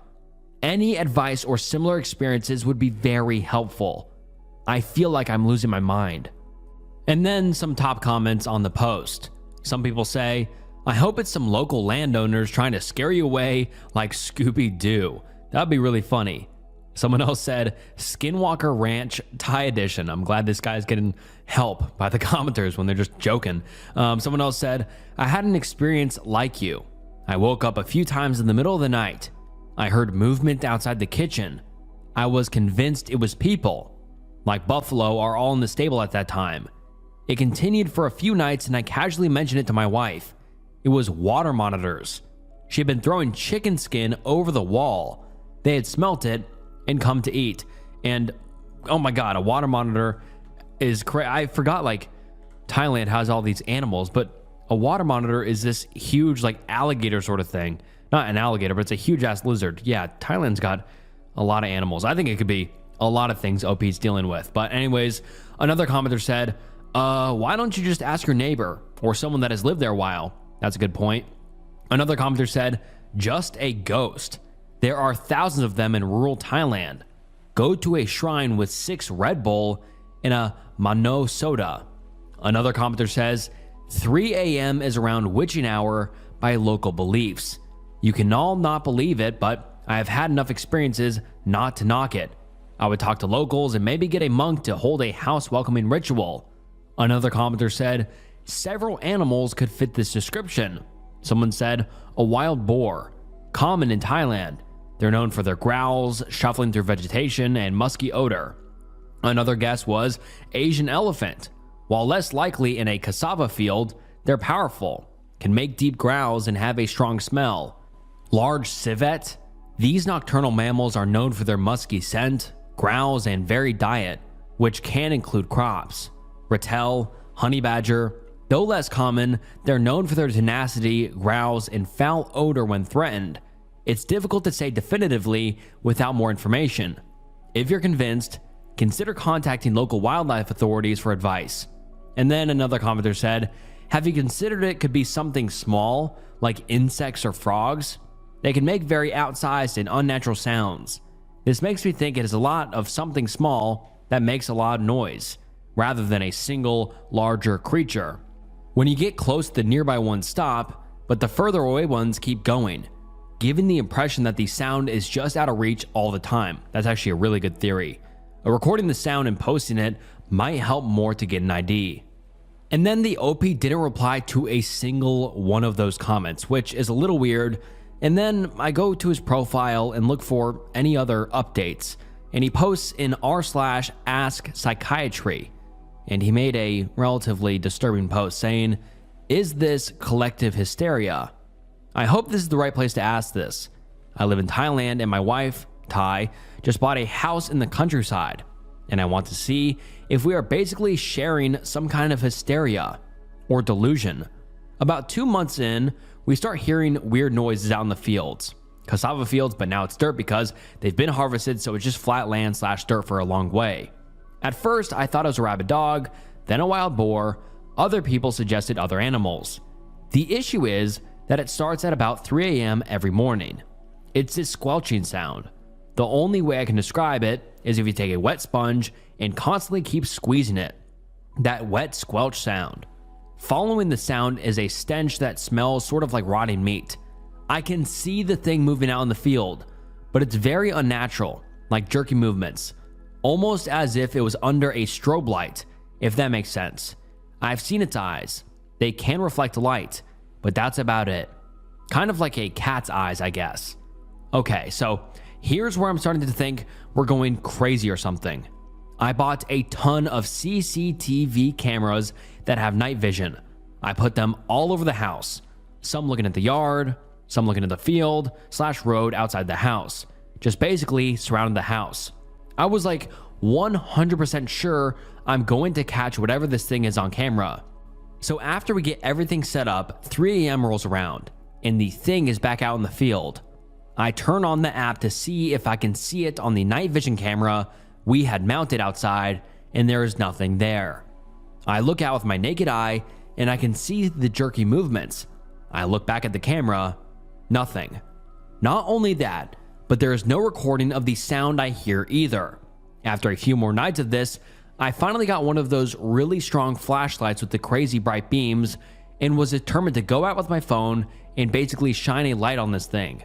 So the next morning, I wait. 3 a.m. rolls around on cue, and I go out with the phone / flashlight. But every time my beam hit where it was, it changed locations. It would suddenly appear on the outside of the beam, just outside of it, or really far away. If I turn it off, it goes back to where it was. So it's at this point I'm starting to doubt my sanity. Like, am I even seeing this? But here's the thing. My wife is seeing it too, and she's hearing it. At this point, we're terrified, so we started asking some of the neighbors. This is a sparsely populated area that's basically farmland, and the houses are really far apart. But we went to our closest neighbor, who is this guy who raises cows and stuff. We asked him about it, and he basically refused to talk to us and shoot us away. He pointed at his cows and said basically, "I don't want to hurt my cows," and clammed up. My wife and I have an 11-month-old, and we are not getting much sleep anymore. We're constantly scared about this thing that keeps coming around that we can't capture on camera. My question is, could we be experiencing some kind of collective delusion? How can we tell? Are there some tests we can take? Or something to determine if this is in our heads? Thanks for the help, and sorry for the long post. So that took a crazy turn. So maybe the OP is dealing with some mental health issues? I mean, there's a myriad of reasons why he's seeing these things at 3 a.m. Number one, it could be an animal. Number two, it could be a person out there. Number three, it could be a supernatural ghost or something.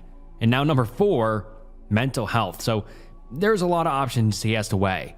And a commenter says under this post saying, "Info, do you have any other reason to suspect mental illness besides this experience? What stops you from just ignoring it?" And then the OP replies saying, "I don't have any other reason to suspect it, no. As far as I know, we're both super healthy. I don't know how I can ignore it. It's pitch black out here at night. Then this thing shows up smelling like rotting meat at the same time every morning, making these weird noises across the road, and now I can't catch it on camera, but I can hear / see it with my own senses. To be honest, we are both terrified. I don't know how you can ignore something like that. Like, oh, there's some weird thing crawling around 20 meters away again. Guess I'll just go back to sleep." And then someone replies to that saying, "Sounds like a possibility that you guys have got so anxious about it that in the dark you are struggling to interpret your senses. That would be more of an anxiety thing and is way more common than shared psychosis. The timing at precisely on the hour makes me think of someone's farming machinery on a timer, maybe belonging to the unhelpful neighbor. I would certainly ask other neighbors." And there's a few other comments, but nothing super notable. And that is the last update we've heard from the OP, and this was 9 months ago. So I have no clue what happened to the OP. I mean, it is weird that, he showed proof of buying the cameras, but then he said, I can't see this thing on the camera. And sure, this could be made up, but the way this is all framed just does not seem like a made up story, especially with that second post, because that second post wasn't even in the quote unquote viral original thread. This was kind of like a cry for help almost with a few upvotes. So it feels very eerie, unsettling, and odd. I don't know what's going on with the OP. Like I said earlier, it could be so many different things. Could it be a ghost? Could it be an animal? Could it be bugs? Could it be his own mind playing tricks on him? I don't know, but it is creepy. And I just wonder what it is. And hopefully OP and his family get this figured out, because yeah, you can't deal with that every single night. Waking up at 3 a.m., not getting sleep, then it's going to probably worsen if it is mental health issues. So very interesting and creepy. And hopefully the OP is doing better now, but maybe we'll hear an update one day. Maybe we won't. I don't know. Very interesting. On to the next one. I, 33 female, read my husband's 37 male journal, and in it, he says that he hates me and hopes I die. My husband has kept a semi-regular journal throughout our 4-year relationship. He does not keep it hidden, and up until now, I've always respected his privacy. We had a heated conversation, and my gut told me to read it, so after he left for work, I did. He wrote several times that he hates me, and at one point, he said when I was sick, he hoped I would die. When I read those words, I packed up me and our baby and went to a friend's where I'm staying now. I took pictures of all the pages. I told him I just need some space to cool off after our conversation, and I will be home soon. I booked with my therapist and contacted a lawyer. We had a rough patch recently that lasted about 2 weeks. It was a dark time, but we pulled through. There was no violence, no moments where I was afraid of him, just sincere conversations about difficult feelings. The notes of hatred correspond with that rough patch. The rest of the journal is tame and reflects the man I know and love. Mostly little self-pep talks about work and family stuff, goals, habit tracking. He has sent me several warm messages since I left. He says he's glad I'm taking space for myself, that he looks forward to reconnecting when I come home. It's okay to have little hiccups, that he loves me, etc. I was sure our relationship was over the moment I read that he hates me, or even the moment I felt the need to violate his privacy. But the warm messages in the rest of the journal have me wavering a little. I understand the need to blow off steam when things are tense, and journaling is a healthy way to do that. But never, in even our darkest moments, have I fantasized about his death. Splitting up, maybe. But this feels so sinister. I don't know how I could ever feel safe around him again. Is this just healthy venting, and I'm overreacting here? Has anyone else had similar thoughts about a spouse that they got over? Or is this a man I need to protect myself and my baby from? Edit to add context. The rough patch was about his feelings for another woman. He didn't cheat, but his friendship with her makes me uncomfortable. The part of the journal where he says he hates me was written as a love letter to her. He says he thinks about me dying and being replaced. Damn, that's dark. Let's get into some comments. Someone says, he wishes you dead? And no, you are not overreacting. That is how he feels about you. All the others enact. Girl, check if he has taken a life insurance on your name with him as beneficiary. And she is not overreacting at all. That is insane for him to wish death upon her and also wished for her to be replaced. Another commenter says, especially because they're fighting over the fact that he has feelings for another woman. Not a good combination of factors. And then the OP replies to that saying, yeah, I don't want to wind up on the wrong end of a podcast. I do think he is seriously in love with her. And it creeps me out that he feels that way considering what little contact they've had. He barely knows her. Another commenter says, I'm married 17 years and I've never wished my spouse would die. Like what? Does he know you've seen this? He just left it out like he wanted you to see it? And are you the mother of his child? And the OP responds to this saying, he doesn't know I've seen this. He has always left it out. And then the OP gives us an update about a day later. And the update reads as follows. I hope I'm doing this right. Thank you so much for all the advice and words of encouragement. Some of it was tough to read, but still deeply appreciated. Wanted to do an update because a lot of people were concerned for my safety. I took a commenter's advice and sent the pictures to a trusted friend. She pointed out that a passage I initially read as every day I think about telling her actually very clearly says killing her. Oh boy. I guess my brain couldn't comprehend that at first. I received a ton of helpful perspective and support, but that comment in particular might have saved my life. Wow, so this guy has wished death upon her and also said, every day I think about killing her. Yeah, I really hope the OP runs away from this relationship. I mean, that is beyond ridiculous. And the post continues as follows. After I digested that, I called a crisis line, and they were quite helpful in talking me through the shock. They also put me in touch with a center that's helping me get more affordable legal help. Bought some more time for my husband. Told him I'm enjoying getting out of town and I'd like to stay an extra night or two. I have therapy tomorrow and an appointment with a social worker to make a safety plan. I feel like I have a good crew of family, friends, and professionals supporting me. Absolutely zero regrets now about reading this journal. My gut told me something was off, but I couldn't have imagined a worst case scenario as bad as this. I'm so glad the inner alarm bells were louder than my conscience this time. Nothing about this marriage is worth risking my life over to salvage.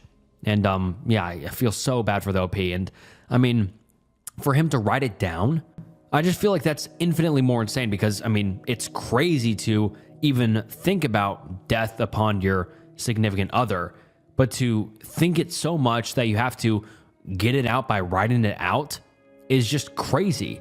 I mean, I really, really hope that the OP is okay, but the OP posted this on a throwaway account, so I really don't know if we will ever see an update from the OP. I really don't think we know what happened to her, but I really just wish her the best. And yeah, we never got an update after that. So hopefully she's all right and well. Hopefully her and her baby are all right. Hopefully the divorce, which I assume they got a divorce, went well as well. But there were some comments on this post, and the comments read as follows. He will temporarily be even more dangerous once he realizes you're leaving, and especially once he realizes it will cost him a lot of money. Child support, divorce attorney, no matter how sweet he acts, please don't be alone with him at all. Be very aware of your surroundings. And that's a great comment. I mean, yeah, I mean, if he was dangerous before and thinking these things before, that who knows what could happen once he realizes she wants to divorce. I mean, something horrible could happen. And another commenter says, you know, I have a journal myself, and while I get annoyed with my husband, I've never written it in there once that I wanted him to die. I know my husband would never do this, but if he felt curious, he could read mine. Although it's a lot of cringy, boring junk. I'm glad you are out of the house right now and talk to an IRL friend about this. Take care of yourself and stay safe. And yeah, like I said, I wish the best for OP and her baby. Such a scary situation.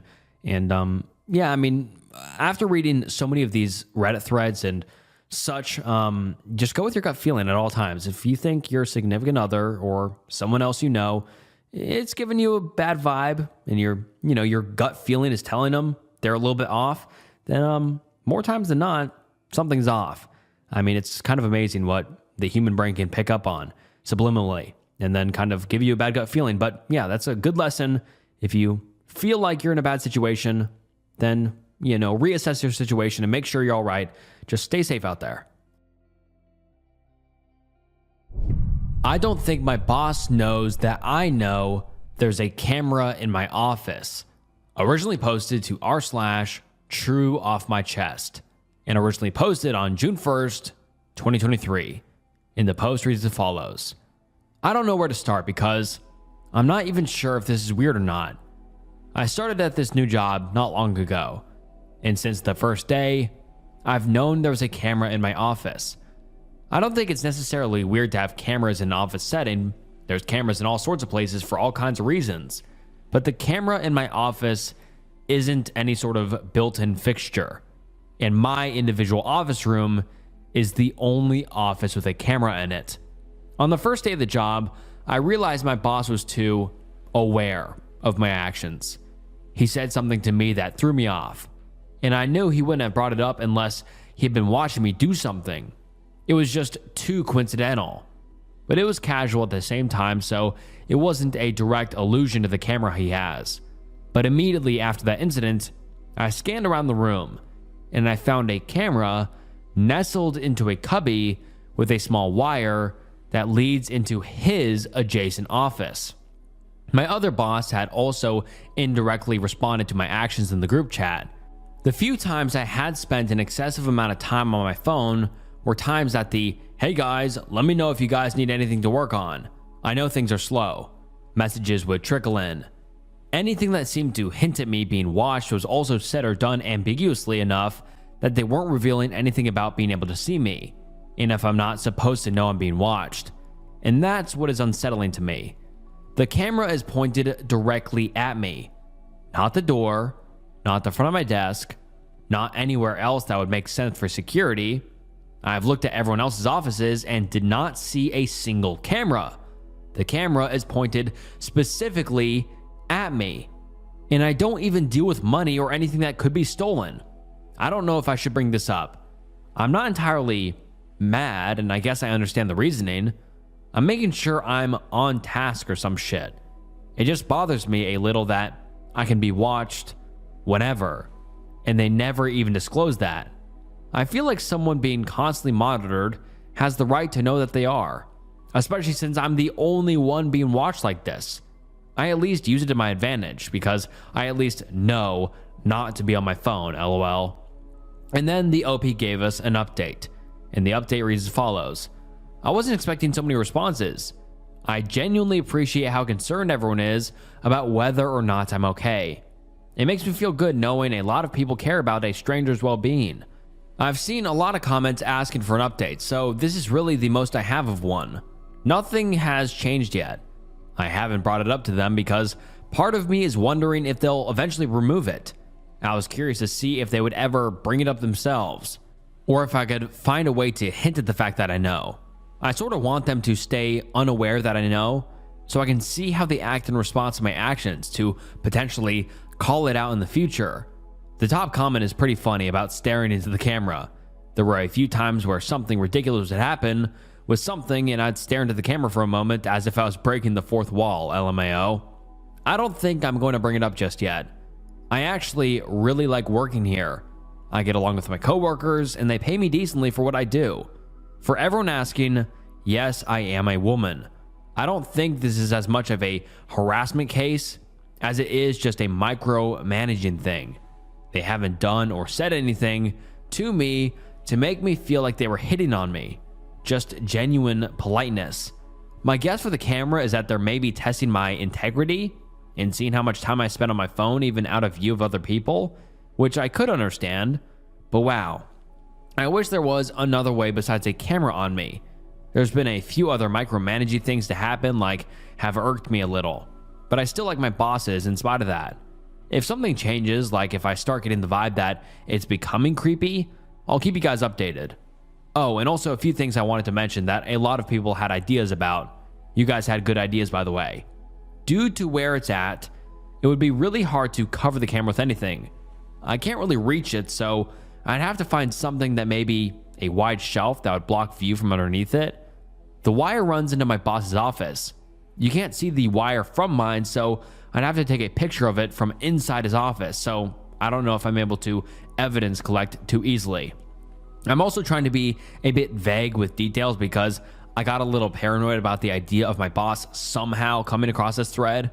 Anyways, I appreciate you guys, and I'm sorry I don't have a more thrilling update. I'll let you guys know if anything changes. And then some relevant comments under this post. And then someone says, anytime you are finished with a task and waiting for another one, spend excessive amounts of time staring into the camera. Another person says, is this your office?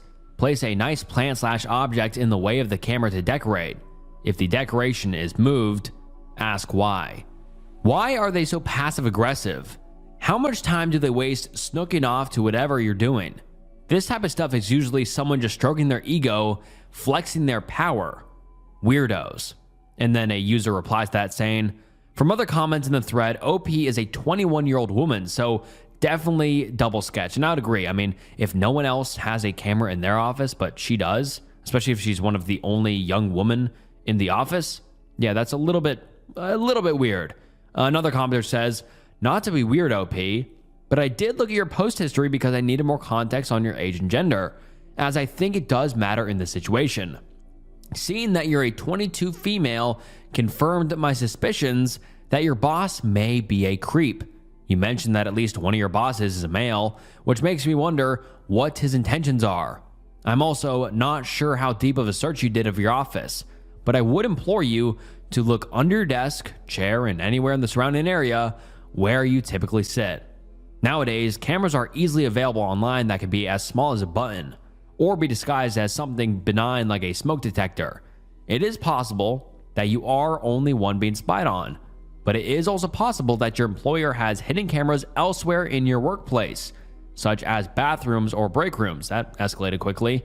You also did not mention what state you are from, but I am pretty sure any lawyer in any state could make a case for a young woman that was being filmed without her consent by her male employers.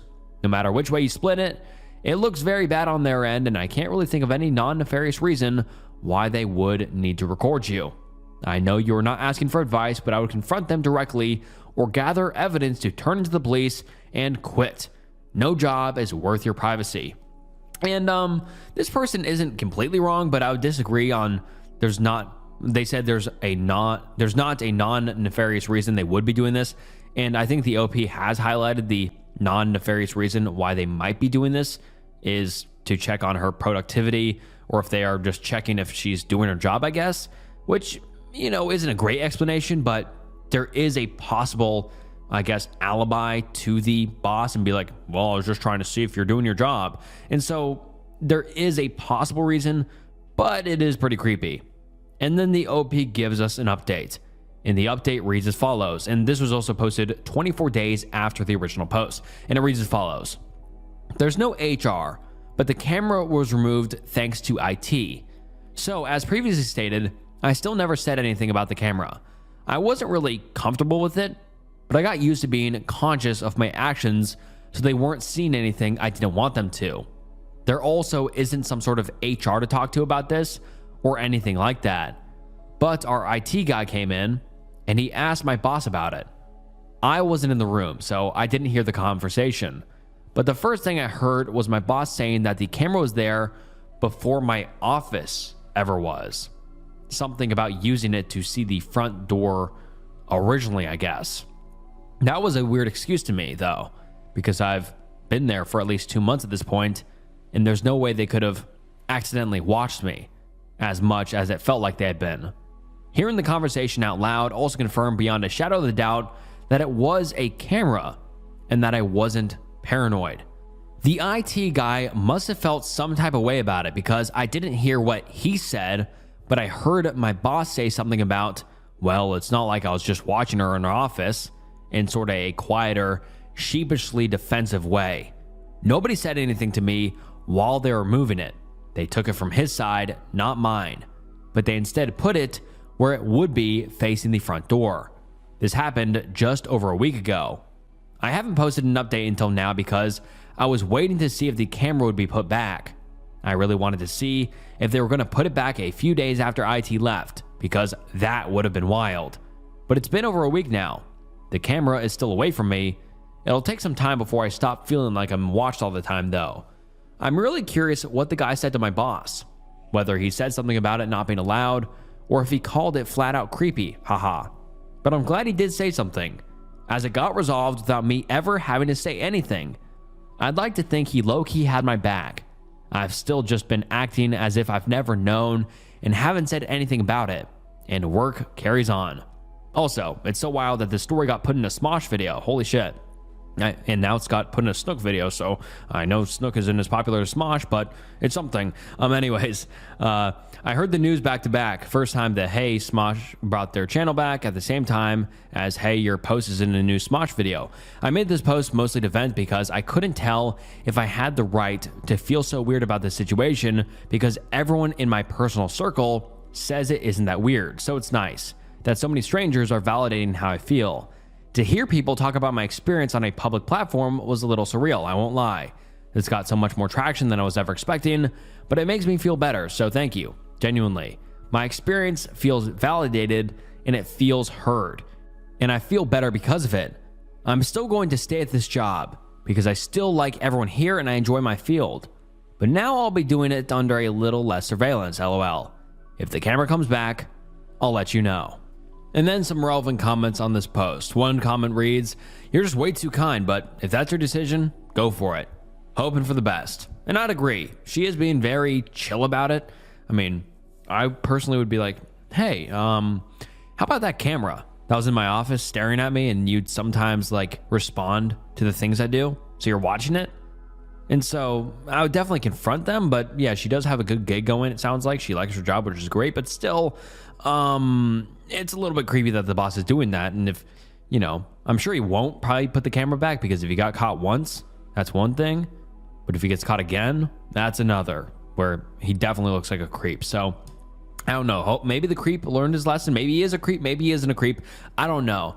I'm interested to hear more about the story, but the OP really hasn't posted about it ever since, so we don't know. Another commenter says, "I'm relieved that the camera was moved at the very least, but I'm still very worried for you and your situation. The details you heard them say definitely confirms things. They don't use the cameras for any work-related purpose, and they know it sounds creepy, and it also sounds like it's kept secret since other people like the IT guy didn't know about it and also got creeped out by it. I can only imagine how you must feel by it all, but I'm sure it's scary and very uncertain. From what I've read, it sounds like you really value this job, so downplaying things and hoping for the best might feel like the only safe solution to not provoke them and stay at the job. If I understood things right at the least, but please stay safe. Not taking action and relying on others to help you is not a safe or lasting solution to things. And I want to point out that who your bosses are publicly do not reflect who they are, or even so, if they seem like nice people, then they don't mean they actually are. That's how it was written. My bad for reading it like a idiot. I'm saying this because if someone is willing to do one bad thing, then they are probably willing to do one more. So if someone who holds power over you see that you don't fight back or take precautions, then they are more likely to use it to their advantage. They might be nice now, but who knows if that will change. But if they leave you alone and things turn out well after this, then that is ideal, I guess. But I want to advise you that look for more cameras just in case to be on the safe side, like how people look for hidden cameras when they stay at a hotel kind of thing. Small hidden cameras, hidden items like screws and stuff like that. I know there is a way to find them, like using your phone's flashlight or something, I think. Maybe look that up when you're at home so you can check your office and maybe bathrooms or something. But I hope things work out for you and that you stay safe. And I'd agree. I mean, this kind of is another lesson for y'all guys. Yeah, don't be so, I don't know what the word is, submissive, I guess. Not submissive, but, you know, fight back if something weird like that happens, because yeah, people will take advantage of you if they can walk over you. I mean, this girl kind of showed that she won't fight back against something, is the boss might be like, okay, cool. She didn't really say anything about this, so I might try to do another thing to spy on her or something. And so, yeah, just like if you see something, say something. Interesting story, and hopefully nothing else creepy happens, but interesting story. On to the next one. Found a camera pointed into my bathroom window. What the fuck do I do? What are the chances of having two camera stories back to back? I know I put these scripts together, but still, that's a little bit weird. Anyways, it was posted on r/2hottakes, and the post reads as follows. Self-explanatory title and throwaway account for reasons. Copy pasting from legal advice just for more thoughts and added a little bit more information. Longtime follower of THT from my main account. Yesterday, while I was in my shower, I noticed what looked like a trail camera pointed into my bathroom through the small window over the shower. I usually have a pretty good situational awareness, so there's no way it had been there more than a few days. The more that I think about it though, I typically shower at night, so I probably wouldn't have noticed it in the dark. I freaked out, called a friend to confirm that I wasn't going crazy and that they saw what I saw, and then called the cops through the non-emergency number. The detective came by within 20 minutes, took a look and said, "Yep, that's a trail camera." He took pictures of it, took it down, and took it in for evidence. He said it looked cellular enabled, but it didn't look like it was on, didn't have an SD card in it, and that maybe the battery had died. And I feel so uncomfortable and unsafe in my own home now, which is so crazy to me because this is such a safe neighborhood. I've already made a trip to the store to get frosted window film and got more security cameras for the outside of my home. I checked the cameras I already had. And of course, this area of my yard is just out of view and nothing odd was caught on the camera within the last 30 days. Just my kids on the trampoline. The icing on the cake, the tree it was attached to is in my fenced backyard. And to make it even better, read worse, I went to install the window film and clean the inside of the window. It was extra clear, and I looked closer. There were streaks on the outside of the window where whoever this was cleaned the window. I've lived here for a year and a half, and I can guarantee I've never cleaned the outside of my windows. I've been suggested to ask my neighbors if their cameras have picked up anything suspicious, but I worry about causing a stir and messing up an investigation if it was one of them. Everyone around me knows that I'm a single mom of 2 kids. The whole thing feels very targeted and makes me so uncomfortable. So what the fuck do I do now? If they find out who did it, do I have any recourse? Can I sue? Restraining order? Shoot, what are the odds the cops even find out who did it? Also, I can't just move. I own, and in this market would be upside down in my mortgage. And yeah, sounds like the OP is obviously panicked because I would as well, but let's get into some of the top comments. Someone says, also, check your neighborhood S offender records. It might be the first time he's done this, but I doubt. Another commenter said, follow up with the cops constantly, in person, unless you're in a one-horse town where nothing ever happens. They will have more serious cases to them. Someone is targeting you or your kids. You want them identified and stopped before they escalate further. Did the cops ask you if any neighbors had cameras or if you had any idea who might have targeted you? Do not be the nice girl and dismiss people's weird behavior. This is the safety of you and your kids we're talking about. Tell the cops about any strange interactions you've had or that your kids might have mentioned. You know who they are. Trust yourself. If the cops didn't ask you about neighbors who have cameras, tell them. Tell the cops about anyone who did work in your house recently, even if it's the regular service person. You can buy window/door sensors that send alerts and or alarms when the window/door is opened. Check all your windows to make sure they lock securely, including the windows on upper floors. Get your own cameras, interior and exterior.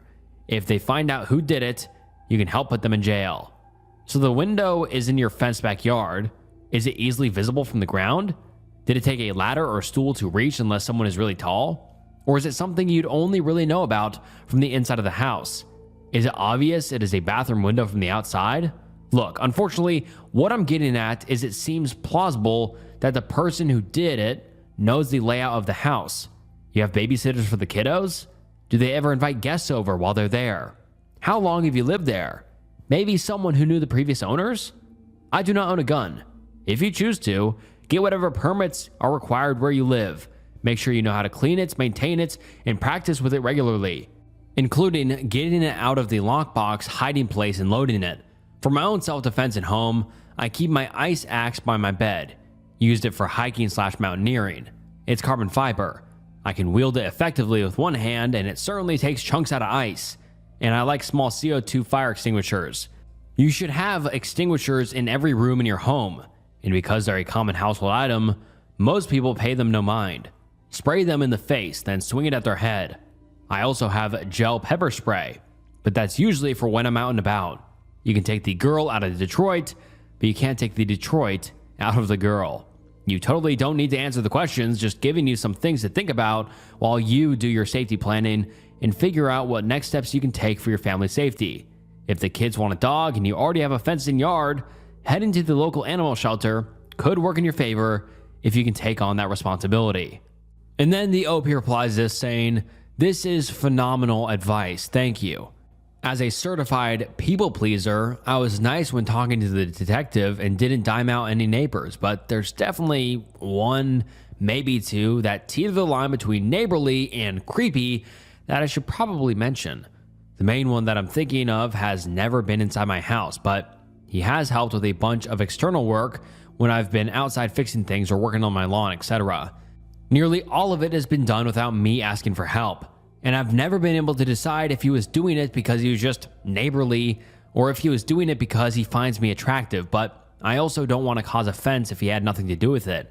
I hate myself for that way of thinking. He definitely zeroed in on me the first day I moved in to introduce myself, but there were several neighbors that kind of did that, so I thought maybe that was some kind of small town type of deal. The window is visible from the ground, but in order to see it, you'd have to be on a step stool / ladder and be squished in between this tree and my house. It's a pretty tight squeeze. And of course, it was the only window in my house without blinds or a covering. The detective needed to use my ladder to cut the camera down, and he was a pretty tall dude. Now that I think about it though, my next door neighbor recently replaced the stretch of shared fence. It was him and some buddies that worked on it. I was totally fine with it. Saved me several $100s, but that did leave these people with unbridled access to my yard for a bit. My cameras didn't pick them up walking to where my window is, but also, for some reason, my camera was adjusted out of its normal viewing angle when I pulled it up for the police to look at, like someone had moved it. Could just be a coincidence, but I don't like it regardless. I don't want to feel like a bother to the police and really only gave them a 2-line statement, but I'll shoot this guy an email and give him more.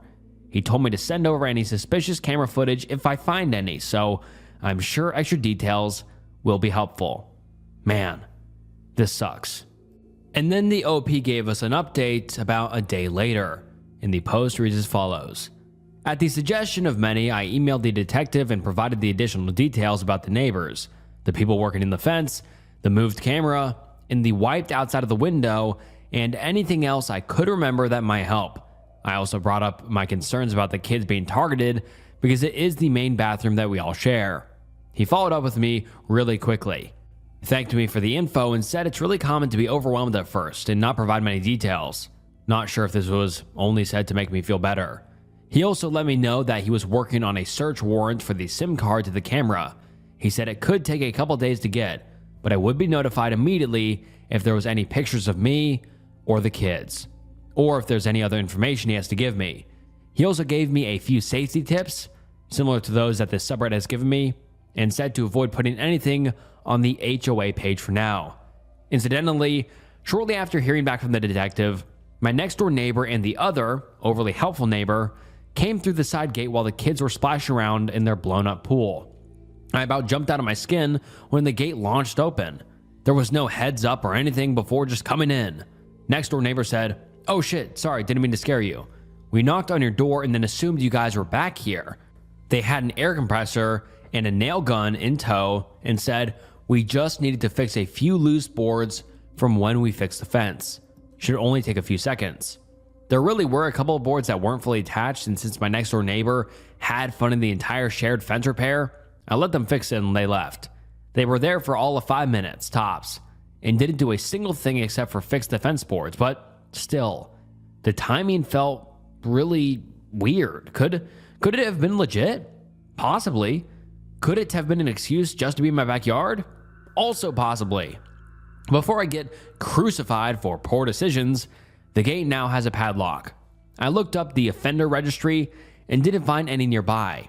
My town has an ordinance that prohibits them from residing within a half-mile radius of a school or a park, and we have a ton of parks, which essentially leaves a very small pocket several miles away that someone with that kind of record could live. I did also look up arrest records for my neighbors, which was also uneventful.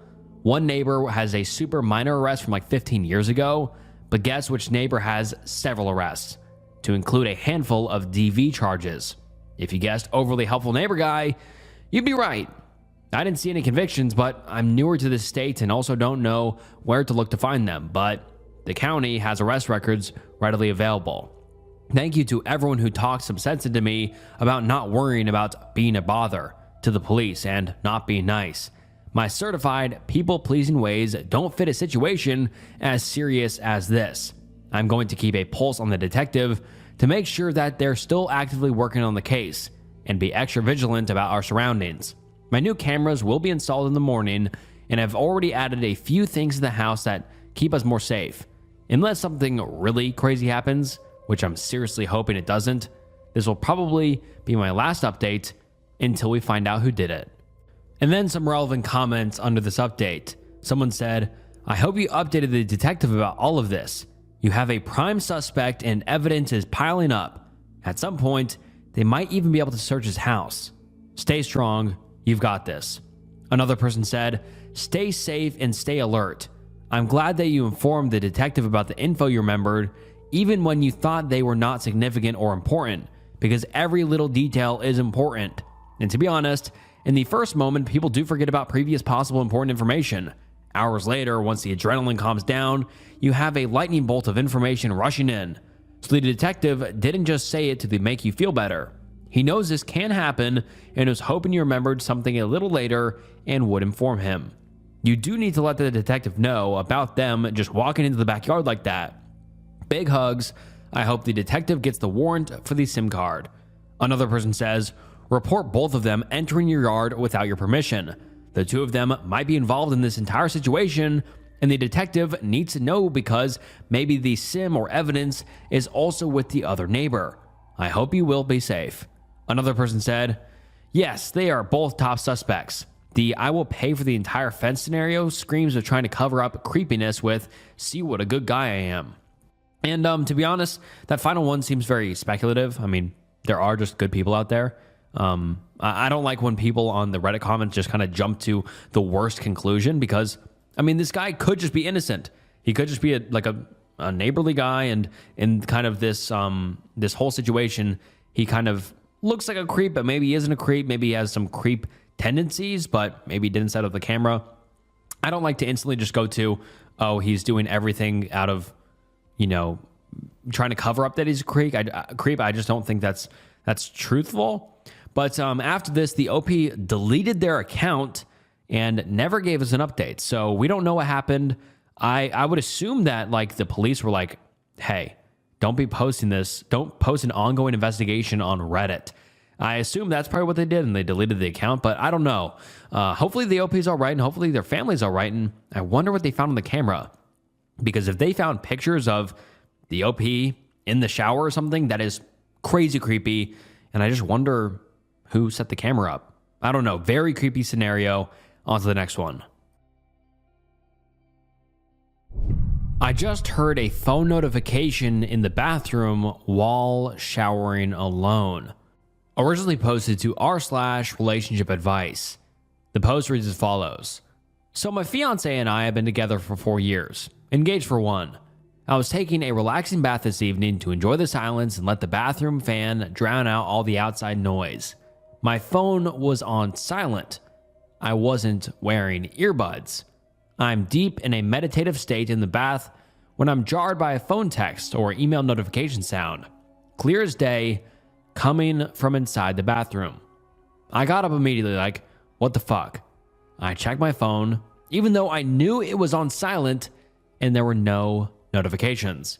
So I'm kind of worried at this point and just feel a sinking in my stomach, so I get dressed and look through every crevice, box, cabinet, drawer, and plumbing fixture in the bathroom to find nothing. I know for a fact I did not just hear it in my brain. It was a distinct Android boo boo boo boo boo, which we don't have any Androids. Before anyone asks, yes, I checked my carbon monoxide levels. LOL, they are fine. I have no mental illnesses. My question is, what do I do? Do I even bring this up to my fiance? I sound crazy and don't want to be accusatory, but my first thought was a second phone hidden by him in the bathroom. Oh, I didn't expect it to take that turn. I couldn't imagine he could ever cheat, but you can never be too vigilant when something random and unexpected like this happens. Okay, interesting. Should I just wait and see if anything happens? I'm not gonna lie, I'm a little paranoid, and I've been convincing myself I manifested the noise, but I know in my gut it was real. Where else would I even look though? And then some top comments on this post read as follows. Someone comments, I don't get it. And then the OP responds saying, okay, imagine you are alone, in the bath, and hear a notification very close by in the room when nobody has left their phone there, and it's not your phone making the noise, and you look to see where the noise came from and don't find anything. What do you do next? And hopefully that answers your guys' question if you are saying the same thing as that commenter saying, I don't get it. I mean, imagine how creepy it would be if you don't know where a phone notification is coming from. I mean, could it be someone inside your house, like outside your door, like listening to you bathe or something?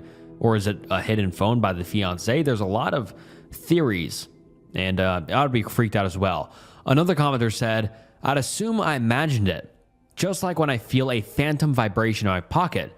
And then the OP replied saying, that's what I'm trying to play it off as. It was just very distinct and not quiet.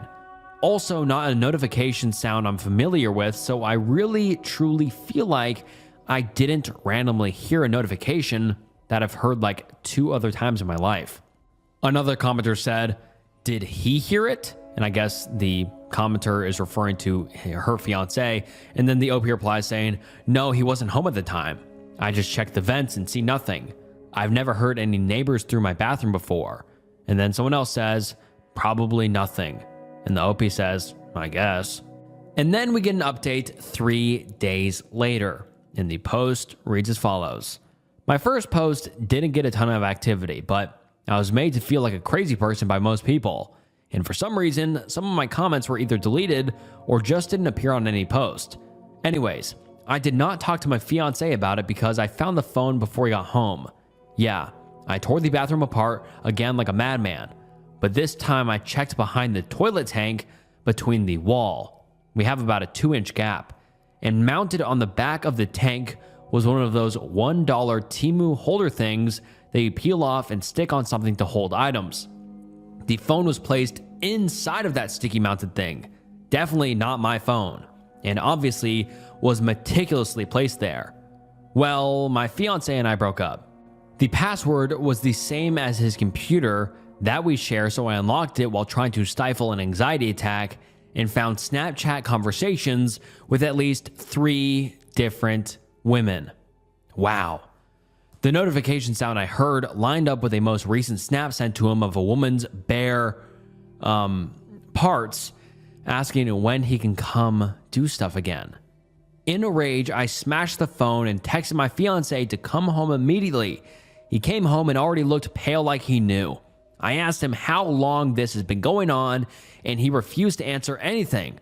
I told him to pack his crap and leave. As he walks out with his backpack, I hear him mutter, I knew I forgot to silence it. So yeah, I wasn't crazy. I actually heard a notification, and he was fucking cheating. Now my whole world is upside down, and I don't know where to go from here. I just can't believe this. I fell asleep crying and woke up in a daze, feeling like everything was normal until I remembered. So, not a very fun update. Sorry. And then let's get into some of the top comments on this. Someone says, A, get a full SCD panel done. B, look at the bright side. Found out before the wedding and children. True. C, you didn't marry this clown. It'll sting for a bit, but be a blessing in disguise. And yeah, I agree with that commenter. This was a total blessing in disguise because, yeah, imagine she got married and then found out when they were married and then have to go through a whole divorce. Like, that is much more messy than just breaking up. Another commenter says, who goes through the trouble of cheating via an extra phone, but then leaves the sound on and uses the same password he shares with his partner? Another commenter said, an idiot, or just a very confident man with a very inflated ego. Another one says, so he probably keeps it there because he used it when he was in the bathroom. Otherwise, there'd be a much better place to keep it hidden. True. And then the OP says, that's exactly what I think happened. He did take really long showers, sometimes 2 to 3 times a day. Oh my gosh, that is so Heart-wrenching. I can't imagine. I feel so bad for the OP. Another commenter says, okay, that was already very weird. So he wasted a lot of water that was just running while he texted chicks on Snap. And then the OP replies saying, well, apparently it was the perfect spot to hide a phone because stuff dated back almost a year. Fucking wish it was fake. Seriously. And that's the last we heard from OP. Oh man, that is a heart-wrenching post. I can't imagine finding out my fiance did that, especially before, fiance. I don't know when they were going to get married, but still, like that's crazy. At first the OP thought they were going crazy, and then like what a turn of the events to find his phone hidden on a mount behind the toilet. That is a crazy ass story. I just wish the best for OP because that is truly horrifying and horrible. I feel so bad for her, and hopefully this guy gets what he deserves. Karma will get him. But yeah, that is a horrible thing. But yeah, I guess look on the bright side. They didn't get married and have to go through a divorce. And I do agree with getting an STD thing. Who knows if he went and saw these girls or if he only was doing it online. Yeah, I don't know. I wonder if the OP ever talked to her fiance again. I assume they did, but yeah, crazy ass story. My mother has poisoned me. Originally posted to r/off my chest. And the post reads as follows. This is a throwaway account. Ever since I became an adult about a decade ago, my mother has been against me moving out of the house. I finally got a job as a line cook 3 years ago. My mother and the rest of my family, which includes my sister and father, has been against it, mainly saying that such a job cannot sustain me, which was true. They also said that I would hate working, which turned out to be false. About a year and a half later, I quit due to health reasons. The following spring, I got a new job as a computer programmer. While they seemed supportive at first, my mother and sister, who I lived with, gradually became hostile. Eventually, I moved out of the house. About a month later, I lost my job. And about 3 months later, moved back home. Everything was cool at first, but as I was getting calls from recruiters and going to job interviews, they gradually became more hostile again, accusing me of being distant and not caring for them. However, they seemed to be very controlling and hateful of the fact that I wanted to move out and wanted a decent job. So, last month I finally got that job as a programmer again, but it was out of town. I had just enough money to relocate to a new city. They became very hostile starting a few days before I left, accusing me of not loving them, of hating them. On the day before I was scheduled to leave, my mother gave me 2 of my styrofoam ramen noodles cups and tore that cardboard covering that normally comes with it and threw it away. I was suspicious that they were trying to sabotage my life, so I was careful I'm not trying to anger them. She gave me a few more food items which I didn't use to take on the trip with me. When I arrived at my new city and entered my hotel room, I chilled out. I was to go to work the next day, so after the first day of work, I ate a cup of ramen noodles and felt ill. I knew that feeling because my sister fed me something that made me feel the same way in late 2011, which I then assumed was because of my recent illness. I felt weak, lightheaded, and short of breath. I drank water to make me feel better because that's what I did last time that happened to me. Over the week, my mother kept calling me, making sure to remind me to eat my ramen noodles. I was short on cash then, waiting for my first paycheck. I never told her that I ate it. I suspected then that I had been poisoned, and after doing some Googling, believed it was cyanide. Now that is something that you should never have to think, that your own mother would do that to you. So I resisted that thought, because I simply could not bear to think that. So I went to get a cyanide test and ordered a kit. And I tried it. Now look at the graphics and the video on this page. Now here are the results of my test, and she links a picture, and guess what? Cyanide detected. Oh boy. I guess I'm going to have to call the cops, and I will never speak to my family again. Edit. Thank you for being my support group. You will get updates on this story. Update, 8:45 a.m. I am currently in Topeka, Kansas. I work downtown in a government office building, which has a police department. I visited the Capitol Police Station earlier and spoke to an officer. I showed him the evidence, and he said that he could do nothing about it since the package was opened and might have been contaminated. So does anyone have any ideas? And then most of the comments under that post were stuff like, oh my God, I can't believe you, the post was literal, or the title was literal, and stuff like that. Not a lot of theorizing comments or anything, but the OP posted an update a few months later, and the update reads as follows. A few months ago, I posted this. I was only able to file a police report, but only that so far. The police do not have enough evidence to investigate. I have gone no contact with my family. I currently live in a cheap motel in Topeka, Kansas. Yesterday, after getting home from work, I work for the Kansas state government as a software developer. The lady at the front desk told me that my mother called them to speak to me. For security reasons, the motel needs both the name and room number, and my mother didn't have my room number. She didn't even attempt to call my cell phone, which makes me believe that she just wanted to know if I was staying there and where. So this morning I leave a little earlier than usual. The sky was still in the early twilight phase. I take the bus to and from work because my car blew a gasket almost a year ago before I moved and got my current job.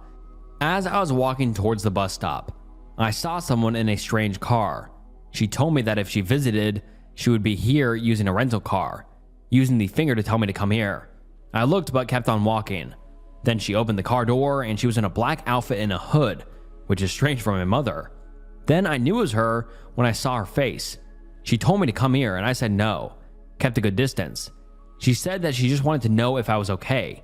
So I said yes, I am.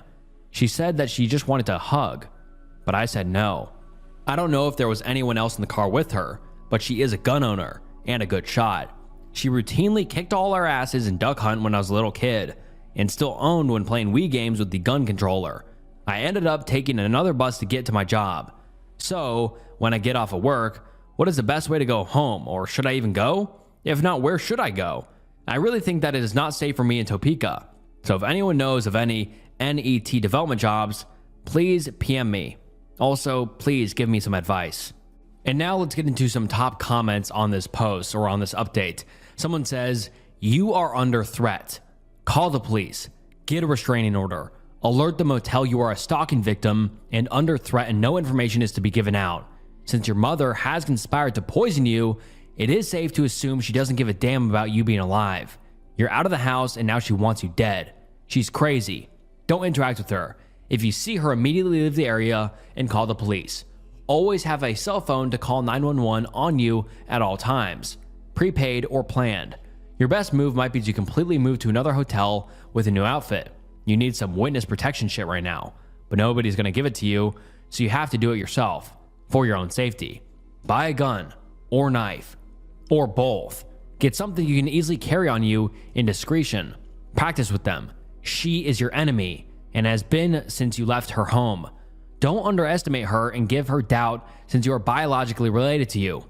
Never underestimate what an enemy and what they'd be willing to do. It could be your downfall. Treat your self-defense towards her as you would a hoodlum or mugger. As for now, do not go out into the open when unnecessary. Do not meet friends for lunch. Don't take a walk in the park. Don't even walk down to the local convenience store for a chat with the owner. Never go outside unless necessary. Take a different bus each day. Alternate them always. Never form a definite schedule of transport. Buy new clothes. Obviously by now she's seen at least one set of your day wear. A dark jacket with a hood and jeans would be definitely preferable, and needed clothes for job interviews, etc. can be neatly stored in a backpack. Change in restrooms. Never eat food without you preparing it. Example, opening the sealed packaging, cooking it, etc. By now you should know this. If not, here we go. Fast food should be safe, but like I said, don't go outside unless completely necessary. The most preferable way of eating and obtaining food is to go to Walmart or a similar place and buy microwavable meals. You could cook your own food if you had access to appliances. With your motel situation, that seems unlikely. Do not alert family, friends, or Facebook of your situation or location. This is vital. Loose lips sink ships. Keep small talk to a minimum on social media site, and that's only small talk. Anything beyond small talk and necessary information with friends and family is not allowed. You never know who she could have bribed or blackmailed into being her pawn to getting information out of you. Follow this. Keep motivating police to do something. For all we know, she has been diagnosed mental health problems, sociopath, schizophrenia, etc. Everything should blow over with this plan. Even if it seems extreme, you should be doing this for a month or 3, or even a whole year, can't say.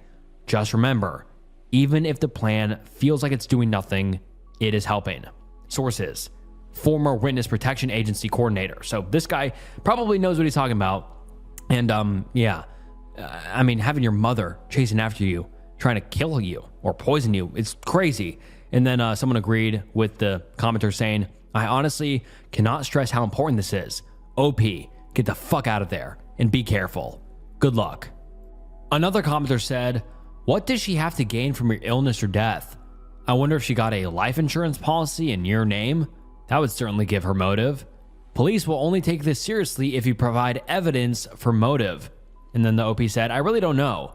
I will never know because I'm not in contact with her. I can only make guesses.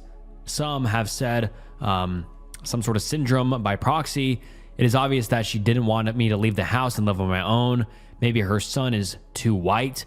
I know she did try to get me to sign up for life insurance, but I can't remember if I ended up going along. And then the person replied, I don't know if it's the same where you are, but where I live, parents can take out policies on their children.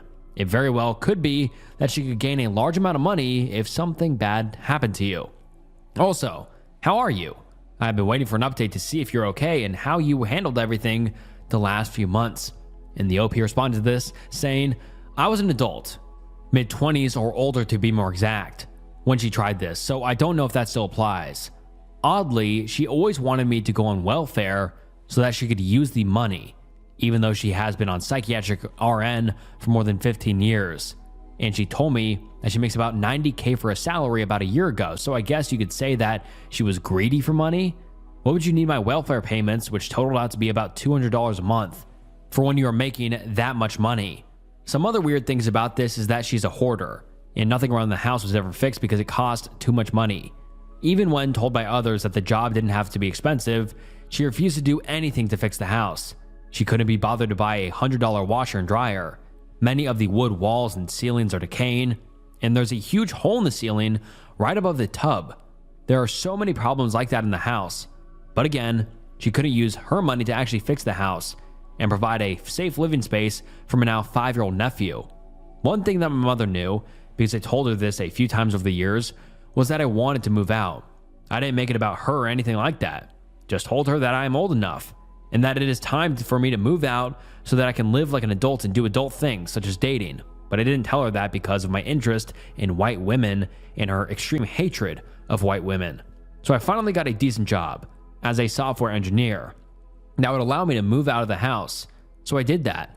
Of course, my mother telling me to go on welfare stopped because now I had a job and was making too much money to be on welfare. My sister became more and more hostile since I got the good job. At some point, her shenanigans became so great that I had to move out. For my safety, as she pointed guns at me, with evil smiling and laughing. What the fuck? After losing my job and moving back home, my mother and sister were cool for the first few days. I spent pretty much all my time searching for new employment. They gradually got more hostile, and actually went apeshit bananas when I took a job offer out of state, and I was handed the poisoned food the morning of my departure. Just based upon my latest thinking, inspired by your post, she could make me go on welfare or other things since I was living under her roof and not making any contributing payments to the house. When I got a good job and left to live on my own, she could no longer do that, and I was in control of my money and myself. When I first moved out while still living in the same city as her, she tried to control my life. But moving out of state makes control all but impossible. If there are any way to find out if there are any current life insurance policies on myself, if so, I'll get them canceled immediately. Another comment the OP commented about saying, actually, I am a black American. My mother, sister, and my father hold some black nationalist / supremacist beliefs. I'm thinking the fact that I'm not exclusively interested in black women might have at least something to do with this. My sister, for instance, is a Kemetism, and I looked up what Kemetism is, and Kemetism is a modern revival of the ancient Egyptian religion centered on honoring the Netjuru, which is the Egyptian gods, following the principle of Ma'at, truth, balance, and harmony, and drawing inspiration from historical texts, rituals, and symbolism. It blends reconstructed ancient practices with modern interpretations. Okay, so it's just a Egyptian belief. Okay, interesting. And then she continues saying, my mother has been a Christian most of my life, and Christian was in quotes, as far as I can tell. However, when she made her Facebook profile about a year or so back, she listed her religion as spiritual. So that makes me wonder what she really believes. My father is a business owner, and he runs an entertainment company based upon one style of dance. I left the business 3 years ago because I was sick of the abuse. Thought he was a sociopath. Didn't want to be a starving artist. Liked being a programmer much better and wanted something better out of life. I also didn't want to be constantly talking about race, talking about white people this, white people that, black men, mainly those with white women, are this, that, and etc. Interesting. So we learned more about the family dynamic in that comment. But another comment someone asked is, the part that really bowled me over is that you knew what cyanide poisoning felt like to begin with. Can you give us some background on that story? And then the OP replied to that comment saying, I didn't know what it felt like. All I knew was that this was a feeling familiar. My sister fed me stuff that made me feel the same way earlier, and I suspected that it was poison since I had just finished a bowl of ramen noodles. I then Googled it, realized that the symptoms matched cyanide poisoning, did more research on cyanide poisoning, and then ordered the test kit. I still wasn't really to totally accept that I was poisoned and was hesitant to go to the police just in case I wasn't poisoned. And I think that's a little bit of a ambiguous answer. I mean, yeah, it is kind of weird to be like, I feel weird. I think it's cyanide poisoning. I mean, I'm not calling the OP a liar, but at the same time, it's a little bit weird. She could have been poisoned, but it's like, you could have tested for any poison. And for it to be cyanide, like, that seems very, very specific. And then we don't hear anything from the OP for a long, long time. The account kind of went silent, and there was no other comments from the OP or anything. People were speculating. It's like, what the hell happened to OP? Did they get killed or something like that?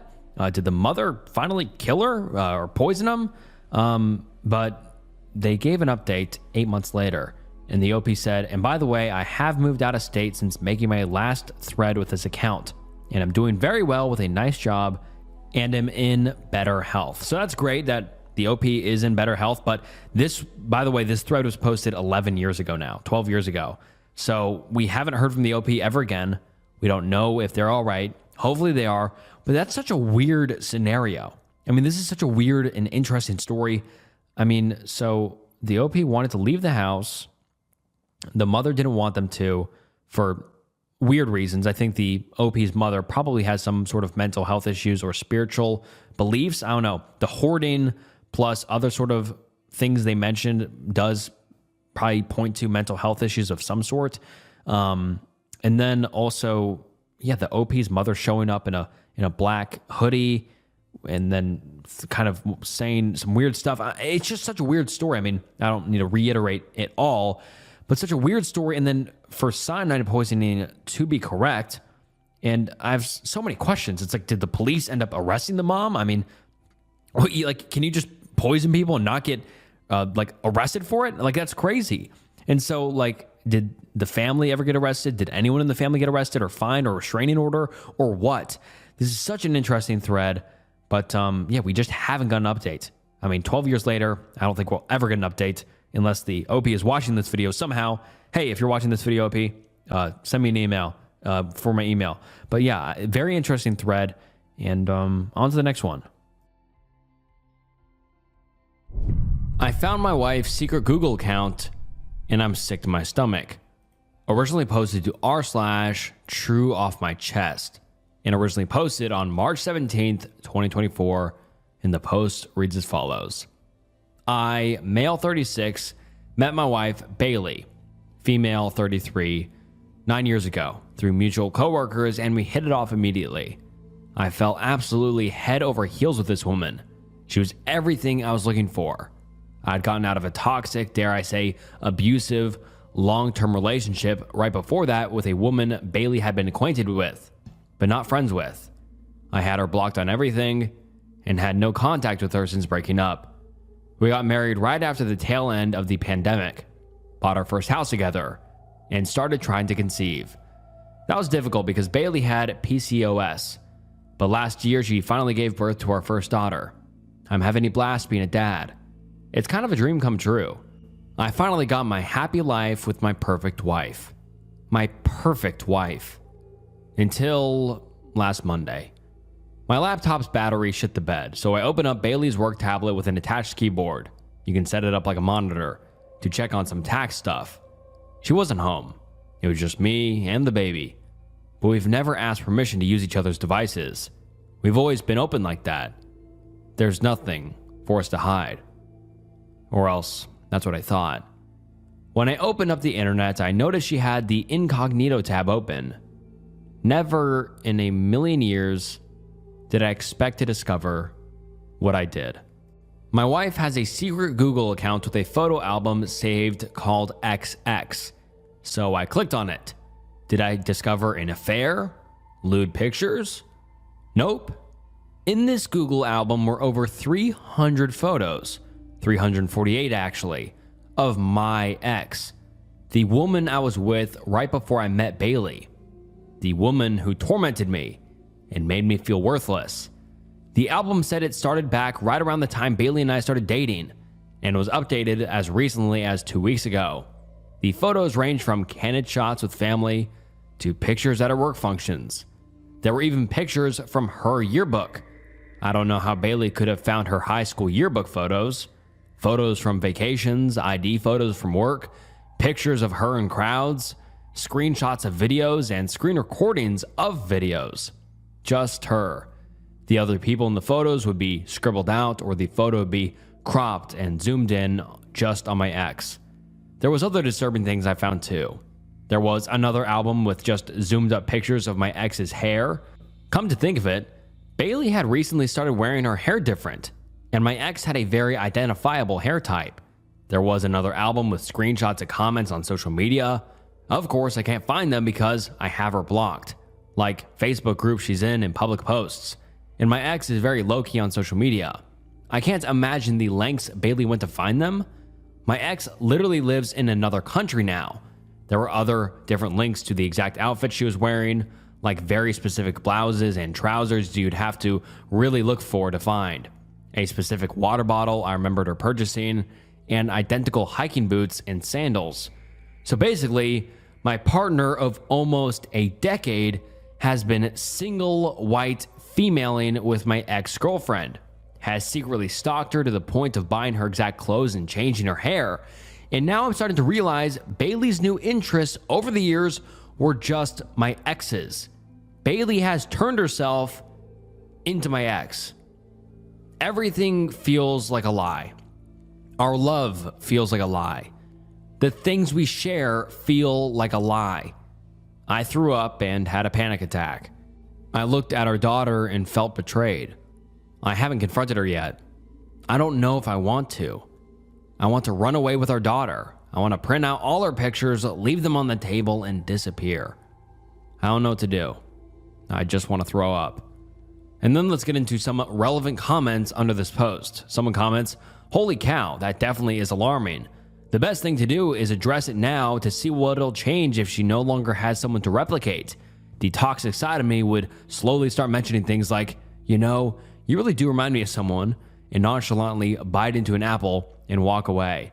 And then the OP responds to this comment saying, "I feel like what's worse is that she subtly made these changes over time under my nose. So my ex has a specific career, and Bailey didn't express interest in switching careers to the exact same thing until after I had mentioned what my ex did. Didn't notice at the time, but I remember telling her X went to school for that. The hair was more recent, the outfits and objects slowly over time. The interests, I'm not sure how much she's stolen personality-wise from my ex and what she actually likes. It's all incredibly exhausting and confusing." Someone else commented, "I'm so sorry. This sounds like something out of a creepypasta." And the OP replies saying, "I'm actually surprised with the amount of support I've gotten on here in the last hour, haha. Believe it or not, there are no other red flags in our marriage. Now I don't know what else I've missed." And then the OP added something saying, While I talked about my ex, most of the things I told my wife about were negative and paint her in a not such good light. My wife knows these things and know they were traumatic. Of course, I've mentioned things like what she does for a living and things she used to do. I think everything else she found she got through intense cyberstalking through my ex's friends and family. The yearbook photos, I have no idea. And then the OP gave us an update, and the update reads as follows. I'm pretty sure I accidentally got my original post removed just now because I tried to update it with a link to my update. Oops. Anyway, I'm the guy who found the Google Drive full of pictures of my ex, so I was not expecting my original post to go viral on YouTube and TikTok. I have so many responses. Yikes. I am overwhelmed by the support. I am humbled by the number of people who have been through this experience on both sides. And really? There's a lot of people that found their fiancés or wives Google Drive with pictures of the ex. It seems like a very unique thing to me, but anyways, I have an update, but it's probably not as exciting and as juicy as you want. It's not bad though. First, let me clear things up. If people think this post is fake because it doesn't make sense or are trying to conceive timeline is short or the way I worded things makes it look like a teenager or woman wrote it, continue to think that because it means I've successfully been vague enough and worded things to not accidentally dox myself. Believe this as a creative writing exercise so I don't embarrass myself. For real. No, I didn't actually throw up. I was in the middle of a panic attack. Private browsing tabs were open to the websites with clothing and objects. Another tab was signed into Google Photos. When I exited the Google Photo tab to look at the websites with clothing and came back, it was already signed out and I couldn't get back in. A lot of the clothing I recognized wasn't because I remembered my ex wearing them. There are more recent pictures of her in the file wearing them. And I remember the day Bailey bought the water bottle that also happened to be in the folder. The hair. Bailey and my ex are the same race, and my ex wore braids in a particular way. Not so particular that it's exclusive to my ex, because Bailey has also worn different braids, but seeing pictures of her made me put two and two together. Is there any way Bailey could have gotten with me in an attempt to get to my ex? Was Bailey possibly obsessed with my ex before she met me? Probably not, because Bailey grew up here and my ex originally moved here for university. And while you can drive across the border, it's not that easy, and I don't think Bailey was going back and forth to stalk her in person. Also, the reasons why my ex and I broke up have nothing to do with Bailey, and she could not have had any involvement. On to the actual update. The next day, when I had calmed down, I called several social workers and therapists. I was planning to confront her there. Unfortunately, the only places that take our insurance did not have an opening for another couple weeks. So, despite what a lot of you guys think, I've known my wife for nearly a decade, and even while I was confused and upset and doubting things, I didn't think she'd be a danger to me. We took our baby to grandma's and I asked her to go for a walk with me. I did not beat around the bush and straight up told her I found the folder. Her face got very red and she was frozen, but also tried to play dumb at first.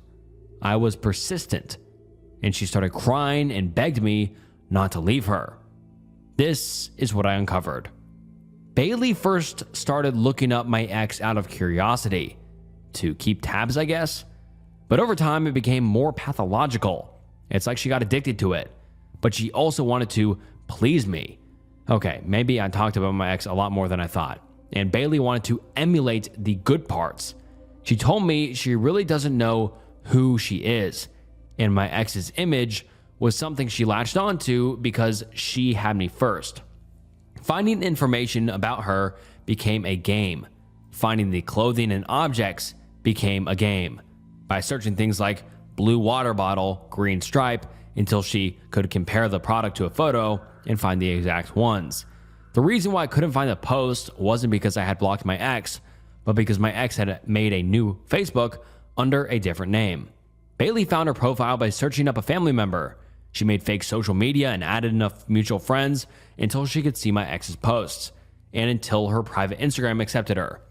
She weaseled her way into her exercise Facebook group where the videos were posted, and searched her school on a yearbook website to find the yearbook pictures. Over time, she just collected the images and would get excited to find something new. despite the fact that my ex is extremely private on social media. The folder had originally been called Hex the Ex, in case I discovered it. She was going to make the excuse of saving the pictures to put a hex on her. When she made a burner Google account, she deleted the old folder and named the new one XX. Then she got sloppy and comfortable, and that's right around the time I just happened to open the work tablet. We took a break. It was a while. We made it to couples counseling, and Bailey and I also began seeing separate therapists. She still has not made an assessment with a psychiatrist, but it's on the list. She promised to stop and deleted the album in front of me. Slowly, certain clothing items began to disappear from the closet. I still do not entirely trust her, and that is for me to work on. I'm afraid she has another secret account somewhere, like a backup. The physical mimicking is actually stopping, though, including the hair change. We're still not okay. I want us to be okay, and it's okay if that takes time. If we end up not being okay, then that's something I have to deal with. What I do know is that my wife is incredibly insecure, probably mentally ill, and is misled. I don't really want to walk away from that.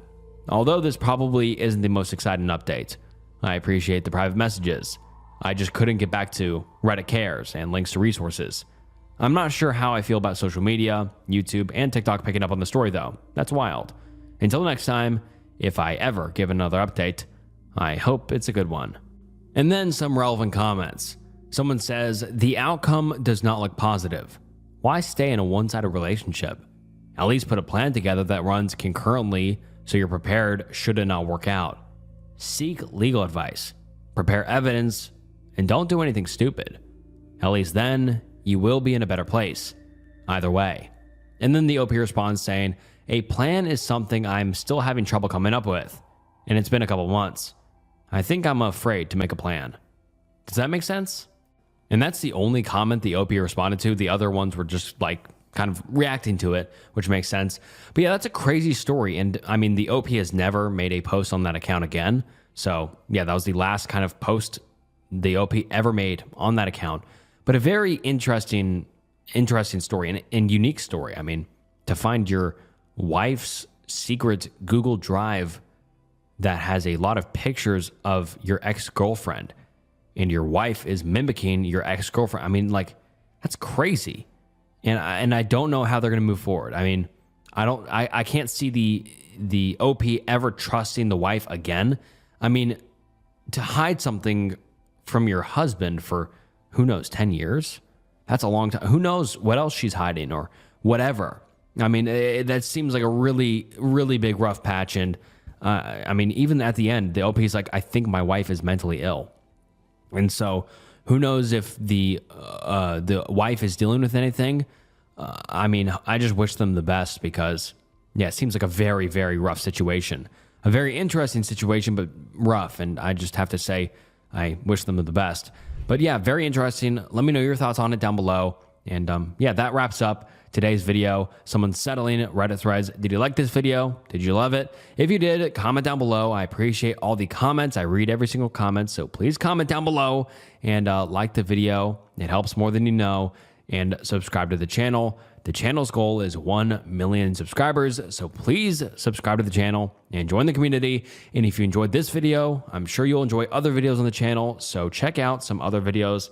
I've uploaded a handful of Reddit threads videos, and I also have Reddit stories, 4chan threads, 4chan stories. So check out some other videos. And yeah, thank you so much for watching to the end of the video. It means the world. And this was Snook, and I'll see you next time. Bye.